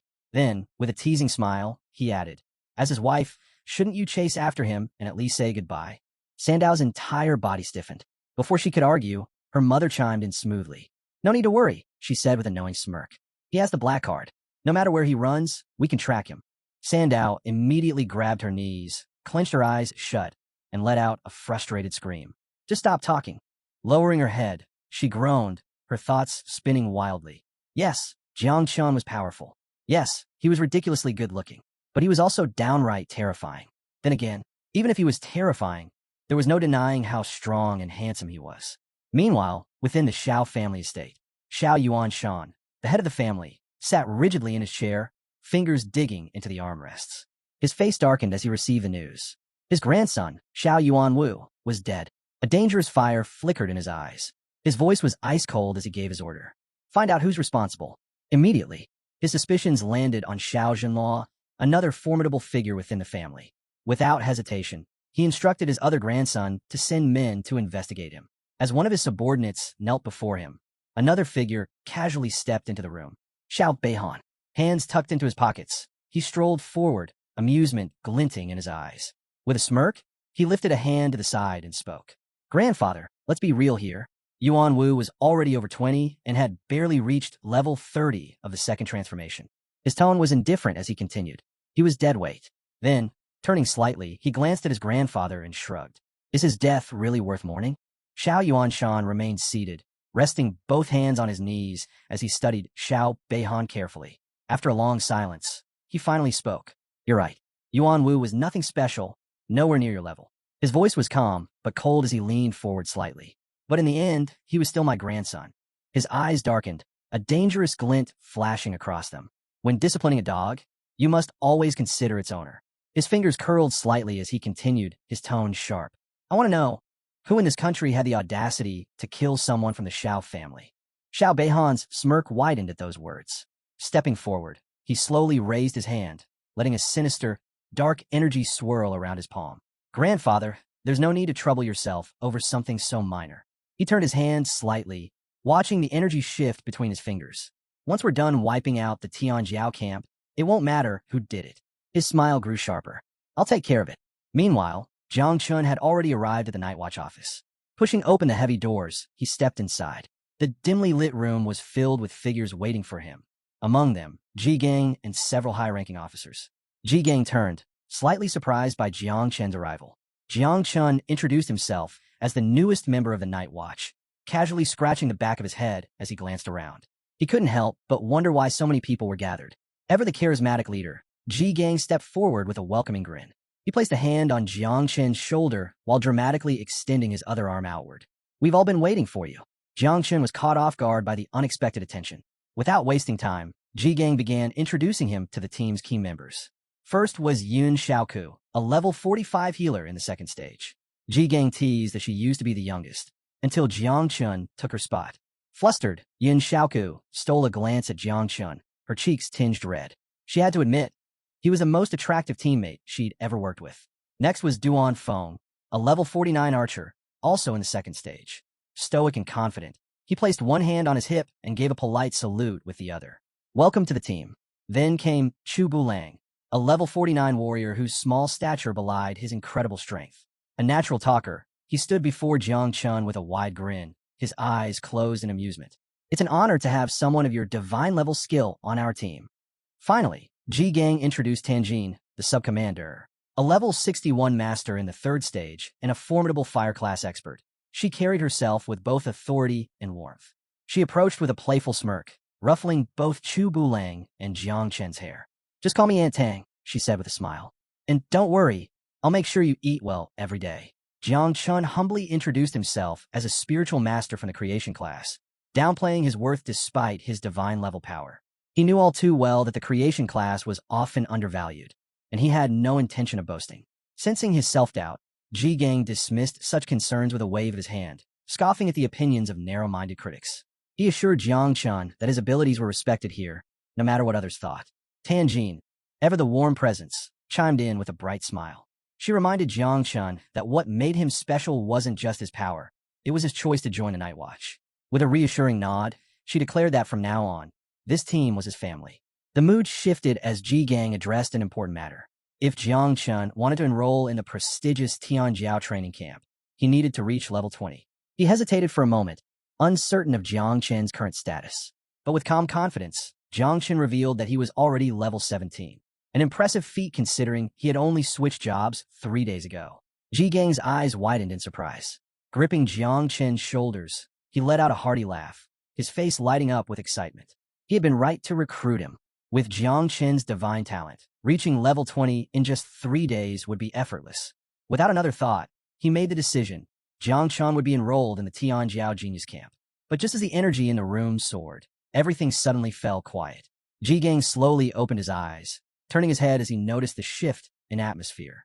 The others stood still, their expressions unusually serious. Sliding a hand into his pocket, Ji Gang's gaze settled on Jiang Chun, his tone turning grave.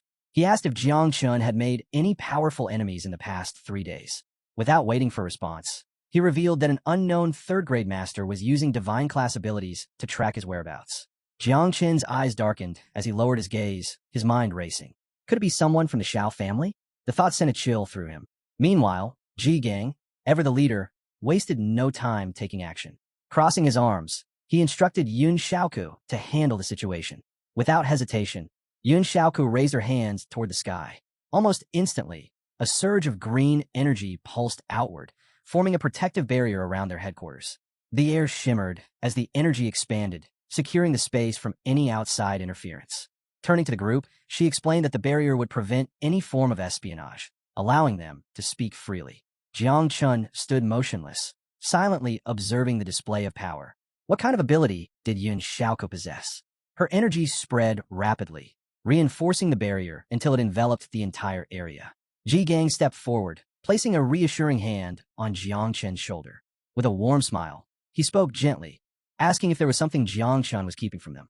His voice carried no accusation, only understanding. The rest of the team remained silent, waiting for Jiang Chun's response. Jiang Chun exhaled deeply, lowering his head as his fingers ran through his hair. His expression darkened before he finally spoke, revealing the truth. Just yesterday, he had killed Xiao Yuanwu of the Xiao family. Though he had erased all traces of the event with great care, he couldn't be certain if the Xiao family had other means of tracking him. Silence gripped the room. No one spoke, but their expressions said everything. Tanjin's face tightened in disbelief as she locked eyes with Jiang Chun.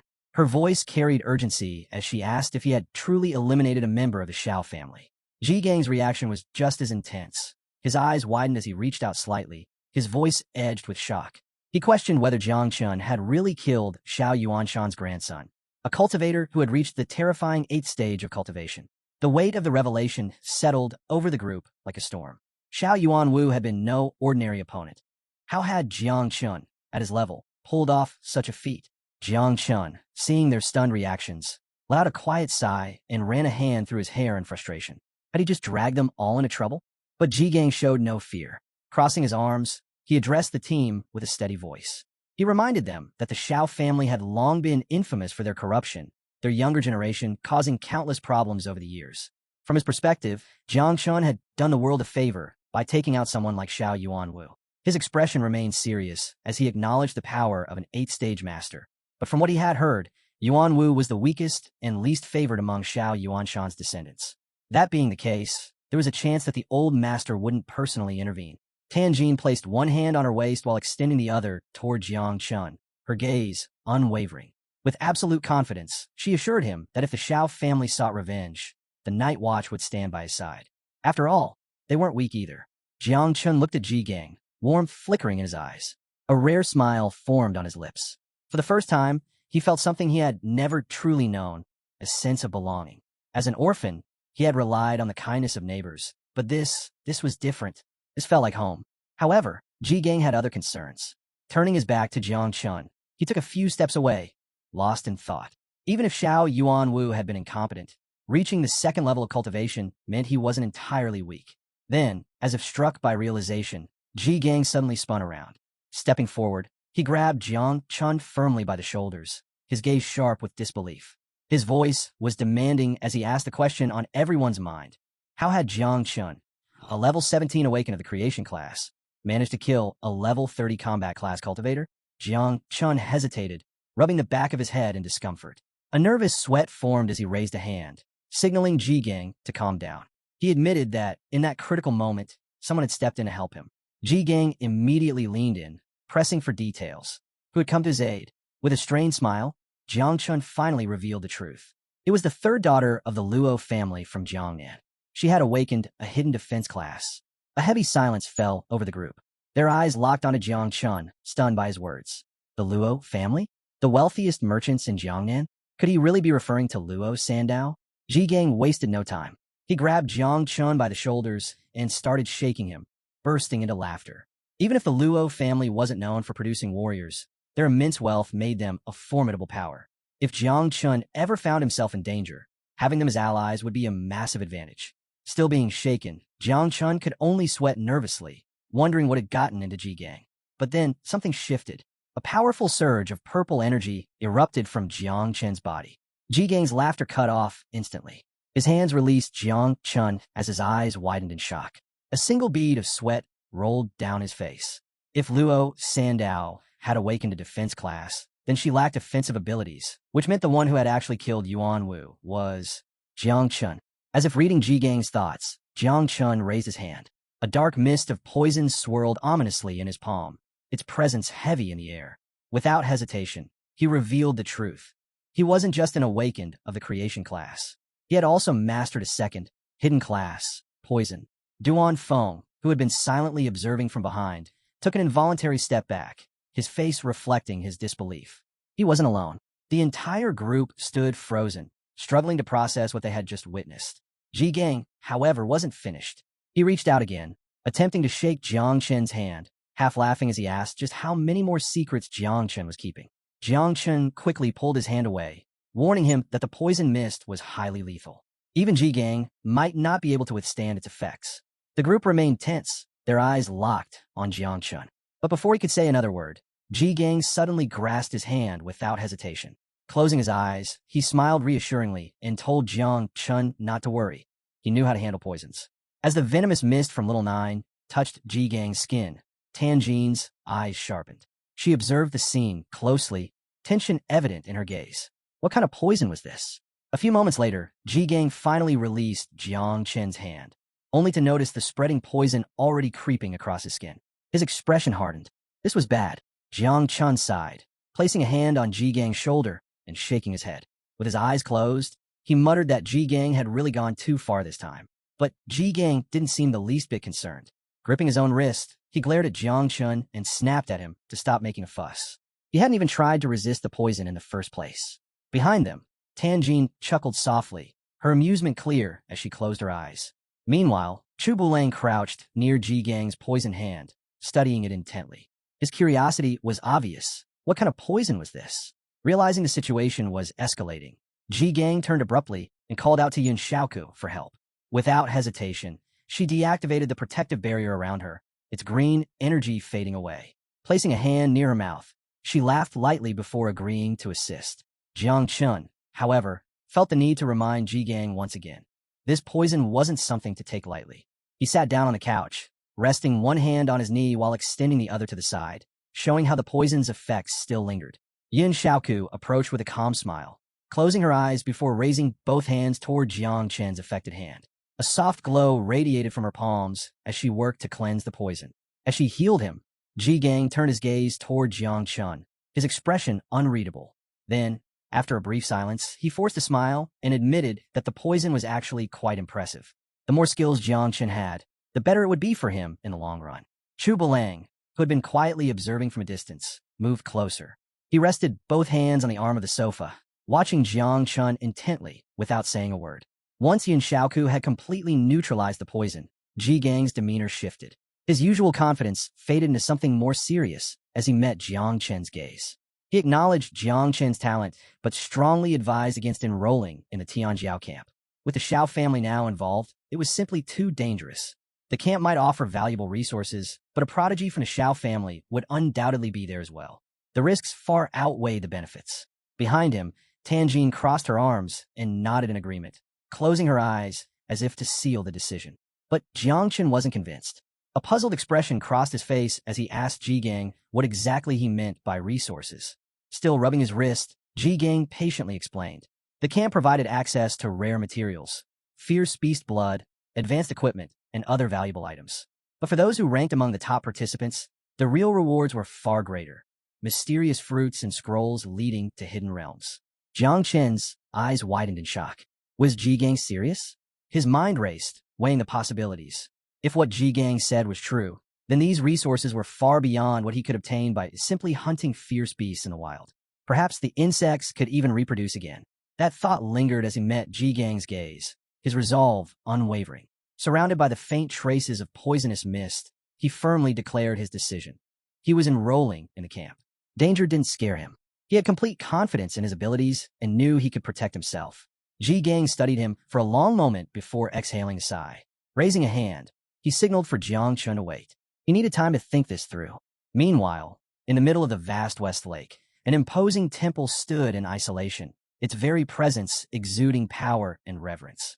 Suddenly, the calm waters rippled and parted as a figure approached, using immense force to carve a deep crack in the lake bed.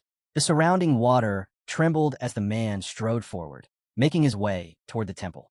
This was Xiao Beihan, the grandson of Xiao Yuanshan and the undisputed strongest genius of the Xiao family. His combat prowess had reached terrifying new heights, leaving even seasoned warriors in silent awe. As displaced droplets fell around him like rain, he stood tall, gripping his sword with one hand. Without turning fully, he cast a sharp gaze over his shoulder his voice cutting through the air as he ordered his subordinates to stop their pointless chatter. Then, with a serious tone, he demanded to know if they had found what they were searching for. 3 hooded men stood before him, hands resting on their abdomens as they bowed respectfully. One of them stepped forward and spoke, revealing the crucial information they had uncovered. Young Master Yuan Wu had been pursuing a woman named Luo Sandow before his disappearance. However, she had not been alone. Traveling alongside her was a man named Jiang Chun. Beihan's eyes darkened as he absorbed the revelation. He knew the girl from the Luo family wasn't a combat class warrior. That meant only one thing. Who exactly was Jiang Chun? One of his subordinates immediately responded. Jiang Chun had awakened a creation class ability of divine rank, and the most recent reports placed him at the Night Watch headquarters. Another hooded figure stepped forward, placing a hand over his chest in a formal salute before adding another detail. Both Jiang Chun and Luo Sandow had recently enrolled in the Tianjiao camp. However, there was still no definitive proof linking them to Yuan Wu's death. A slow, sinister smile crept across Beihan's face. His gaze sharpened as he stared into the distance. Evidence? That was irrelevant. As far as he was concerned, those two were already guilty. What intrigued him even more was Jiang Chen's divine rank awakening. Someone like that was worth his attention.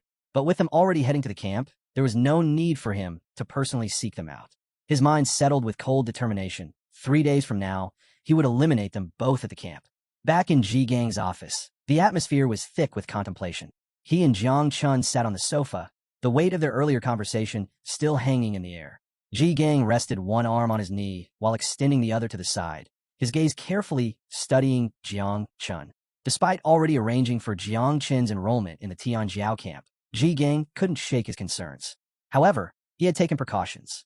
He had secured a strong ally for Jiang Chun, someone who could provide both protection and valuable connections. That person was Muhan Chio, the little princess of the Mu family. A 7th-level transformation cultivator, she was one of the camp's most formidable participants. But before heading to the camp, Jiang Chun would first accompany her on a mission, an exploration of a secret realm. Not only would this give him the chance to grow stronger, but it would also help him establish relationships with potential allies before officially entering the camp. Jiang Chun sat across from Ji Gang, his elbows resting on the arms of the sofa. He remained silent, listening intently. Then, with a mischievous smirk, Ji Gang leaned in, grabbed Jiang Chen's hand, and grinned. He casually mentioned that Muhan Chio wasn't just strong. She was also known for her breathtaking beauty. Since she was the same age as Jiang Chun, Ji Gang playfully suggested that he should try to win her over with his charm. Jiang Chun stiffened, a nervous sweat forming instantly. His expression tensed as he forced an awkward smile. Completely caught off guard, he scratched the back of his head before hesitantly replying that he'd give it a try. Before the conversation could go any further, a sudden knock at the door interrupted them. Ji Gang casually granted permission to enter, and soon, 2 figures stepped inside. One of them was a young woman, Muhan Chio. With her elbow resting on one hand and her chin propped on the other, she studied Jiang Chun with a scrutinizing gaze.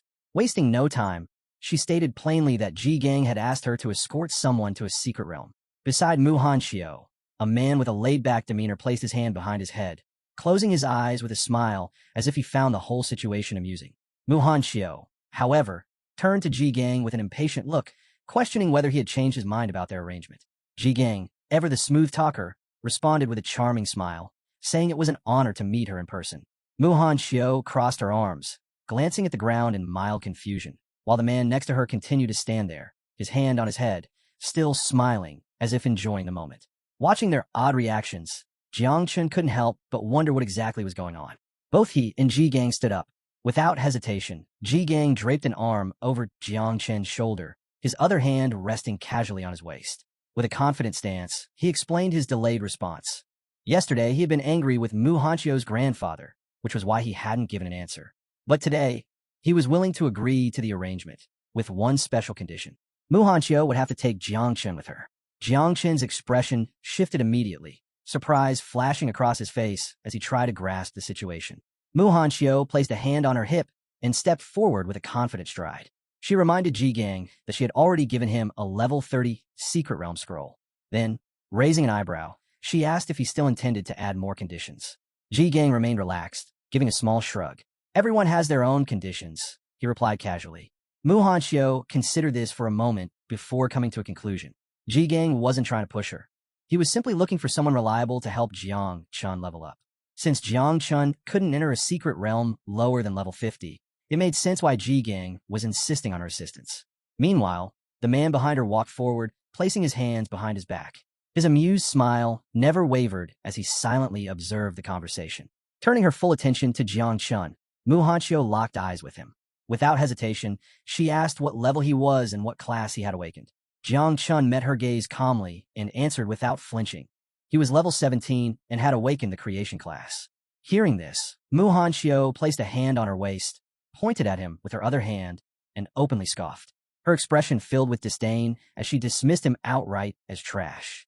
Jiang Chen's patience snapped. His irritation flared instantly, and in his mind, he had already labeled her a spoiled brat.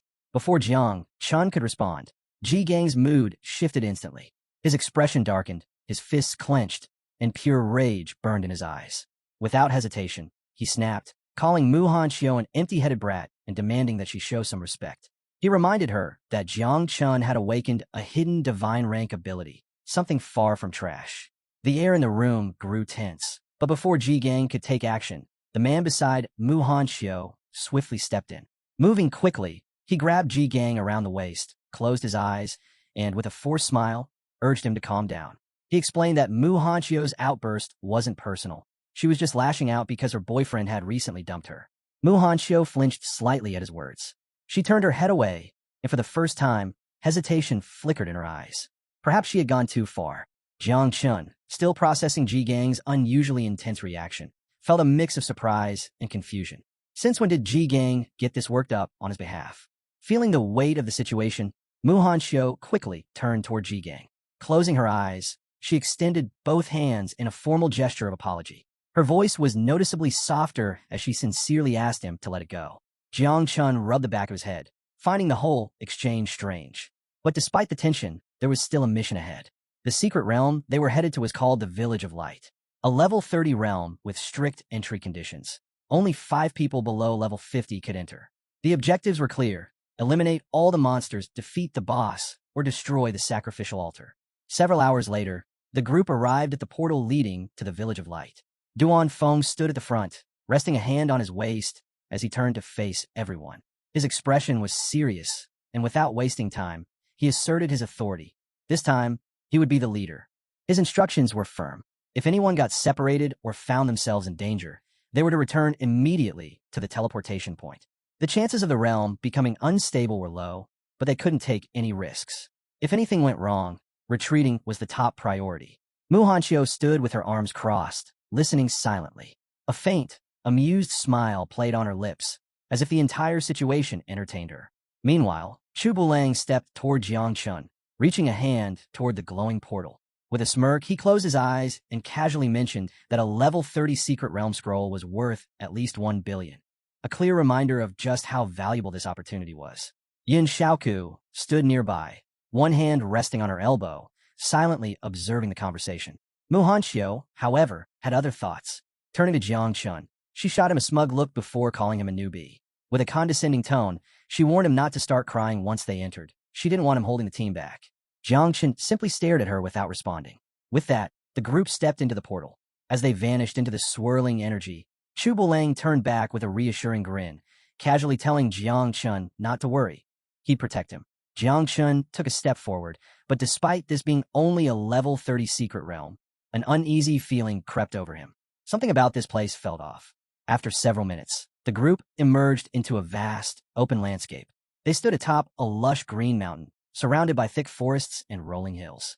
In the distance, nestled between towering snowy peaks, lay a mysterious village.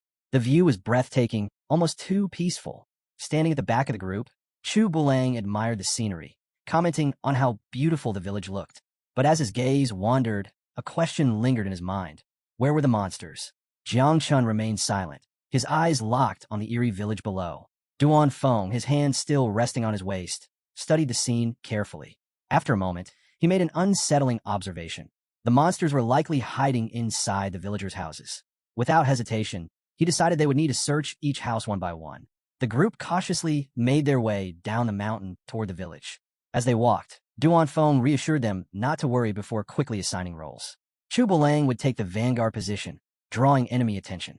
Duan Fang himself would focus on dealing damage. Yin Xiaoku would be in charge of healing. Jiang Chun and Muhan Chio were to stay close behind and not stray from the group. Everyone nodded in agreement, responding with a firm, understood. Deeper within the village, a strange stone sat atop a large rock. Inscribed upon it were the words, Guangming Village. Yet, instead of radiating light or warmth, the stone pulsed with an eerie, malevolent aura. Duan Fang, Yin Xiaoku, and Jiang Chun approached cautiously. The moment they got closer, Duan Fang's instincts screamed at him. Immediately, he raised his hand, signaling the others to stop. His gut told him this was no ordinary rock. There was something deeply unnatural about it. His voice was firm as he urged everyone to proceed with extreme caution. Yin Xiaoku stood beside Duan Fang, gripping her magical staff tightly. A deep frown formed on her face as she admitted she hated the atmosphere of this village.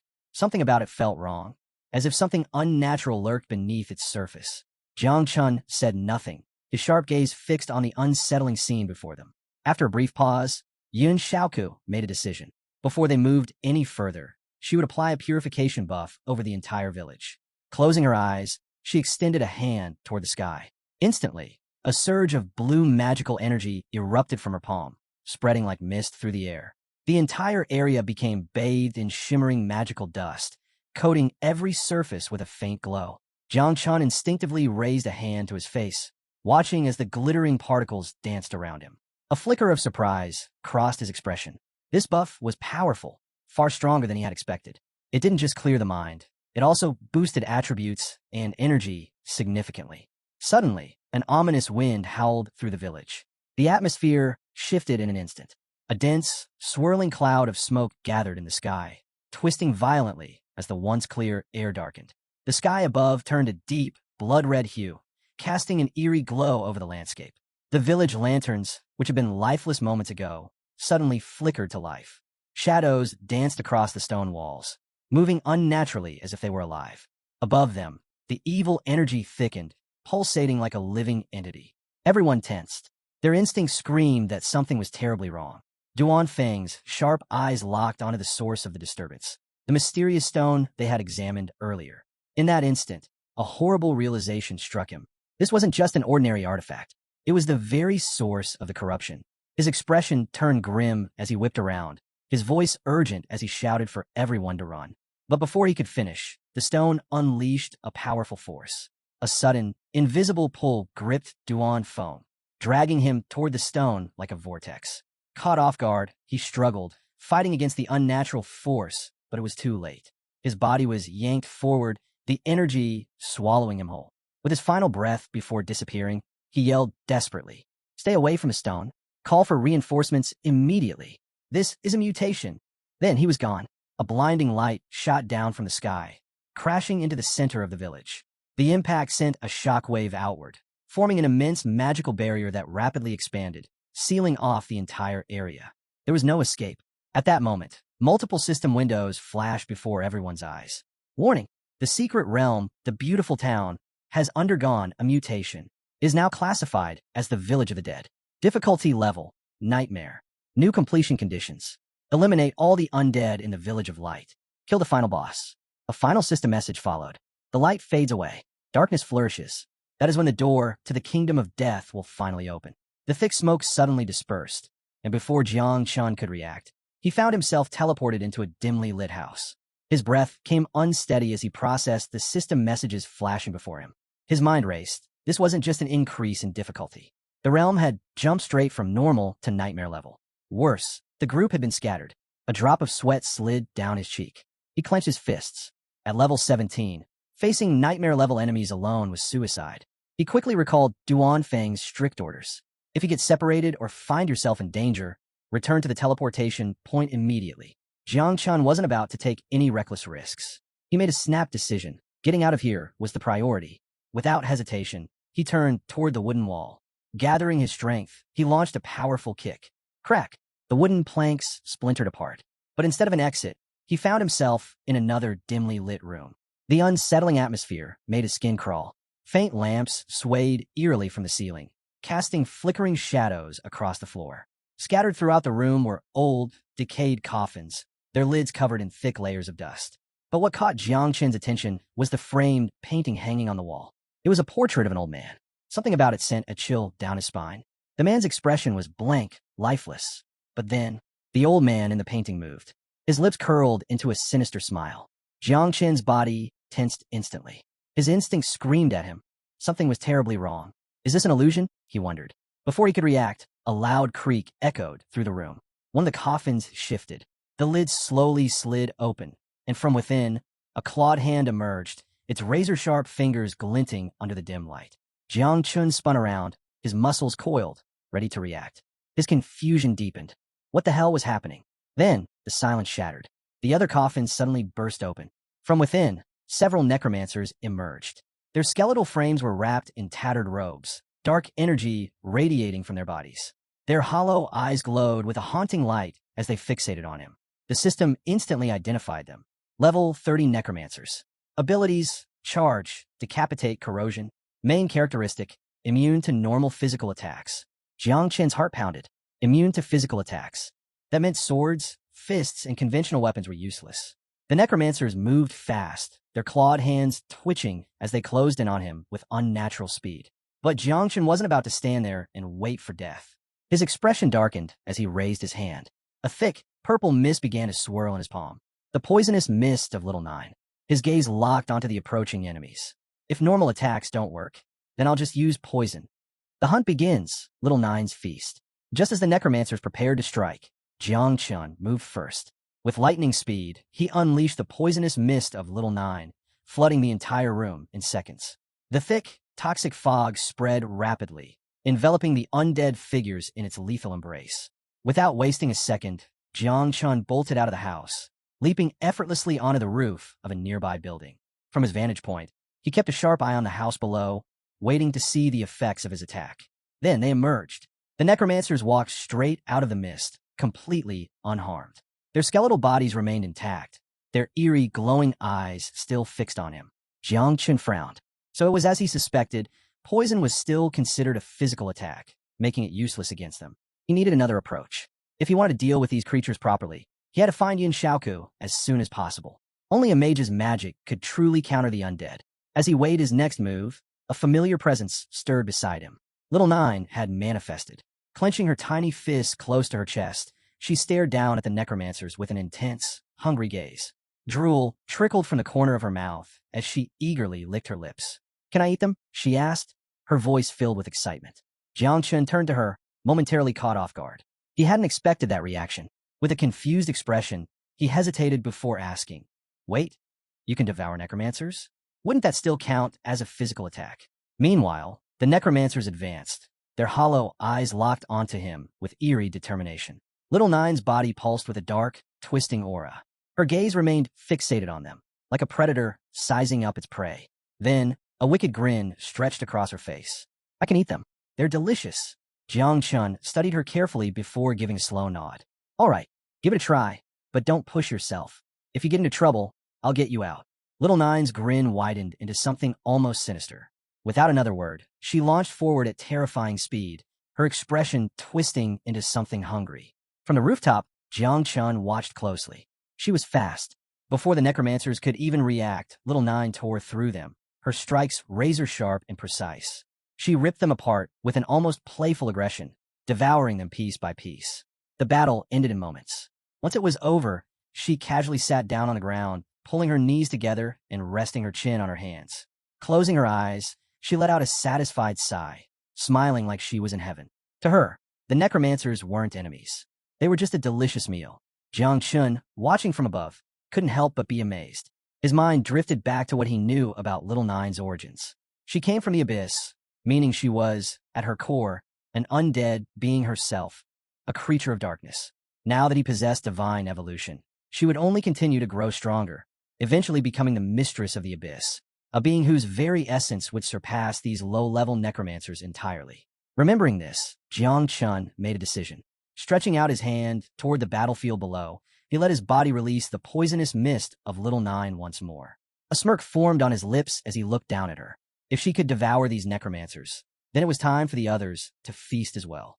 A powerful surge of energy coursed through his body, making him tremble slightly.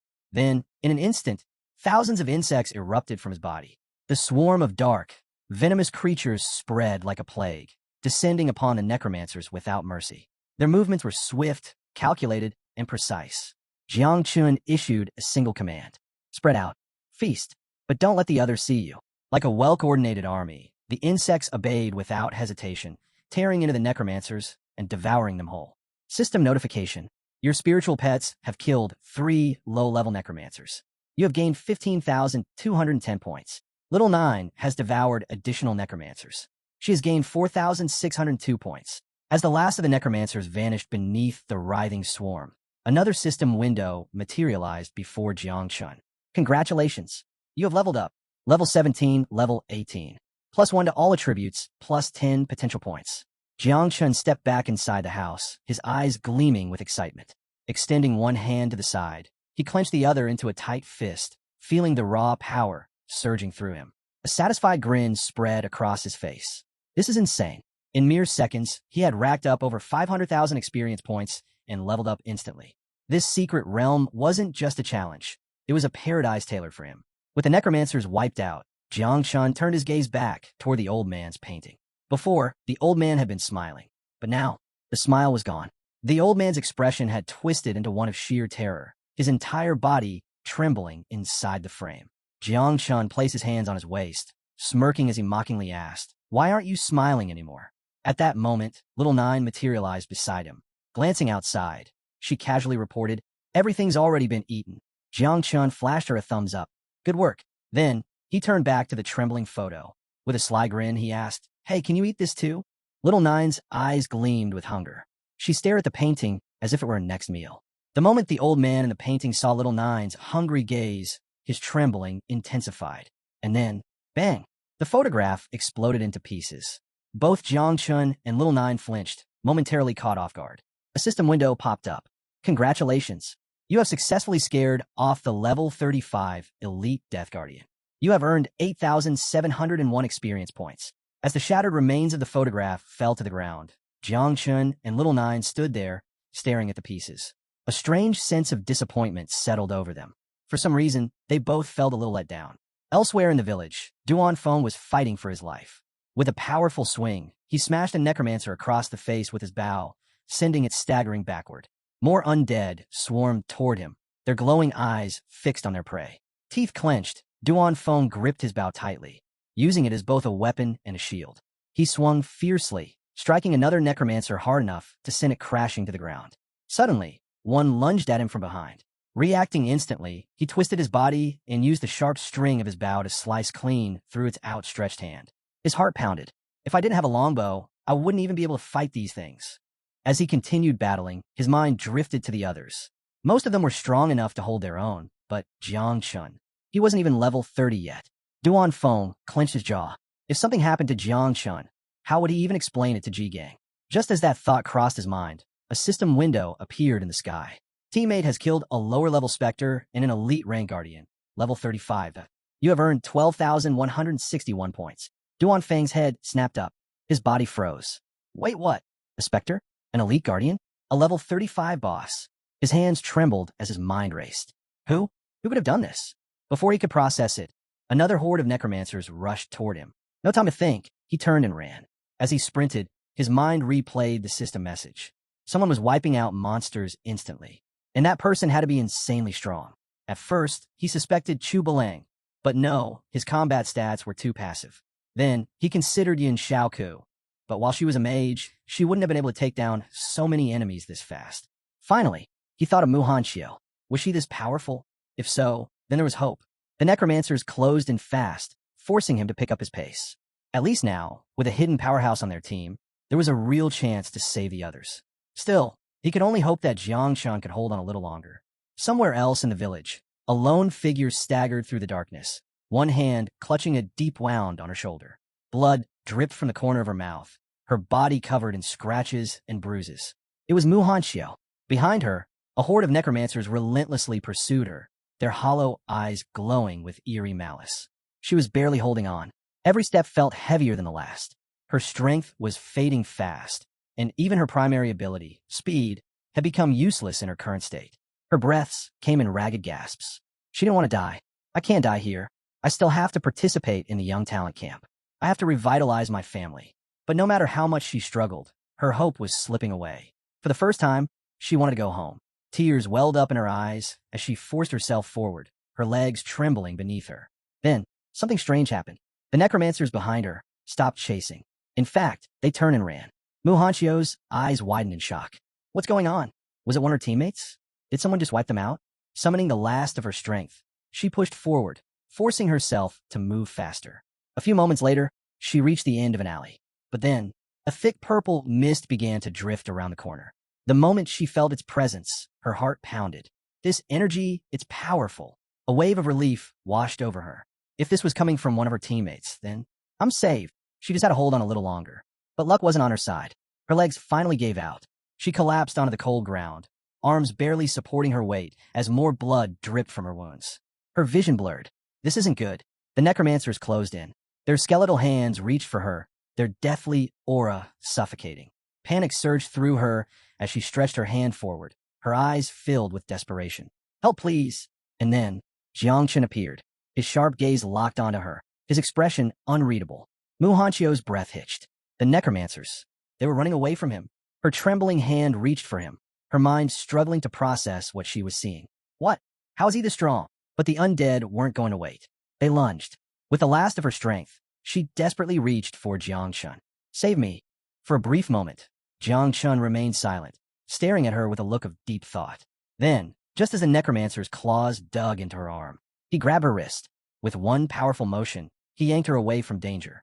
Get out of here, he commanded, his voice cold and firm. And stop interfering.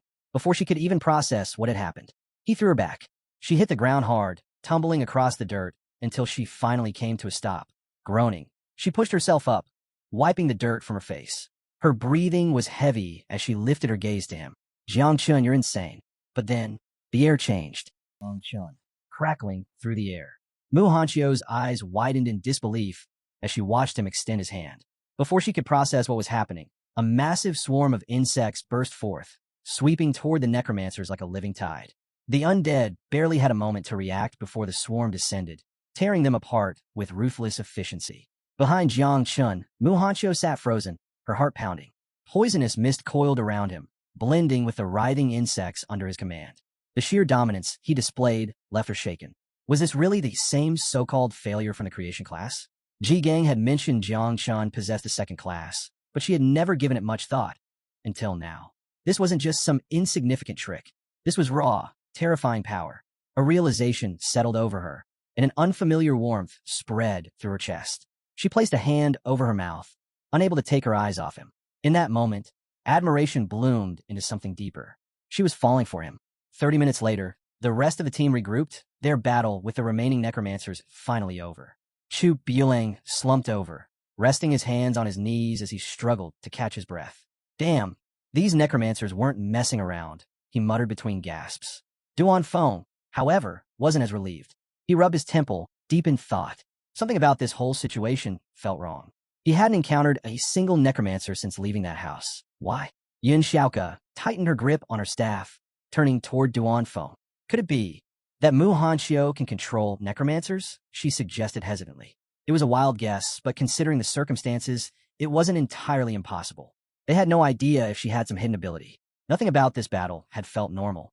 Before they could dwell on the idea, Yin Xiaoke suddenly pointed ahead. Look over there, she exclaimed. The group's attention snapped toward the battlefield in the distance. The ground was scorched and torn apart, signs of a brutal clash not long ago. Chu Buelang furrowed his brows. What the hell happened here? But Duan Fang wasn't focused on the destruction. His mind was on Jiangchen. Not far from them, the remains of necromancers lay strewn across the ground, their bodies still cloaked in a lingering poison mist. The moment Yin Xiaoke saw the scene, she froze. Duan Fang's expression darkened, a sinking feeling twisting in his gut. This isn't good, he murmured. If Jiangchen was here, we need to find him. Now, a tense silence followed before urgency took over. If something had happened to Jiangchen, there was no way they could face Ji Gang. Without wasting another second, the team split up and began their search. After several minutes of tracking, the group followed the trail through the village. As they turned a corner, they all came to an abrupt stop, their eyes widening at the sight before them. Duan Fang stood frozen in shock. Yin Xiaoke could barely find the words to speak. Even Chu Buelang, normally the most carefree of them all, stared in sheer disbelief. Sitting casually on a small stairway was Jiang Chun. His elbows rested on his knees, his head propped up by one hand, looking as if he had all the time in the world, completely at ease. But what truly stunned them was the person behind him. Muhan Chio, granddaughter of a king, was clenching her fists tightly as she massaged Jiang Chen's back. The sheer absurdity of the scene made Chu Buelang lean toward Duan Fang, whispering, is that really Jiang Chun? Still pointing at the sky as if reality had just shattered. Yun Xiaoka managed to confirm, it's him. But Duan Fang didn't move. His instinct screamed that something was off. There was no way Mu Hanxiu, prideful and arrogant, would willingly lower herself to serve Jiang Chun like this. His grip on his bow tightened. Don't move, he ordered, eyes narrowing. Something isn't right. This had to be a trick, a deception created by the boss of this secret realm. Behind Jiang Chun, Mu Hanxiu continued her massage, unaware of the silent tension building. But the moment she and Jiang Chun noticed the group standing there, they both froze. Jiang Chun stood up lazily, jerking a thumb toward the side. The boss is in the backyard, he said in an easygoing tone. Instead of relief, the group only grew more tense. Duan Fang immediately raised his bow, his expression dark. Nobody move. Chu Buelang clenched his fists, preparing to strike, while Yun Xiaoka gripped her staff even tighter. She locked eyes with Jiang Chun, her voice firm. One question. Answer honestly. Jiang Chun and Mu Hanxiu exchanged puzzled glances, but before he could say anything, Mu Hanxiu suddenly stepped forward. Spreading her arms protectively in front of Jiang Chun, she shot the group a determined glare. If you want to hurt Jiang Chun, you'll have to step over my dead body first. Jiang Chun blinked, caught completely off guard. What's she doing? For a moment, he could only stare at her, baffled by her sudden protectiveness. Then, with a sigh, he placed a hand on her face and gently pushed her aside. Stepping forward, he met Duan Fang's gaze directly, closing his eyes for a moment before pressing a hand to his chest. With a playful smirk, he spoke calmly. I know what you're thinking. Relax, I'm not a monster. I just have a little more charm than most. The group remained quiet, their gazes fixed on Jiang Chun, unreadable. Seeing their skepticism, Jiang Chun decided to put their doubts to rest. Your boss is Ji-Gang. Aunt Tang's cooking is amazing. At those words, Yun Xiaoka immediately stepped forward, placing both hands on his chest. Are you hurt? She asked, scanning him for any signs of injury. Jiang Chun simply touched his head, closed his eyes, and gave a relaxed smile.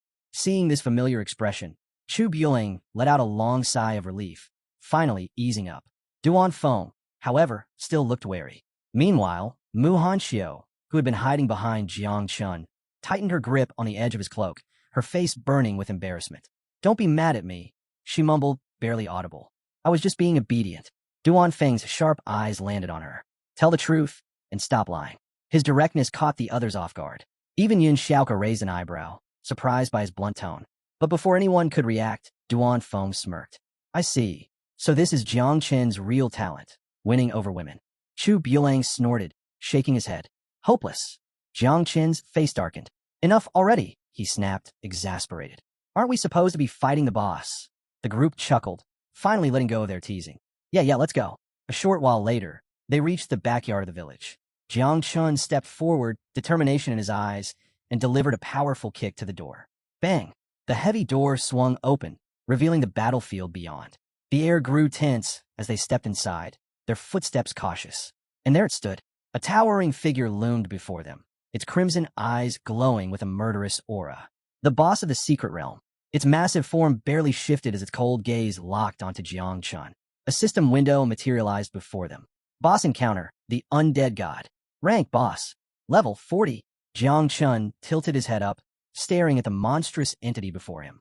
The others stood frozen, stunned by the sheer size of the creature. Duan Fang's voice broke the silence, his tone serious. This is a level 40 boss. Everyone, stay on high alert. Without hesitation, he assigned roles. He would engage the boss first, drawing its attention. Mu Hanxiu was to stay close to Jiang Chun and keep him protected. Yun Xiaoka was reminded to apply buffs and watch for incoming attacks. This isn't a game, Duan Fang warned. One mistake, and we're dead. The boss remained still, observing them. Then, it moved. Duan Fang's instincts kicked in. It's moving. Stay sharp and spread out. The team tensed, ready for battle. But instead of attacking, the boss crouched down. It lowered one massive elbow to the ground, then slowly bowed its head. And in complete silence, it prostrated itself before them. The entire team stood frozen, struggling to comprehend what they had just witnessed. Duan Fang muttered under his breath, still trying to process the situation. What is happening? His mind raced, searching for an explanation. Chu Buelang was equally dumbfounded. Why is it begging for forgiveness? Even Muhan Chio, who had mentally prepared herself for an intense battle, found herself at a complete loss for words. Jiang Chun, however, remained calm. Taking a slow step forward, he extended his hand toward the kneeling boss. As he did, a familiar poisonous mist began to seep from his body, Little Nine's toxic aura spreading through the air. The rest of the team was still injured from their previous battles, so Jiang Chun decided to handle the boss on his own. This was the perfect opportunity. He smirked slightly and called out, "It's time to eat." In an instant, Little Nine materialized in her full insect mother form. Her massive form loomed over the boss, her grotesque mandibles opening wide. Without hesitation, she lunged forward, prepared to devour the creature whole. The undead god's head snapped up in horror.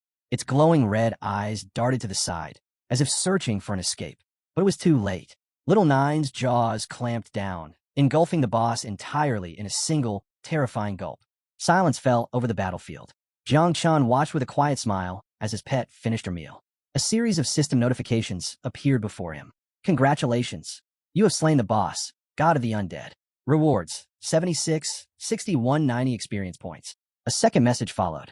Little Nine has transferred 31,224 experience points to you. In an instant, Jiang Chen's level shot up from 25 to 26. His attributes increased across the board, and he received 10 additional potential points. The poisonous mist coiled back into his body, and the boss was gone, completely erased from existence. Then, another system notification appeared. Secret Realm cleared. You have completed Village of the Undead, Nightmare difficulty. As Jiang Chun absorbed the messages, the reality of what had just happened finally hit the rest of the team. Not only had Jiang Chun eliminated the boss in an instant, he had also wiped out every necromancer in the village. Jiang Chun scratched his head, offering a sheepish grin. Oh yeah, total coincidence. My poison just happens to work well against necromancers. The system finished calculating their performance, and a final status window appeared. Team evaluation rankings. Duan Fang, level 49, C rank. Chu Buelang, level 49, D rank. Yin Xiaoka, level 46, D rank. Muhan Chio, level 36, E rank. Jiang Chun, level 26, triple S rank. A golden metal materialized in the sky, radiating a soft glow. The entire team stood in stunned silence. They had just cleared a level 30 Nightmare difficulty secret realm with a triple S rank evaluation. Then, as if that wasn't enough, the system rewarded them with a rare item. Item obtained, Dead Soul Metal. Effect, can withstand one deadly attack. Bound to player. Cannot be transferred or sold. Duan Fang's jaw nearly hit the floor. This is insane. Even their standard individual rewards had already been impressive. But now, they had also received a top-tier survival item. Something like this had never happened before. None of them had ever received such an incredible reward. And it was all thanks to following Jiang Chun. They had won without even lifting a finger. Without hesitation, the entire team stepped forward, bending slightly at the waist, hands resting on their knees. Thank you, they said in unison. Jiang Chun rubbed the back of his head, laughing awkwardly. Aha, it was nothing. But in truth, he had gained the most. Among his many rewards, the system had granted him an impressive haul. 2 skill books, a metal glove, a magic scroll, a mysterious crystal, a scythe, a necklace, a ring, a shield. As he crossed his arms, his eyes scanned over the collection. No wonder this secret realm had such a high death rate. The rewards were worth billions. But among all the treasures, one item stood out the most. Invisibility Cape, Platinum Quality. Plus 80 Agility. Plus 50 Energy. Grants invisibility for 3 minutes. Cooldown, 2 hours. Jiang Chen's eyes gleamed with excitement. This was perfect. Not only was it practical, but it was also stylish. Without a second thought, he reached out and claimed the cape for himself. As for the other items, most weren't particularly useful to him. He made a mental note to sell them once he returned. He could use the money to buy pure blood for his insects. Just then, a portal shimmered into existence above them, accompanied by a system notification. Due to the mutation of the secret realm and the successful completion of the challenge, this realm will soon disappear. Please exit immediately. Jiang Chun quickly checked his devour value. It had risen significantly. Just a little more blood, and his insects would be ready for their second reproduction cycle. But there was no more time. Night had fallen by the time they returned to Night Watch headquarters. After arriving, the team immediately reported to G Gang. They informed him of 3 critical things. 1. The secret realm had mutated. 2. Jiang Chun had single-handedly cleared it. 3. Muhan Chio had been conquered, a detail they made sure to emphasize with teasing smirks. Ji Gang remained silent as he listened. When they were done, he exhaled sharply and waved his hand. Everyone except Jiang Chun leave. Duan Fang, standing just behind Jiang Chun, nodded. Understood. One by one, the others exited the office, leaving Jiang Chun alone with Ji Gang. The moment the door shut, Ji Gang turned, his sharp gaze locking onto Jiang Chun. His voice was calm, yet heavy with authority. Confess everything now, and I'll be lenient. If you resist, he took a step forward, his presence exuding an overwhelming pressure. I'll have no choice but to punish you severely. Jiang Chen's body stiffened. His voice wavered slightly. What exactly am I supposed to confess? Ji Gang's eyes narrowed. Jiang Chun had told the others that the Venom class was naturally strong against Necromancers. But Ji Gang wasn't fooled. That was a lie. A convenient excuse meant to mislead Duan Fang and the rest. Ji Gang could see right through him. A sharp glint flashed in his eyes as he took another step closer, his tone dangerously quiet. What are you hiding? Jiang Chen's forehead grew damp with sweat. His mind raced, trying to find a way out of this situation. Inside his consciousness, Little Nine trembled. Are the insects about to be exposed? The abyssal insects were an ancient, forbidden plague, so dangerous that if anyone discovered their existence, Jiang Chen wasn't sure they'd let him live. Ji Gang took another step forward, his gaze sharp as a blade. Speak. Jiang Chen's heart pounded violently. He hesitated, trying to find the right words. But before he could even stutter out an excuse, Ji Gang suddenly grinned. And then, he burst out laughing. Loud, unrestrained laughter filled the room. Jiang Chen blinked. What? Completely thrown off, he could only stare as Ji Gang casually placed one hand on his hip and clapped Jiang Chen's shoulder with the other. The tension in Jiang Chen's body slowly eased. Wait, why was I even so nervous? He had slaughtered monsters without a second thought. Yet here he was, sweating like a guilty criminal. For a moment, his entire body had tensed in fear. But now, he realized, Ji Gang had just been messing with him. Letting out a long sigh, Jiang Chun collapsed onto the sofa, one arm draped lazily over the backrest. Extending his other hand toward the ceiling, he exhaled. You weren't really pressuring me. You just didn't want to force me into talking. Ji Gang remained silent, watching him carefully. But it's fine, Jiang Chun continued, placing a hand over his chest. I promise you don't have to worry. I'll tell you when the time is right. For now, he wasn't ready to reveal anything. But in return, I'll get you an epic-level piece of equipment, Uncle Ji.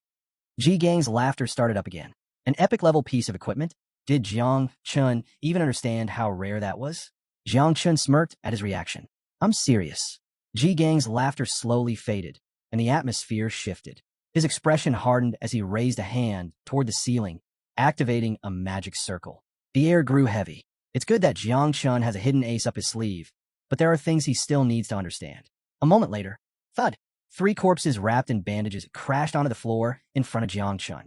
Jiang Chen's eyes widened. What the hell? His gaze flickered between Ji Gang and the lifeless bodies. Uncle Ji, what is this? Ji Gang crossed his arms, his voice calm but firm. These guys were all at least 3rd-grade masters, level 60 or higher. 2 of them were even 4th-grade grandmasters, above level 90. Jiang Chun felt an icy chill crawl down his spine. Even Ji Gang himself wouldn't have been able to handle people like this easily. A drop of sweat rolled down Jiang Chen's cheek as he gulped. His thoughts raced. Were all these guys sent to kill me? But before he could voice that suspicion, Ji Gang rolled his eyes. Stop talking nonsense. These guys weren't after you. They were after Muhan Chio. Jiang Chen's head snapped toward Ji Gang. Muhan Chio. Ji Gang reached into his coat and pulled out a tightly rolled scroll. Without a word, he tossed it toward Jiang Chun. Read it. Jiang Chun caught the scroll with both hands, carefully unrolling it. The moment his eyes scanned the text, his expression darkened. Great Summer Hunting List. First place, Ing Zhan, level 46, Invincible Descendant. War Zone, Capital Zone. Reward, 3 Celestial Rewards. Second place, Ji Xinyue, level 46, Invincible Descendant. War Zone, Demon City Zone. Reward, 3 Celestial Rewards. Third place, Jiang Wushuang, level 45, Invincible Descendant. War Zone, Jiangnan Zone. Reward, 3 Celestial Rewards. 12th place, Xiao Beihan, level 41, National Defender Descendant. War Zone, Jiangnan Zone. Reward, 2 Celestial Rewards. Jiang Chun furrowed his brows. What is this list? He didn't recognize a single name. His eyes narrowed as he examined the scroll more closely. Then his gaze froze. A familiar name appeared. Xiao Beihan. His heart skipped a beat. Turning to Ji Gang with a surprised look, he asked, "Wait, isn't this guy from the Xiao family? The ones who protect the country?" Ji Gang met his gaze with a grave expression. "Yes, all of the names on this list belong to the top geniuses of their generation, and Xiao Beihan is one of them." A chill ran down Jiang Chen's spine. Ji Gang continued, his voice grim. "Xiao Beihan will also be participating in Tianjiao camp, but more importantly, he will be in the Yangtze River Southern War Zone, the same one as you." Jiang Chen's body stiffened. Ji Gang didn't stop there. "Listen carefully. If someone reaches the 7th transformation, they are considered a king protector. If they reach the 8th transformation, they are a country protector. And if they reach the 9th transformation, they are considered invincible." Jiang Chen clenched his jaw. The weight of those words wasn't lost on him. The top 100 prodigies of Great Xia were all descendants of sealed kings. And Muhan Chio, despite her lineage, was ranked 77th. His grip on the scroll tightened. There was information about her as well. Rank 77, Muhan Chio, descendant of a sealed king. Current location, Jiangnan War Zone. Bounty, celestial level reward. Jiang Chun slowly exhaled. This wasn't just a ranking. This was a hit list. Ji Gang glanced at him, his tone unwavering. If the descendants of sealed kings are already this powerful, then imagine how terrifying the Xiao family is. Jiang Chun silently finished reading the rest of the scroll. Several minutes passed before he finally stepped forward, returning it to Ji Gang. His expression was serious as he spoke. "You showed me this, so I wouldn't be completely unprepared in Tianjiao camp, right?" Ji Gang took the scroll and nodded. "Exactly. The stronger you appear, the more danger you'll attract. Don't reveal your power recklessly, unless it's absolutely necessary." Jiang Chun clenched his fists, his gaze dropping as he absorbed everything. Unlike the so-called geniuses around him, he had no influential family to support him. Ji Gang was his only guardian, strong, yet limited to a 3rd-grade master. Even Ji Gang himself seemed troubled, admitting, "I had a good master, but I never truly mastered the arts. I'm only at the 3rd level." A pause followed before he hesitated. "I don't know if I can protect you properly, Jiang Chun." But Jiang Chun merely lifted his head and smiled. "I understand, Uncle Ji. I won't reveal my power in Tianjiao camp."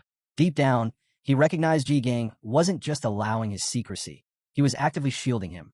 Knowing Jiang Chun was hiding something significant, he still stood by his side. That alone earned Jiang Chen's respect. Resting his hand under his chin, he smirked. If word got out about his performance in the secret realm, he might even surpass Mu Hanxio in the rankings. Yet, strangely, she had remained silent. Not a single word to anyone. Why was she keeping a secret? Ji Gang suddenly stood up, stepping toward Jiang Chun with an amused glint in his eyes. He leaned in with a mischievous smirk. "Now, be honest with me, Jiang Chun." Jiang Chun blinked. "What?" Ji Gang's smirk widened. "What exactly did you do to Mu Hanxio?" Jiang Chun froze. Ji Gang sighed dramatically. "There were only necromancers in that secret realm, so your taste must be pretty unusual, huh?" Jiang Chun stiffened. Sweat trickled down his forehead as he realized he needed an escape. Without hesitation, he turned on his heel and waved over his shoulder. "I'm taking a shower and getting some sleep. I need to rest." Ji Gang, still confused, called after him. "Wait, did I ever say it was a bad thing?" But Jiang Chun was already gone, disappearing down the hallway. As night fell, he stood before a table covered in jars, his eyes gleaming with excitement. 33 units of 3rd-level blood. 14 units of 4th-level blood. He had sold most of his equipment to obtain these resources, but it was worth it. This amount would be enough for his insects to reproduce a 2nd generation. Picking up a jar, he removed the lid and poured the thick, purple blood onto his arm. A satisfied smile crept onto his lips. "All right, little ones, time to eat." He started with the 3rd-level blood, the equivalent of devouring a human master at level 60 or higher. Each jar required hundreds of ferocious beasts to produce. With a sigh, he chuckled and told his insects, "Your father worked really hard for this."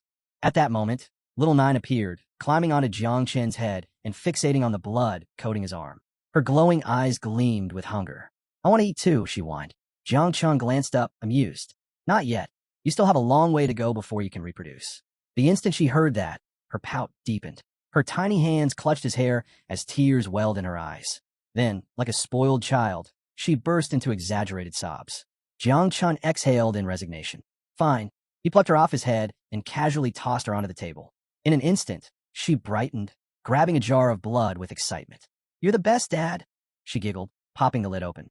A tiny straw appeared in her hand, and she happily sipped the blood as if it were a luxurious drink. Meanwhile, Jiang Chun grabbed another jar and removed the cap, this time pouring the thick, 4th-level blood onto his arm. This blood was different. Equivalent to a level 90 human master, it carried a potent energy that instantly triggered a response from the insects inside him. Thousands of them surged out, eagerly drinking their fill. A system window materialized. System notification. Reproduction process of 9 wings insect larvae has begun. Each insect can reproduce between 40 and 60 larvae. Divine evolutionary acceleration is in progress. Jiangchen remained silent as he watched the process unfold. More and more insects emerged, feeding greedily on the blood. Minutes later, another notification appeared. System notification. Reproduction process completed. Total new offspring 100,000. Jiangchen's hand trembled. Then, without warning, a thick, purple mist erupted from his palm. But this wasn't ordinary mist. It was alive. His breath caught as he stared at his own hand, instincts screaming that something had changed. His expression darkened, his entire body going on high alert. What is happening to me? For a moment, he was frozen. Then, to his horror, the insect larvae began pouring out of his hand in waves. His eyes widened. Panic set in as he clutched his wrist, trying desperately to stop them. But it was futile. The 100,000 newborn larvae burst from his arm, flooding the apartment in an instant. They swarmed the air, devouring everything in sight. Jiangchen's gaze snapped to the ceiling. It was already being eaten away. His heart pounded. Were they rebelling? Gritting his teeth, he raised his fist toward the ceiling and roared. Return to the nest. Now, the insects froze midair. Then, as if obeying an invisible command, they swirled back toward him, rushing into his arm like a wave retreating into the ocean. Jiang Chun let out a slow, steady breath. Turning his head, he saw the damage. The insects had already devoured part of the table and an entire painting. A chilling realization sank in. These creatures were far more dangerous than he had imagined. If he lost control for even a second, they could consume everything. On the table, Little Nine happily licked the last drops of blood from a jar, completely unfazed by the chaos around her. Jiang Chen's eye twitched. Are you serious right now? He shot her an exasperated glare. You were too busy stuffing your face to keep an eye on your own offspring.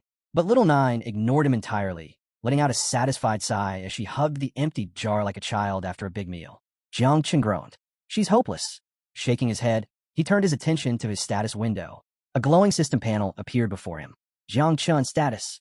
Level 26. Title, Sovereign of Insects. Profession, Divine Rank Creation Class.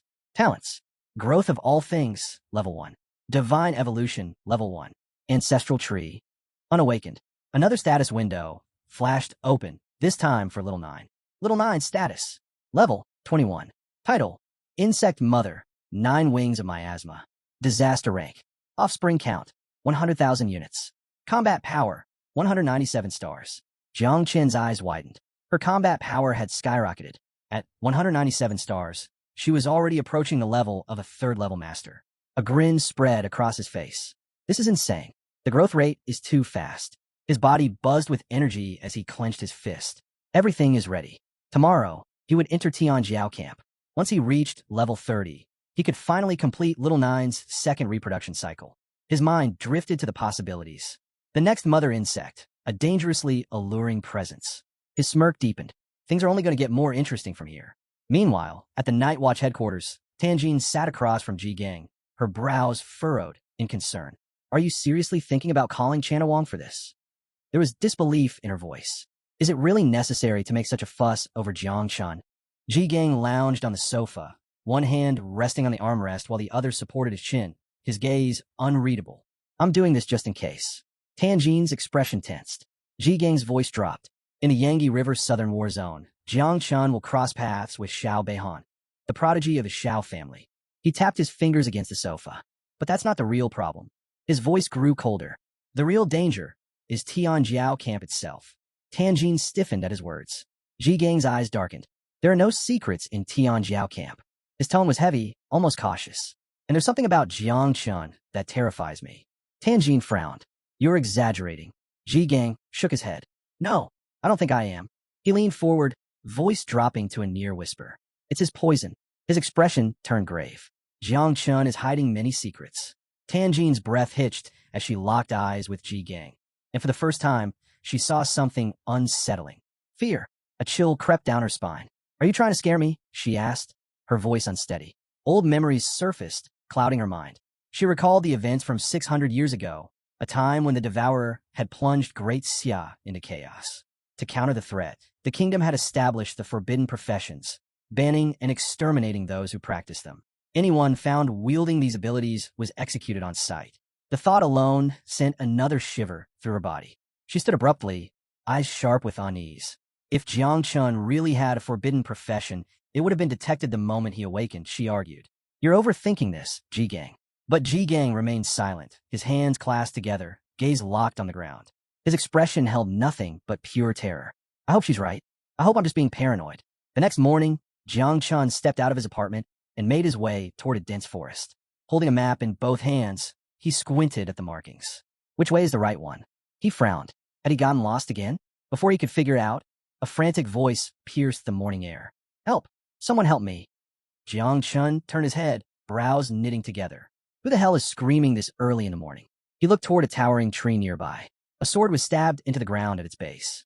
At the very top, a white-haired man clung desperately to a branch, his entire body trembling. Please, help me. I'm afraid of heights. Jiang Chun stood still, his mind momentarily blank. Did I hear that right? This guy climbed all the way up, only to realize he was afraid of heights. Is he an idiot? Jiang Chun sighed. Whatever. He might as well help the fool before he died of his own stupidity. Raising his hand, he activated Growth of All Things Vine. Thick branches shot up from the ground, weaving their way toward the man. Just as he lost his grip and tumbled downward, the vines coiled around him, gently lowering him to safety. Once on the ground, the man collapsed onto his hands and knees, panting heavily. I was so scared, he gasped. Jiang Chun folded his arms, watching him with a blank expression. The man continued, voice still shaking. I just wanted to save a bird's nest. I thought it wasn't that high, but when I climbed up, I realized it was really high. Jiang Chun blinked. A bead of sweat rolled down his cheek. So, let me get this straight. This guy is afraid of heights.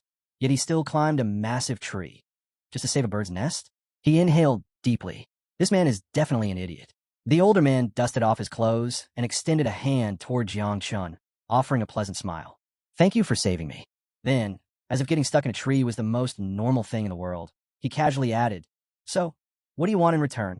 Jiang Chun, still struggling to comprehend this man's existence, scratched his head. Actually, I'm just trying to find my way to Tianjiao camp. Do you know the way? The man turned his back, closing his eyes as he walked away with a calm smile. Follow me. I'm heading there too. I have a task there. Jiang Chun sighed in relief. Thanks. He put a hand behind his head and fell in a step behind the old man. As they walked, curiosity nagged at him. The man carried a sword on his back instead of storing it in his system inventory, an unusual choice. Extending his hand toward him, Jiang Chun asked, Are you a job changer too? The old man chuckled and shook his head. Nope, I never change jobs. I'm just an enthusiast who loves practicing with the sword. Jiang Chun blinked. Seriously? The man's smile didn't waver. When I was young, I didn't have talent. I failed to change jobs. He turned slightly, meeting Jiang Chun's gaze. For 10 years, I fought and struggled, but I couldn't even afford to buy a bathroom in the city. Jiang Chun's eye twitched. That's an oddly specific way to describe being broke. The man continued, his tone suddenly nostalgic. At my lowest point, I ran to the mountains, found a small, abandoned cabin, climbed onto a table, and Jiang Chun's expression tensed. You were going to... The man nodded. Yeah, I was ready to hang myself. But then, out of the corner of my eye, I saw it. A sword. Jiang Chun frowned. A sword? The old man's smile returned. Something inside me changed. I decided to live. From that moment on, I trained with the sword every single day. His eyes gleamed with excitement as he continued. I practiced drawing the sword for 20 years. Then, I practiced fencing for 30 years. Jiang Chun stared at him, waiting for some profound conclusion. The man paused dramatically. And one day, I had a revelation. Silence stretched between them. Jiang Chun forced a polite nod. Yes, that's certainly something. Beaming, the old man gripped the hilt of his sword. Want to learn a special move? I can teach you right now. Before he could even finish naming the technique, Jiang Chun immediately cut him off. No thanks. The old man froze. Then, with a calm chuckle, he slowly sheathed his sword. You're a bit impatient, huh? His tone was lighthearted. It's fine. I'll wait. One day, you'll come asking me to teach you. Jiang Chun ignored the old man's cryptic remark and turned his eyes toward the sky. That's when he saw it, Tianjiao camp. His eyes lit up with excitement. Look, isn't that Tianjiao camp? He turned to the old man, expecting a response, only to find nothing. The man was gone. Jiang Chun froze, his head snapping left and right. But there was no sign of him. He frowned. Where the hell did he go? That old man was far too strange. At the entrance of Tianjiao camp, helicopters hovered overhead, their blades slicing through the air.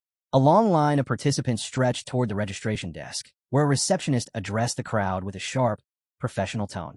All geniuses entering the camp must line up for registration. Each of you will receive an identification bracelet. Once worn, it cannot be removed unless you are eliminated. Jiang Chun joined the queue, waiting patiently until it was his turn. When he stepped forward, the receptionist glanced at his registration details. Jiang Chun from Chujiang City. He handed over the identification bracelet, which Jiang Chun promptly secured around his wrist. Just as he finished, a strange sensation washed over him. Two intense gazes burned into him. Turning his head slightly, he locked eyes with Muhan Chio and Luo Sandow. Both girls stood with their hands over their chests, their faces slowly turning bright red, their dreamy eyes fixated on him. Jiang Chun blinked. What is happening? He understood why Luo Sandow was looking at him like that. He was her benefactor, after all. That made sense. But Muhan Chio, what was she doing? Before he could make sense of the situation, the two suddenly turned on each other. Their expressions darkened as the tension between them escalated in an instant. What are you doing here? Luo Sandow snapped. I should be asking you that. Muhan Chio shot back. Their stares sharpened into full-blown hostility. Luo Sandow crossed her arms, irritation clear in her voice. Why are you even calling Jiang Chun love? She exhaled in exasperation. I told you to stop reading those romance novels. Now you're hallucinating. Muhan Chio smirked, flipping her hair dramatically. You're right. I was clueless before, but now I know what true love is. She tilted her chin up. Compared to me, you're nothing. Luo Sundow's eyebrow twitched. The argument escalated further, their words growing sharper by the second. Meanwhile, Little Nine materialized beside Jiang Chun, casually pulling out a slice of watermelon. She took a slow, satisfied bite, chewing leisurely as she glanced at him. This is getting good, she mumbled between chews. Jiang Chun remained completely silent. This is too much to process. Luo Sandow, still fuming, suddenly pointed at Little Nine. And why is she so close to Jiang Chun? Before Little Nine could even respond, Muhan Chio swooped in, grabbing Jiang Chun's arm. She smirked at Luo Sandow. Jealous much? Then, mockingly, she added, stop being so narcissistic. I'm not following him. With a teasing smile, she leaned her head against Jiang Chun's shoulder. Besides, she purred, Jiang Chun has the final say in this. Jiang Chun still didn't say a word. Luo Sundow's eyes narrowed. You told me something similar a long time ago, she smirked. And now it's actually happening. Muhan Chio's face turned even redder. Fidgeting, she muttered, WL, Jiang Chun is very handsome. Luo Sandow stepped closer, placing a hand on her shoulder with a playful laugh. So, are we good friends again? Muhan Chio hesitated for a moment before nodding firmly. Then, with determination in her voice, she declared, we're no longer just friends. We're rivals in love. She folded her arms. We're friend-enemies. Jiang Chun started sweating. Girls are really strange. Before things could spiral further, a loud explosion suddenly echoed across the area. Bang! The entire camp fell silent. Every head turned toward the source of the blast. Thick smoke billowed in the distance. Jiang Chun's instincts flared. What's going on? Luo Sandow narrowed her eyes. Someone's fighting. Through the fading smoke, a figure emerged. It was the black-haired man from the camp entrance. Rolling up his sleeves, he clenched his fists, his expression livid. His teeth gritted as he barked. Who the hell is fighting already? Not everyone has even entered yet. His eyes burned with fury. Is someone looking for death? Jiang Chun, standing behind the scenes, observed closely. His gaze locked onto the black-haired man. This guy, he's a patrol instructor. But what truly shocked him was the sheer power radiating from the fighters in the area. Do instructors normally have third-level master strength? The instructor stormed toward the battlefield, prepared to break up the fight. But before he could even react, bang! A devastating punch landed straight into his stomach. His body was sent flying. Jiang Chen's eyes widened. The instructor crashed into the ground, blood spilling from his mouth. Clutching his chest, he forced out a hoarse command. Notify the superiors. This is getting out of hand. Silence gripped the camp. Luo Sandow stood frozen. A third-level master had been taken down in 1 second. Her voice trembled.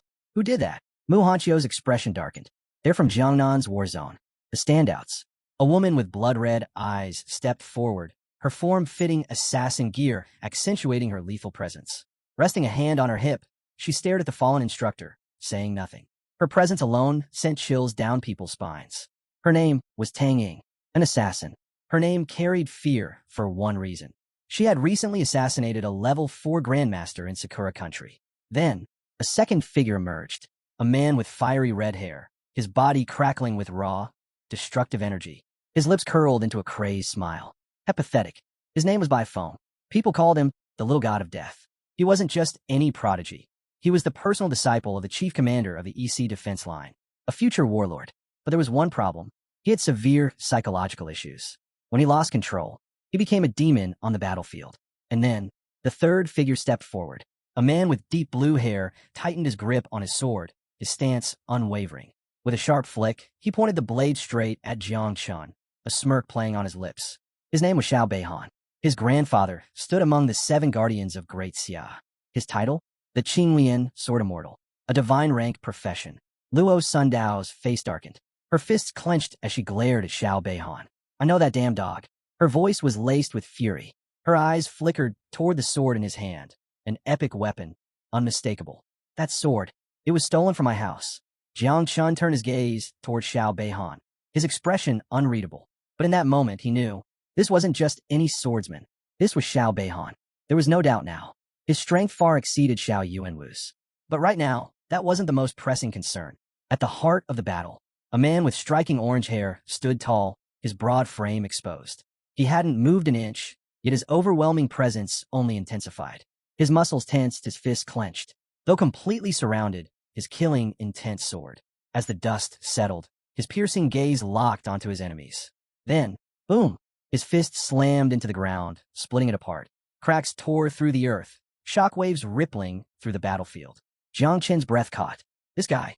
The entire camp fell silent. No one dared to move. Jiang Wushuang, the third-ranked, invincible descendant. Rumors claimed he possessed 3 hidden, unique professions. And now, even against 3 elite prodigies, he remained untouchable. Muhan, Chio, and Luo Sandow paled. Even Jiang Chen hesitated. Can my insect even take on someone like this? But before he could dwell on it, a shadow moved. Shia Bon shot into the air. Both hands gripped his sword as he prepared to strike. Jiang Chen's eyes narrowed. Not good. Shia Bon landed with crushing force, his blade tearing through the earth. Cracks webbed out beneath him, the ground groaning under the sheer impact. Too close. Luo Sandow was in danger. Without a second thought, Jiang Chun grabbed her by the waist and leaped, narrowly avoiding the attack. Shia Bon barely spared them a glance. His sharp gaze shifted, locking onto Jiang Wushuang. For a brief moment, something flickered in his eyes. Your wind fist, not bad. Wushuang said nothing. But before he could react, Shia Bon's attention moved again. This time, his eyes met Jiang Chen's. Recognition flashed across his face. Slowly, he sheathed his sword, only to draw it again. The tip aimed directly at Jiang Chun. A deadly aura surged around him, crackling with intent. So, you're the one who killed Xiao Yuanwu. His voice was calm, but his eyes burned with cold hatred. He may have looked down on Xiao Yuanwu for being weak, but that didn't mean he would let an outsider walk away unpunished. Jiang Chen didn't flinch. With a steady hand, he reached forward. A dense, purple mist spread around him. Little Nine's poisonous mist. His voice remained firm. I may not be as strong as you, but don't act like the Xiao family isn't just as rotten to the core. Shia Bon smirked, shifting his sword to the side.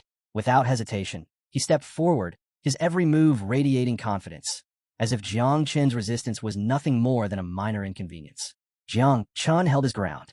He extended both arms, ready to unleash everything he had. I promised Uncle Ji-Gang I wouldn't reveal my full strength too soon, but now I have no choice. From behind, Luo Sandow watched in silence. Then, before the battle could even begin, slash! A powerful sword strike tore through the battlefield, splitting the ground in two. A voice rang through the air. Enough. Step aside. Instantly, both Jiang Chun and Shia Bon withdrew their powers. Their heads snapped toward the source of the attack. A lone figure stood in the distance, sword extended. Jiang Chen's breath caught. No way. It was him. The same old man he had saved from that tree. Only now, he wasn't some helpless fool afraid of heights. He was the chief instructor of Tianjiao Camp, the Heavenly Blade King. With just one sword strike, he had forced 4 of the camp's strongest prodigies into submission. Jiang Chun broke into a cold sweat. That weird old man, is this strong? Even now, he wasn't sure if his insect had survived the shockwave. Lowering his sword, the old man gripped the hilt, his piercing gaze shifting between Jiang Chun and Shia Bon. Then, without a word, he sheathed his blade. At that moment, another figure stepped forward, a man in military uniform, the vice commander of Tianjiao camp, Yang Guang. With a calm expression, he spoke. All 300 geniuses have arrived. He turned toward the Heavenly Blade King. Please prepare to take the stage and lead the opening ceremony. The old man gave a small nod before making his way to the stage. All around the camp, murmurs spread like wildfire. Some newcomers trembled, their faces pale.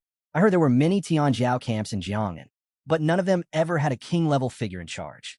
This is insane. Even from this distance, he could kill us all in a single move. Fear settled over the crowd. The Heavenly Blade King was not someone to defy. The Blade King's return, a mystery unfolds. Speculation ran rampant. A bystander muttered, "This doesn't make sense." They said the old master had gone into seclusion. Another nodded. "Yeah, why is he suddenly appearing now?" Some had overheard the instructors whispering. Apparently, the Sword King himself had chosen to come here. Could he be searching for a disciple? Someone murmured. If that were true, this was a once-in-a-lifetime opportunity. But most quickly dismissed the thought. People like us should stop dreaming. If he's looking for someone, he's only taking the absolute best. Tang Ying, the infamous assassin, fixed her gaze on the old man, barely concealing her shock. He really came. Beside her, Bai Feng's eyes gleamed with excitement. Meeting a living legend. This was beyond anything he had expected. Meanwhile, Xiao Beihan tightened his grip on his sword, his mind made up. I'll defeat Jiang Wushuang once camp begins. I need to leave a strong impression. Jiang Wushuang, cracking his knuckles, let out a feral grin. He hadn't expected the old man to actually show up. Perfect. His goal was clear. He wanted this man as his master. Jiang Chun, still processing everything, pointed at the old man in confusion. Wait, who exactly is this guy? Luo Sandow's eyes lit up as she rushed toward him, fists clenched with excitement. You don't know. I've been hearing about his legends since I was a kid. Her voice brimmed with admiration as she recounted one of his greatest feats. There was a time when a red dragon appeared, threatening the empire. But the old man leaped onto its head and, with a single sword strike, drove his blade straight into its skull. She gestured dramatically, even mimicking the dragon's dying cries. Jiang Chen blinked. That sounds ridiculously exaggerated. But Luo Sandow wasn't finished. He's not even awakened, yet he can suppress a group of 7th transformation sealed kings. Some say his power rivals even an 8th transformation master from Xia Empire. He once killed a dragon in a single blow. Jiang Chun raised an eyebrow.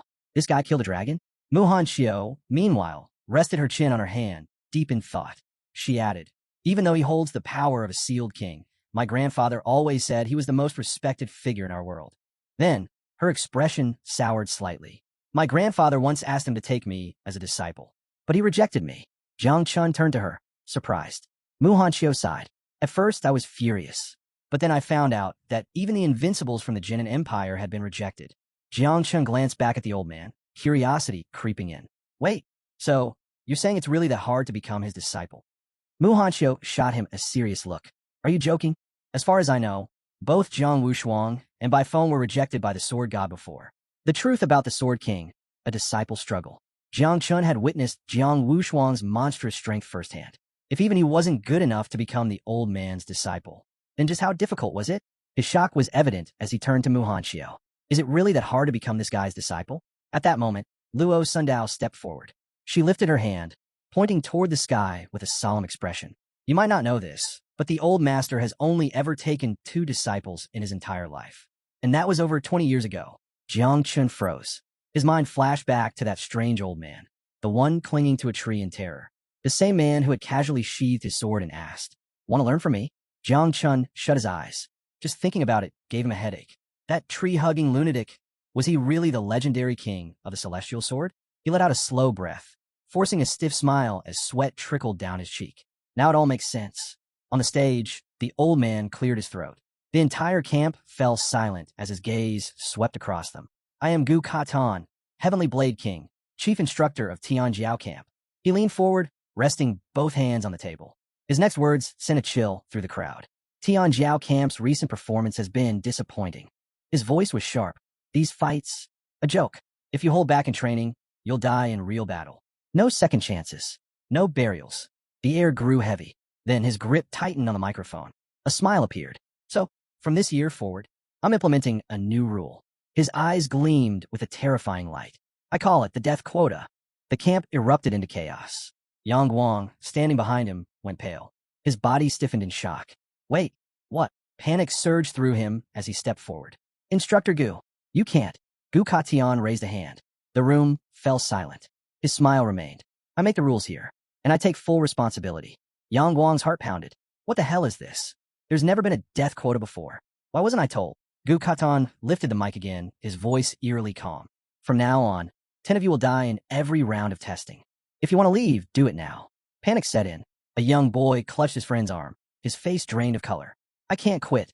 My family's honor is at stake. His friend trembled. I don't want to die. At the front, Jiang Wushuang stood motionless, arms crossed. Then he grinned. A wild, bloodthirsty glint flickered in his eyes. As expected from the senior Heavenly Blade King, Jiang Wushuang folded his arms, a smirk playing on his lips. This should have happened long ago. Nearby, Xiao Beihan turned his gaze toward Jiang Chun, his expression unreadable, until a cold grin spread across his face. This rule was made just for you. Jiang Chun remained composed, silently assessing the situation. Xiao Beihan's intent was obvious. The moment the trial began, he would come straight for him. But there was something else Jiang Chun realized. With this new rule in place, even if he took out Xiao Beihan, there would be no repercussions for Uncle Ji Gang and the others. The death quota had effectively given him a free hand. Minutes passed in silence. No one stepped down. Gu Katian, still holding the microphone, planted a hand on his waist and chuckled. Not a single coward, huh? Guess you all have some dignity. Behind him stood the 4 vice commanders, their presence heavy. Gu Katian lifted his hand high and roared. Entrance evaluation begins now. The 300 participants stiffened, awaiting further instruction. Gu Katian grasped the hilt of his sword and drew it in one swift motion.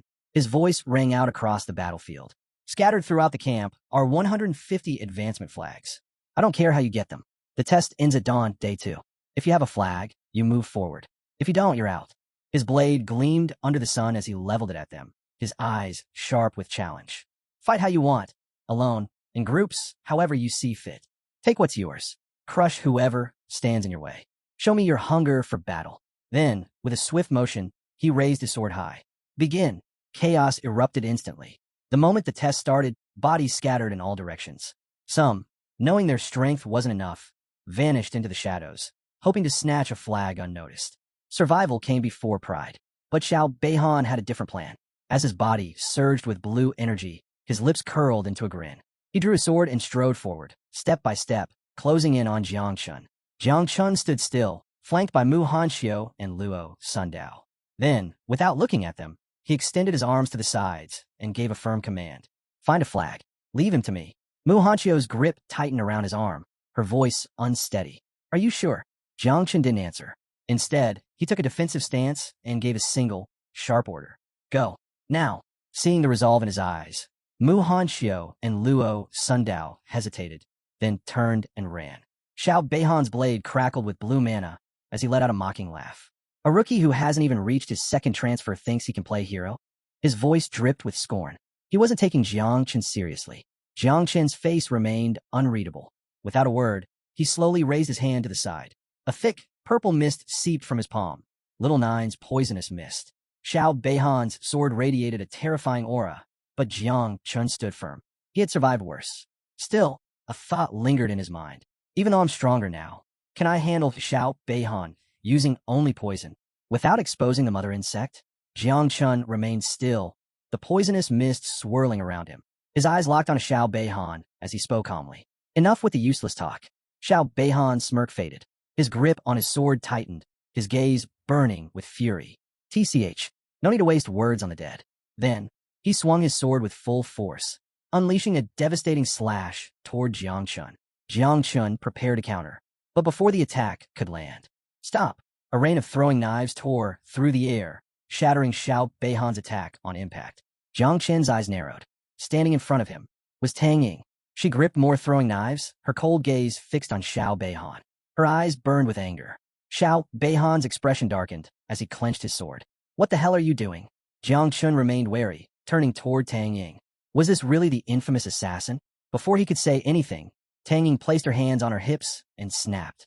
Did you forget the deal with by phone? Her tone was sharp, unyielding. The plan was to kill Jiang Wushuang the moment camp started. Yet here you are, wasting time on pointless fights. She crossed her arms, eyes narrowing. Be honest. Are you just making excuses because you're afraid of Wushuang? Xiao Beihan's aura flared as he gritted his teeth. Who said I was afraid? Tang Ying smirked. Then prove it. She turned, pointing toward the dense forest. Wu Shuang ran that way. Bai Feng is already on his trail. Xiao Beihan let out a frustrated sigh, then turned away from Jiang Chun.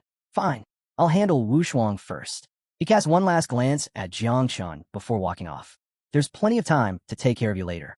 With that, he and Tang Ying disappeared into the trees. Jiang Chun exhaled, the poisonous mist fading from his hands. That was close. His eyes followed Tang Ying's retreating figure. Just before she vanished into the shadows, she turned her head, pressed a finger to her lips, and winked at him. Jiang Chun stiffened. She helped me. But why? They weren't even allies. Unnoticed by the others, Tang Ying's expression shifted. Her gaze lowered, a flicker of sorrow passing through her eyes. She was Tang Jin's niece. Before the camp had even begun, Tang Ying's aunt had given her a secret mission, protect Jiang Chun. But with her current abilities, she couldn't take on Xiao Beihan directly. The best she could do was buy time and shift his focus elsewhere. For now, Jiang Chun was safe. She could only hope that Muhan Chio and Luo Sandow would continue to protect him. As Xiao Beihan walked away, a black-haired man named Huang Yongchao stepped forward. A bow was slung across his back, and in his hands, he held 3 advancement flags. Then, he knelt before Xiao Beihan. My father is a loyal subordinate of your grandfather, he declared. These 3 flags are a token of my dedication to you. Jiang Chun narrowed his eyes as he watched. Tang Ying, standing nearby, remained silent, observing carefully. Xiao Beihan barely glanced at the kneeling man, his voice cold. I don't need the flags. Then, his expression darkened. But if you really want to prove your loyalty, there is something you can do for me. Tang Ying tensed. This was bad. If Xiao Beihan gathered more allies, it would only make things more difficult for Jiang Chun. She could only hope Muhan Chio and Luo Sandow were strong enough to protect him. Meanwhile, Luo Sandow had just secured 2 advancement flags. She held them up, smiling in satisfaction. Turning toward Jiang Chun, she beamed. I just found 2 flags. She hurried over and placed them on the table. Jiang Chun, resting one hand on his waist, spoke calmly. You 2 take the flags first. I need to check something elsewhere. Luo Sandow frowned, pressing both hands against the table. We'll help you find one together. Muhan Chio remained silent beside her, arms crossed. Then, whiz, a deadly arrow tore through the air, heading straight for them at high speed. Jiang Chen's instincts flared. His eyes sharpened. Be careful. Without hesitation, he grabbed the table and hurled it upward. Boom! The arrow struck the table, shattering it into splinters. Wood and debris rained down around them. Luo Sandow gasped, her heart racing. She quickly ducked behind Jiang Chun, gripping his arm tightly. Peeking out slightly, she whispered, What's happening? Jiang Chun stepped forward, his voice turning cold. Who's attacking? His sharp gaze swept the area. Are you after the flags? Beside him, Muhan Chio unsheathed her twin daggers, gripping them tightly as she took a defensive stance. Her eyes scanned the surroundings, her muscles tensed for battle. Then, a figure leaped into view. A man wielding a bow, his gaze locked onto Jiang Chun. The arrow he knocked pulsed with powerful energy. The attacker's identity was revealed. Huang Yongchao. Jiang Chun narrowed his eyes. So it's him. Luo Sandow and Muhan Chio recognized him immediately as well. That's Huang Yongchao, they muttered urgently, turning to Jiang Chun. He has the hidden profession, extreme archer of the Sunchasur. He's level 39, Muhan Chio added grimly. Luo Sundow's expression darkened. His father is a 6th transfer venerable who serves under Xiao Beihan. She clenched her fists. My eternal earth shield might not even be able to stop his attacks. Huang Yongchao's cold, calculating gaze locked onto Jiang Chun. Then he fired. Boom! The arrow surged with energy, its glowing blade slicing through the air at terrifying speed. Jiang Chun knew there was no time to hesitate. He turned to Luo Sandow and Muhan Chio. Step aside. Then, he leaped forward. His eyes gleamed with determination as he charged toward the incoming attack. Extending his hand, his palm released thick, dark purple mist, Little Nine's poisonous mist. His voice was low, filled with icy resolve. I can tolerate a lot of things, but if you want to take my life, don't blame me for being ruthless. His aura surged violently. After all, someone has to fulfill the old master's death quota. Luo Sandow clutched her chest, fear creeping in her eyes. Muhan Chio, gripping her daggers tightly, swallowed hard. Her heart pounded as she stared at Jiang Chun. What is he planning to do? Jiang Chun thrust his hand forward, unleashing a wave of Little Nine's poisonous mist. The dark purple fog surged, colliding head-on with Huang Yongchao's arrow. Boom! The arrow shattered instantly, completely overpowered by the corrosive mist. But Jiang Chun didn't stop there. The poisonous mist kept advancing, rushing toward Huang Yongchao like a living entity. Still hovering in midair, Huang Yongchao's eyes widened in horror. His grip on his bow tightened, but his entire body stiffened. This wasn't what he had been told. Wait, poison. His voice trembled. Wasn't he supposed to be a life-type awakened? Panic gripped him. Desperately, he tried to call for backup. Stop hiding. Attack together. But he never finished his sentence. The mist reached him. It coiled around his body like a living nightmare, corroding his flesh instantly. Aha! His agonized screams tore through the battlefield. Then, the swarm came. From within the mist, countless insects burst forth, devouring him piece by piece. His so-called allies? They turned and ran. Terror filled their hearts. If even a long-range expert like Huang Yongchao couldn't survive, then those with close combat professions had zero chance. They had to escape before they became the next victims. Meanwhile, Jiang Chun stood unmoving, his hand effortlessly guiding the swarm. Within moments, the insects finished their feast. Huang Yongchao's body was gone, completely devoured. Inside the monitoring room, Chief Instructor Gu Katian and Vice Commander Yang Wang observed the battle through the surveillance feed. Gu Katian's sharp gaze followed Jiang Chen's movements, taking in how easily he had killed his opponent. A grin spread across the old man's face. Impressive. He leaned back, crossing his arms. Not only a creation class user, but also poison class. Behind him, Yang Guang stood frozen, his mouth slightly open in disbelief. A second transformation prodigy, eliminated in mere seconds? His mind reeled as he tried to process what had just happened. Jiangchen wasn't just strong. He was terrifying, a complete unknown. Why didn't Shu City's Night Watch report anything about him? He muttered under his breath. As Yang Guang's thoughts spiraled, Gu Katian turned toward him, his expression serious. Go, inform the others.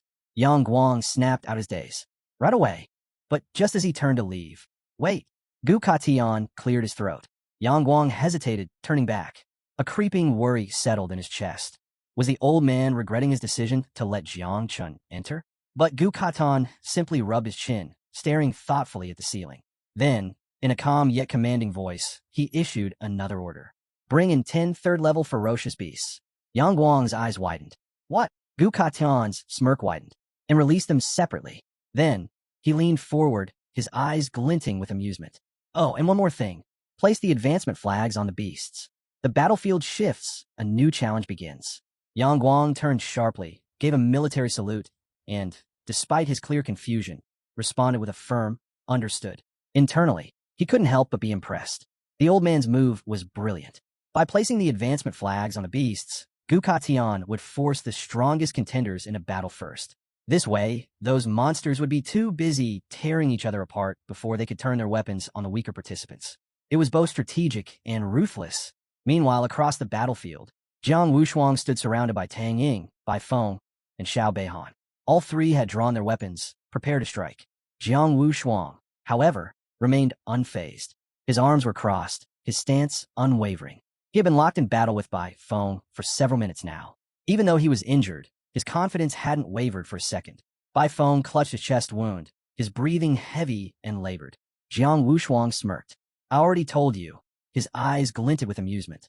Even if you gang up on me, you still won't win. Then, with a mocking tilt of his head, he added, do you really think victory in a 3-on-1 fight is something to be proud of? Xiao Beihan gritted his teeth, his grip on his sword tightening. His blue energy surged, making his blade glow ominously. His eyes darkened with focus. Winning this way isn't honorable, but fighting strong opponents is the only thing that keeps me entertained. At that moment, a sharp crackle rang through the air as the camp loudspeakers activated. A mechanical voice echoed across the battlefield. Participant Huang Yongchao has been eliminated by Jiang Chun. For a brief moment, silence. Then, shockwaves rippled through the entire camp. Jiang Chun had landed the first kill, and not just any opponent. He had taken down a level 39, second transformation genius. The crowd struggled to process it. Xiao Beihan's confident smirk faded, his face darkening. That fast. Huang Yongchao might not have been the strongest, but he was still ranked among the top 50 talents in camp. Far superior to Xiao Yuanwu. And yet, he was eliminated in mere seconds. Tang Ying tightened her grip on her throwing knives, a chill running through her. This isn't right. Jiang Chun was supposed to be level 26 in the creation class, but somehow he had effortlessly wiped out a level 39 combat class prodigy. Even she, an assassin, would have struggled to take Huang Yongchao down so cleanly. Bai Feng, still catching his breath, glanced up at the sky and let out a low chuckle. Heh, looks like this year's Tianjiao camp is crawling with hidden monsters. Not far away, Jiang Wushuang tilted his head, a grin playing at his lips. Are you sure you should be wasting time with me? Shouldn't you be more concerned about that other guy, Jiang Chun? Xiao Beihan ignored him. The three warriors gripped their weapons tighter, their stances shifting, ready to strike. But before they could, the camp's loudspeaker crackled to life. Attention! 10 third-level ferocious beasts are being released onto the battlefield. Each beast carries an advancement flag. Acquiring a flag will grant additional ranking points. The top 10 contestants will receive exclusive rewards. First place will be awarded 100 million. The moment the announcement ended, Xiao Beihan, Bai Feng, and Tang Ying all stepped back. Jiang Wushuang let out a low chuckle, arms still crossed. The king of the celestial sword just gave us a new game to play. His smirk deepened. All right, I'm in. His eyes locked onto the blue flag. Meanwhile, Jiang Chun stood in the distance, absorbing the announcement. A 100 million reward? Then it hit him his insects. If he secured first place, it wouldn't just be about the money. He'd gain resources. And with more resources, his insects could evolve even faster. A giant beast falls from the sky. The battlefield shifts. Suddenly, boom, a thunderous crash shook the ground. Jiang Chun, just a short distance away, snapped to attention. His eyes sharpened. What is that? The dust settled, and standing before them, a monstrous mutant wolf. Luo Sandow, standing beside him, braced her shield. It's one of the ferocious beasts. Jiang Chun studied it carefully. His brows furrowed. A third-level beast. Nearby, Muhan's face turned pale. Her voice trembled with urgency. Be careful. This thing is as strong as a level 90 awakened. The massive beast trembled, its enormous frame still paralyzed from the fall. Luo Sandow narrowed her eyes before turning to Jiang Chun. It's still regaining consciousness. Should we take advantage of this? Jiang Chun's gaze sharpened. Without hesitation, he stepped forward, his hands releasing Little Nine's poisonous mist. Move back. He was ready to strike. But, swoosh, a powerful slash came slicing through the air toward him. Jiang Chun's reflexes kicked in instantly. He leaped back, narrowly dodging the sudden attack. Landing firmly on the ground, he clenched his fist, his mind racing. Who just attacked me? Then he looked up. Standing atop the beast's head, gripping his sword, was Xiao Beihan. Xiao Beihan's eyes locked onto Jiang Chun as a smug smile curled his lips. Not only did you kill Huang Yongqiao in seconds, his gaze darkened. Now you're trying to steal my flag? Jiang Chun didn't waste time with words. Without hesitation, he thrust his hand forward, unleashing Little Nine's poisonous mist. If you're here to fight, stop talking. Xiao Beihan laughed. Then, he jumped high into the air, his sword raised above his head. Heaven and Earth Wind Dragon Slash. A swirling blade of wind roared through the battlefield, slicing apart everything in its path. It collided with Jiang Chun's poisonous mist, dispersing it in an instant. Xiao Beihan landed back on the beast's head, his sword glowing with a blue aura. His confidence was unwavering. No wonder you're so arrogant. His eyes gleamed as he smirked. Turns out you have the hidden poison class. He chuckled, shaking his head. Too bad for you. He raised his sword slightly. Poison is unstable, difficult to control, and in front of my wind, his smirk widened. It's nothing. Muhan Chio clenched her fists, her expression tense. She turned to Luo Sandow. This isn't good. Wind counters poison. We need to help him. But before she could move, Luo Sandow grabbed her arm. Her expression was serious. No. Muhan Chio froze. Luo Sundow's voice was calm but firm. Jiang Chun's poison isn't ordinary poison. If we interfere, we'll just get in his way. Jiang Chun took an offensive stance, his entire body engulfed in a dark green mist. His eyes locked onto Xiao Beihan. This had gone on long enough. It was time to end it. Then, he unleashed his technique. Poisonous Mist Dragon. From the swirling toxic mist, a massive poisoned dragon emerged. Its serpentine body twisted through the air, its sinister green eyes glowing with deadly energy. With a deafening roar, it opened its mouth, ready to consume everything in its path. Seeing the sheer size of the dragon, Xiao Beihan's confidence wavered. T-Sage, this isn't good. He knew. Just slicing it apart wouldn't work. So instead, he made a bold decision. Gripping his sword tightly, he ran his fingers across the blade. The winds howled around him. Then, he lifted his sword toward the sky, activating a forbidden technique. Immortal Swordsman of Blue Lotus. A massive, glowing blue lotus bloomed behind Xiao Beihan, radiating with immense sword energy. The petals shimmered, absorbing the incoming poison dragon with ease. A smirk spread across Xiao Beihan's face. Watch as my sword's energy consumes your poison. Jiang Qin's eyes gleamed as a smile crept onto his lips. Are you serious? Xiao Beihan had just created the perfect meal. Within the mist, little Nine manifested, her eyes twinkling with delight. She licked her lips, hunger flashing in her gaze. Then, she lunged straight at the lotus, mouth wide open. Crunch! She sank her teeth into the petals, tearing them apart one by one. Sword energy, poison, raw power, it didn't matter. The blue lotus was delicious. Jiang Qin's devouring value skyrocketed. Plus 2,000. He glanced at little Nine, grinning. She's eating the entire thing. Xiao Beihan's smirk vanished. His eyes widened in horror. What? In an instant, the blue lotus shattered. The sword energy collapsed, releasing a thick surge of poisonous mist. Boom! The toxic cloud erupted, engulfing Xiao Beihan. His body was flung backward. Slam! He crashed into ground, gasping for breath. His sword trembled in his grip, his nerves screaming in pain. A sharp, burning sensation spread through his chest as the poison took hold. Impossible! His mind reeled. How could poison overpower sword energy? Above him, the poison dragon had grown even larger, its serpentine body twisting through the sky. Its eerie green eyes locked onto him. Then, it lunged. Xiao Beihan's mind raced. He knew, if that dragon touched him, he was dead. So, he activated his life gem, hugging himself tightly as a radiant shield surrounded his body. Boom! The poison dragon crashed into the barrier. But the life gem held strong. Xiao Beihan gritted his teeth. He had survived.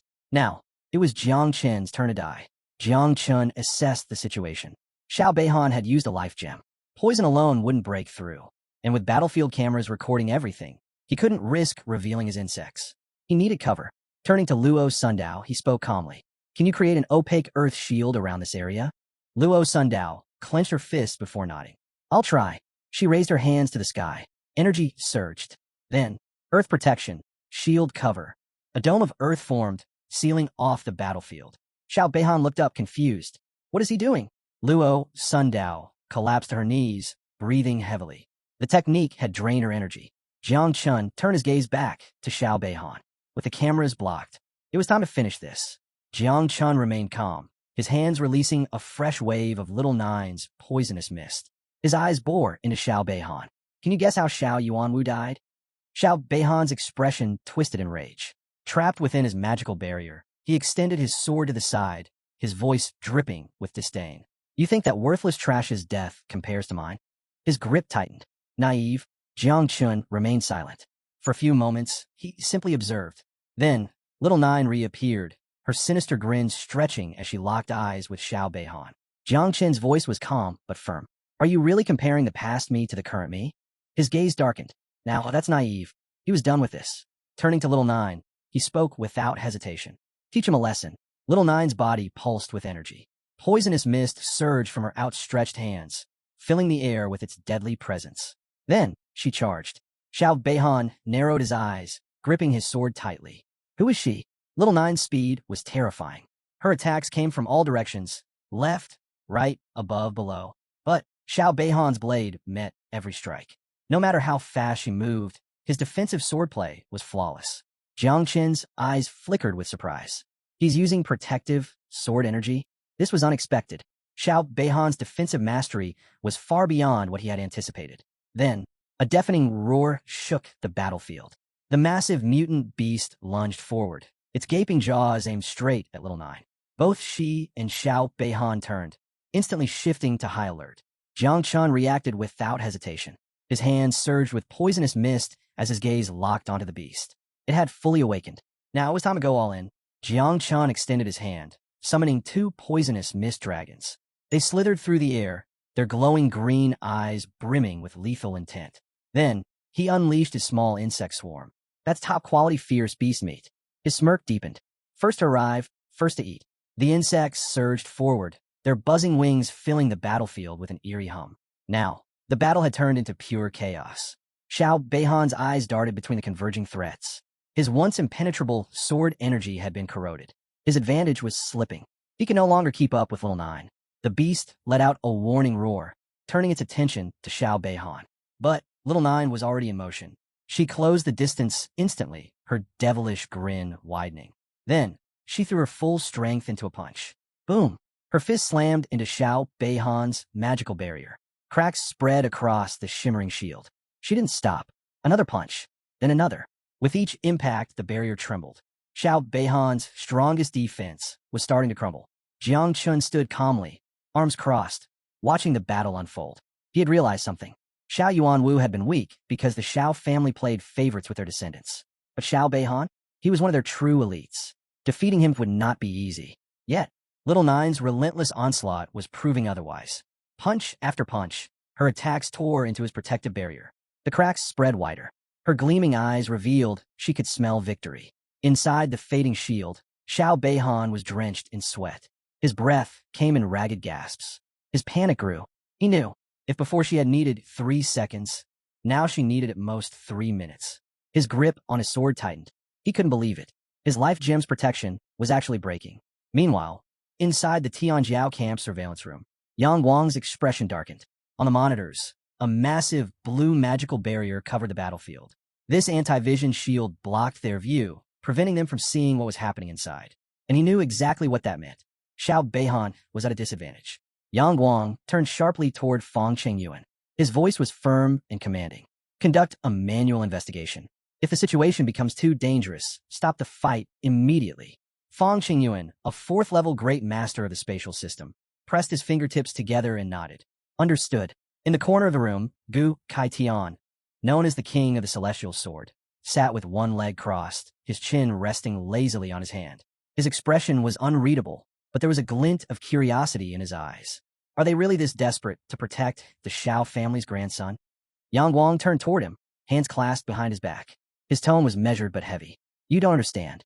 It's not about favoritism, it's about consequences.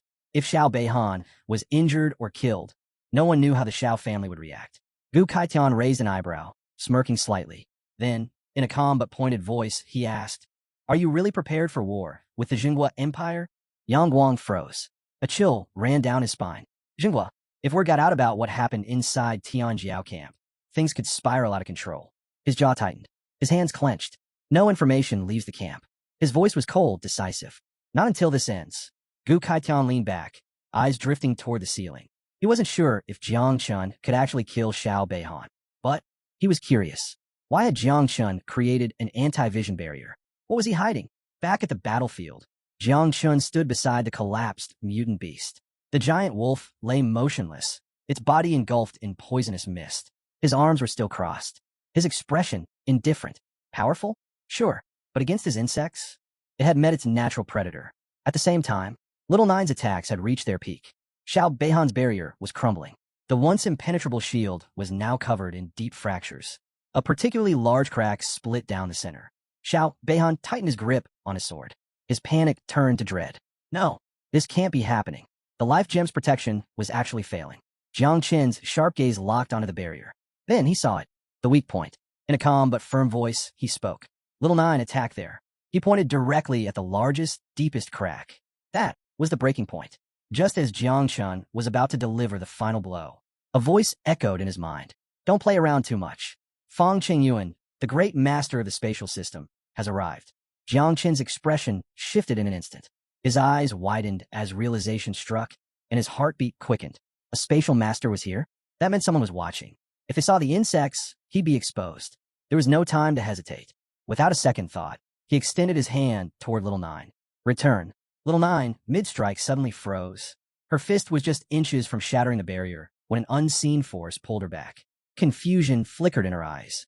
Huh? What's going on? She muttered, but she didn't resist. In the next moment, her form dissolved into a poisonous mist, retreating into Jiang Chen's body. Now, he had to finish this fight immediately. He raised his hand, and a massive insect materialized before him. Without pause, it crawled toward Xiao Beihan's protective barrier. Then it began to glow. Inside the barrier, Xiao Beihan's breathing turned ragged as he watched the strange creature approach. His brows furrowed in confusion at first, but then his expression changed. His face paled, his entire body tensed, and cold sweat began to form. A sinking feeling filled him as he stammered. What is that? But by then, it was too late. Boom! The insect detonated in an instant. A violent shockwave erupted, piercing straight through the magical barrier. But that wasn't the end of it. The moment the barrier collapsed, boom! A second explosion followed, far more powerful than the first. The force was like a miniature nuclear blast, tearing through the battlefield with overwhelming destruction. Luo Sandow's earth shield barely held up for a moment before it crumbled under the impact. She gasped in pain, clutching her stomach as she was thrown backward. Muhan rushed forward without hesitation, catching her before she hit the ground. Her eyes were filled with worry as she steadied her. "Are you all right?" she asked urgently. Luo Sandow forced a weak smile, struggling to regain her breath. "I'll be fine," she muttered. As the dust settled, the battlefield was left in ruins. The ground was shattered, and advancement flags were scattered everywhere. But the most telling sign of the battle's outcome, the only thing left of Xiao Beihan, was his severed arm and his sword. Jiang Chun stepped forward, scanning the remains. He bent down and picked up the sword, his expression unreadable. Then his eyes narrowed. "Did he die?" he murmured. "Or had the spatial master intervened at the last second?" He wasn't sure, but just in case, he picked up the severed arm as well. He walked toward Luo Sandow and, without much thought, tossed her the sword. "Take good care of your family's weapon," he said casually. The blade spun in the air before Luo Sandow instinctively reached out and caught it. A faint flush appeared on her cheeks as she clutched it tightly. Her voice was soft but sincere. "Thank you." Meanwhile, Chio had finished gathering the fallen flags. She turned to Jiang Chun, her face bright with excitement. "We made it into the top 10, she exclaimed. Jiang Chun glanced at the flags in her hands. Without hesitation, he offered to split them. But Chio shook her head. "No," she said firmly, her eyes filled with determination. "I want to see you surpass Jiang Wushuang and take first place." Luo Sandow smiled beside her, gripping the sword in her hands. "I don't need the flags either," she added. "Getting this back is enough." Jiang Chun smirked. A loud bang echoed through the room as a fist slammed onto the table. Yang Guang's face was twisted in fury, his teeth clenched tightly. Beside him, Fang Qingyuan remained still, his expression unreadable. Yang Guang's voice, filled with anger, cut through the silence. "What the hell happened?" he snapped. "Why didn't you teleport Xiao Beihan in time?" Fang Qingyuan closed his eyes briefly, as if replaying the events in his mind. When he finally spoke, his voice was calm, yet tinged with resignation. The poison was too strong. He had tried. He had barely managed to extend his spiritual energy towards Xiao Beihan. But the moment it touched the poisonous mist, it began corroding at an alarming rate. His vision had been clouded. He hadn't seen anything clearly. And then, boom, the explosion erupted. He had done everything in his power to teleport Xiao Beihan to safety. But it was already too late. Yang Guang's face darkened with disbelief. His fingers shot out in accusation as his voice rose. "How the hell can poison corrode mental power?" he barked. "Stop making excuses. You failed to do your job." Then, a deep, commanding voice cut through the room. "Shut up, Yang Guang." The word sent a chill down Yang Guang's spine. His body tensed, his breath hitched. Slowly, he turned toward the source of the voice. And then, he froze. Gu Katian, the king of the celestial sword. Gu Katian's sharp gaze locked onto him, filled with undeniable authority. His voice was steady, yet every word carried weight. "Do you know why you're stuck at the peak of the fifth transformation?" Yang Guang gulped, but said nothing. "It's because you always follow the powerful," Gu Katian continued. "Because you lack the heart to stand on your own." He folded his arms, his tone growing even sharper. "A moment ago, you were talking about consequences, about commanders and generals, but do you even understand what a real battlefield is?" His gaze darkened. "Even those who have reached the ninth transformation can die in battle. Xiao Beihan was no exception." Yang Guang took several steps back, his confidence shattered. His face paled as he stammered. "I wasn't talking about the great general. I only meant Commander Duan." But Gu Katian had already turned his back to him. His voice, calm yet commanding, filled the room once more. "Report everything inside the camp first. All information is to remain strictly confidential. Until tomorrow at 6 a.m., before the evaluation ends, no one, not even Xiao Beihan, is allowed to leave the camp." With that, he strode toward the door. Before stepping out, his final words echoed behind him. "I'm heading to the Southern Command." Silence settled over the room. Yang Guang and Fang Qingyuan remained frozen in place, neither daring to speak. Then, a sudden glow filled the sky outside. A system window appeared, its golden letters stark against the night. "Xiao Beihan has been eliminated by Jiang Chun." Silence. Then, shock. Every gaze turned upward, eyes wide with disbelief. The words before them felt impossible to process. Xiao Beihan, eliminated? By Jiang Chun. It didn't make sense. He was the legitimate grandson of the great general of the nation, one of the strongest participants in the evaluation. And yet, he was gone. Elsewhere, a massive boar-like beast charged forward with incredible force. But Tang Ying and Bai Feng moved swiftly, dodging the attack with ease. The beast crashed head first into the ground, kicking up a cloud of dust. Tang Ying, however, stood frozen in place, her gaze locked on the sky. Her mind struggled to process what she had just heard. Jiang Chun actually eliminated Xiao Beihan, she murmured in disbelief. Beside her, Bai Feng remained composed. His expression darkened as he narrowed his eyes. Something's not right, he muttered. Meanwhile, a white lion-like beast lunged from the shadows, its powerful claws aimed straight at a lone figure. Then, bam! A single punch sent the beast flying. Its body tumbled through the air before crashing into the dirt, motionless. Standing over its lifeless form was none other than Jiang Wuxuan. Arms crossed, he tilted his head slightly, a smirk playing on his lips. Interesting, he muttered to himself. In a quiet room, the lid of a teacup was lifted slowly. A fragrant wisp of steam curled into the air. The man holding the cup took a slow sip, his expression thoughtful. He was none other than Duan Xinghai, commander-in-chief of the Jiangnan military district. Seated across from him was Gu Katian. Duan set down his cup, his voice calm, yet curious. So, have you found someone remarkable? Is that why you call me here so urgently? Gu Katian didn't respond immediately. Instead, he closed his eyes and lifted his hand toward the sky. A surge of energy pulsed from his palm as he activated forbidden listening, a powerful ability that formed a protective barrier around them, ensuring that no one could eavesdrop on their conversation. Duan Xinghai watched in silence. Once the barrier was set, the two men shifted to another room and sat down to continue their tea. Duan leaned back, crossing his legs. He took another slow sip before glancing at Gu Katian with sharp eyes. You're being cautious, he noted. That means the situation is more serious than you're letting on. Gu Katian rested one hand on the chair, the other on the table. After a brief pause, he finally spoke. His voice was calm, but his words carried weight. Can poison corrode mental strength? Duan Xinghai's hand froze midair. Slowly, he lowered his cup. His expression remained neutral, but there was a flicker of interest in his eyes. Theoretically, it's possible, he admitted, but it would be extremely difficult. He leaned forward slightly, his fingers tapping against the wooden table. Poisonous mist and miasma typically target the physical body, he explained. Mental strength, however, is different. It comes from a soul, formed by pure thought and intent. Pausing for a moment, he shook his head. For poison to corrode something like that, his tone turned serious. I can't even begin to estimate the level of toxicity required. Gu Katan studied him closely, his expression unreadable. Then, in a measured tone, he asked, Have you ever seen someone accomplish this? Duan Xinghai placed a hand under his chin, lost in thought. His gaze drifted downward as memories surfaced in his mind.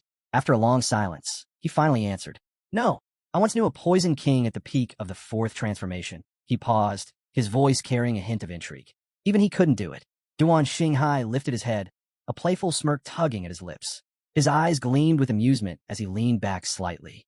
Are you telling me that Tian Jiao Camp has produced a poison prodigy with such terrifying power? He mused. His fingers tapped lightly against the wooden table. If someone can truly corrode spiritual energy, he paused, his smirk deepening. Then they are holding a weapon more lethal than any blade. Gu Katian, arms crossed, remained unmoved.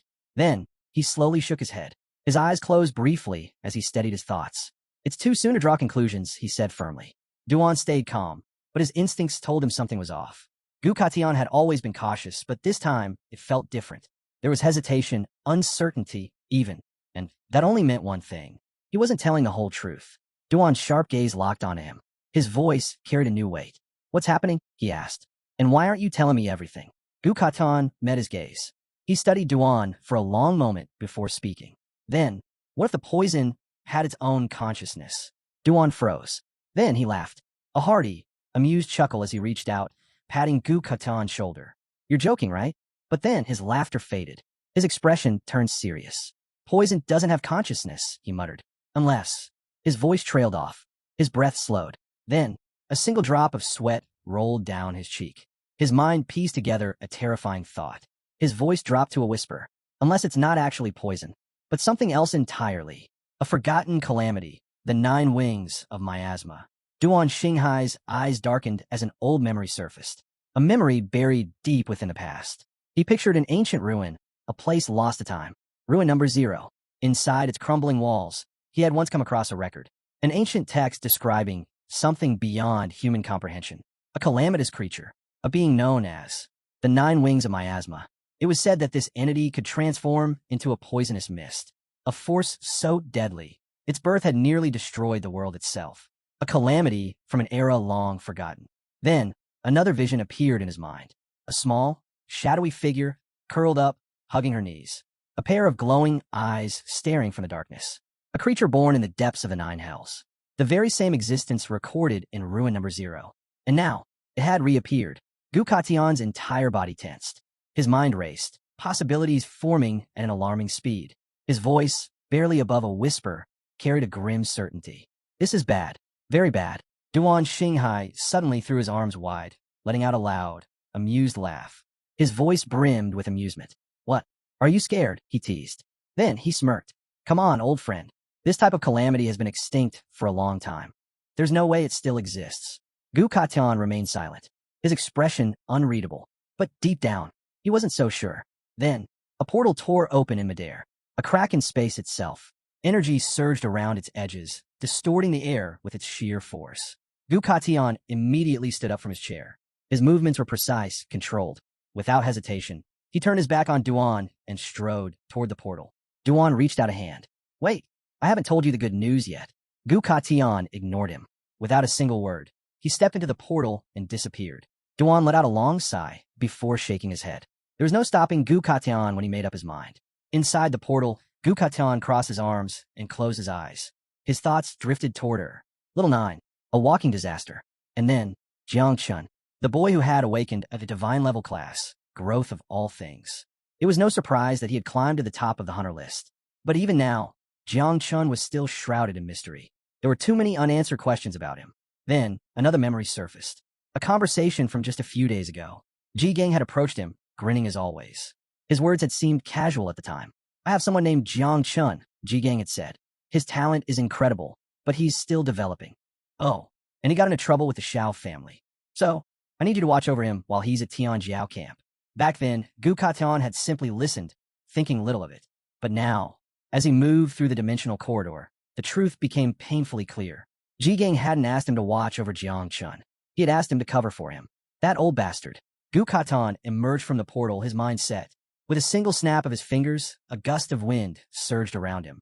The sword was a weapon of death, but it could also be used to protect. He murmured under his breath. Buddha and demon exist in the same heart. Then his eyes sharpened. I've made my decision. From now on, Jiang Chun is under my protection. But even if he had resolved to protect Jiang Chun, a calamity should never be underestimated. He needed proof, a final confirmation. Raising his hand, he conjured an arrow and released it into the sky. The arrow flew backward, cutting through space before vanishing into the horizon. This arrow carried an urgent message, a direct command to Hong Yao. Go to Ruin Number 0. Investigate the 9 wings of miasma. Find out the truth. Because this concerns my new disciple. Gukation stepped into the surveillance room. His gaze locked onto the screens, his mind already shifting to the next problem. With a calm yet curious tone, he asked, How's the entrance evaluation progressing? Yang Guang turned toward him, his face composed. It's nearly over, he reported.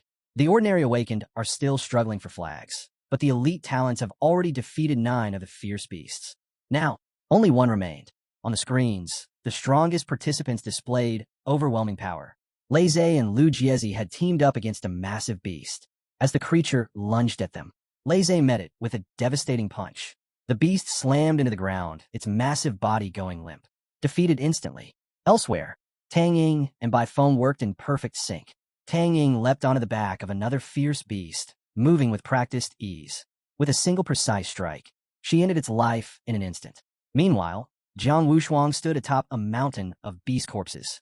3 fierce beasts had already fallen before him. Their lifeless bodies sprawled at his feet. He didn't linger. Without hesitation, he turned and began walking toward one destination.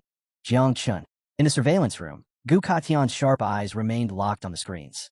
Where is Jiang Chun? He asked. Yang Guang responded immediately. He's already taken down 2 fierce beasts. The 9th one was just released near him. A shadow loomed over the battlefield. From the sky, the final beast descended. Jiang Chun looked up, eyes glinting with anticipation. Instead of fear, he smiled.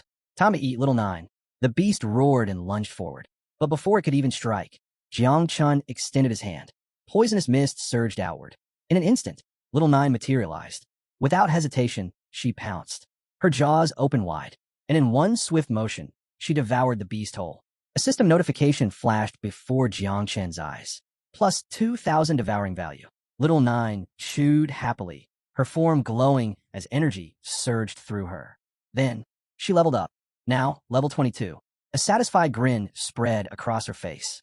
Jiang Chen chuckled, pleased with the outcome. But his moment of joy was short-lived. A sudden force stirred the air. A massive fist, formed from pure spiritual energy, materialized in the sky and came crashing down toward them. Jiang Chen's eyes sharpened. An attack. Muhan Chio reacted instantly. She drew her daggers, stepping into a defensive stance, her voice sharp with urgency. Jiang Chen, it's a surprise attack. Luo Sandow wasted no time. Determination flashed in her eyes as she extended her hand. Earth Protection Shield. A powerful green barrier rose around them, forming a protective dome. But the moment Jiang Chen got a closer look, his expression darkened. This technique, it was Wang's fist style. The energy fist smashed into the barrier with terrifying force. Cracks spread across its surface instantly. Then, boom, the shield shattered completely. The force sent Luo Sandow and Muhan Chio flying backward. They crashed against the ground, blood spilling from their lips. Jiang Chen was the only one left standing, but he didn't falter. His fists clenched. Poisonous mist surged around his body, swirling like a storm. Then, he threw his hand forward. Little Nine's poisonous mist exploded outward, colliding with Wang's attack. But even with the poison, the sheer force was overwhelming.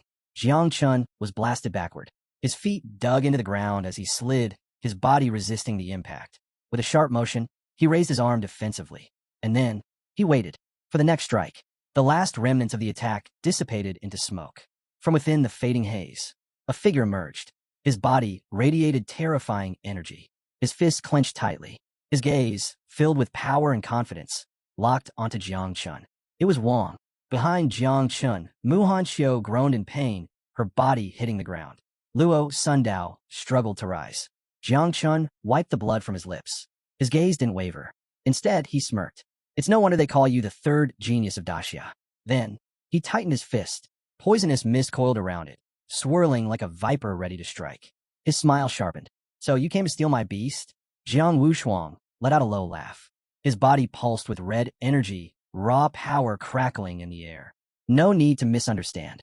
He cracked his knuckles, stepping forward. I know your poison already killed the beast. Jiang Chen's expression darkened slightly. What do you mean? Jiang Wushuang's grin widened. I just came to satisfy my curiosity.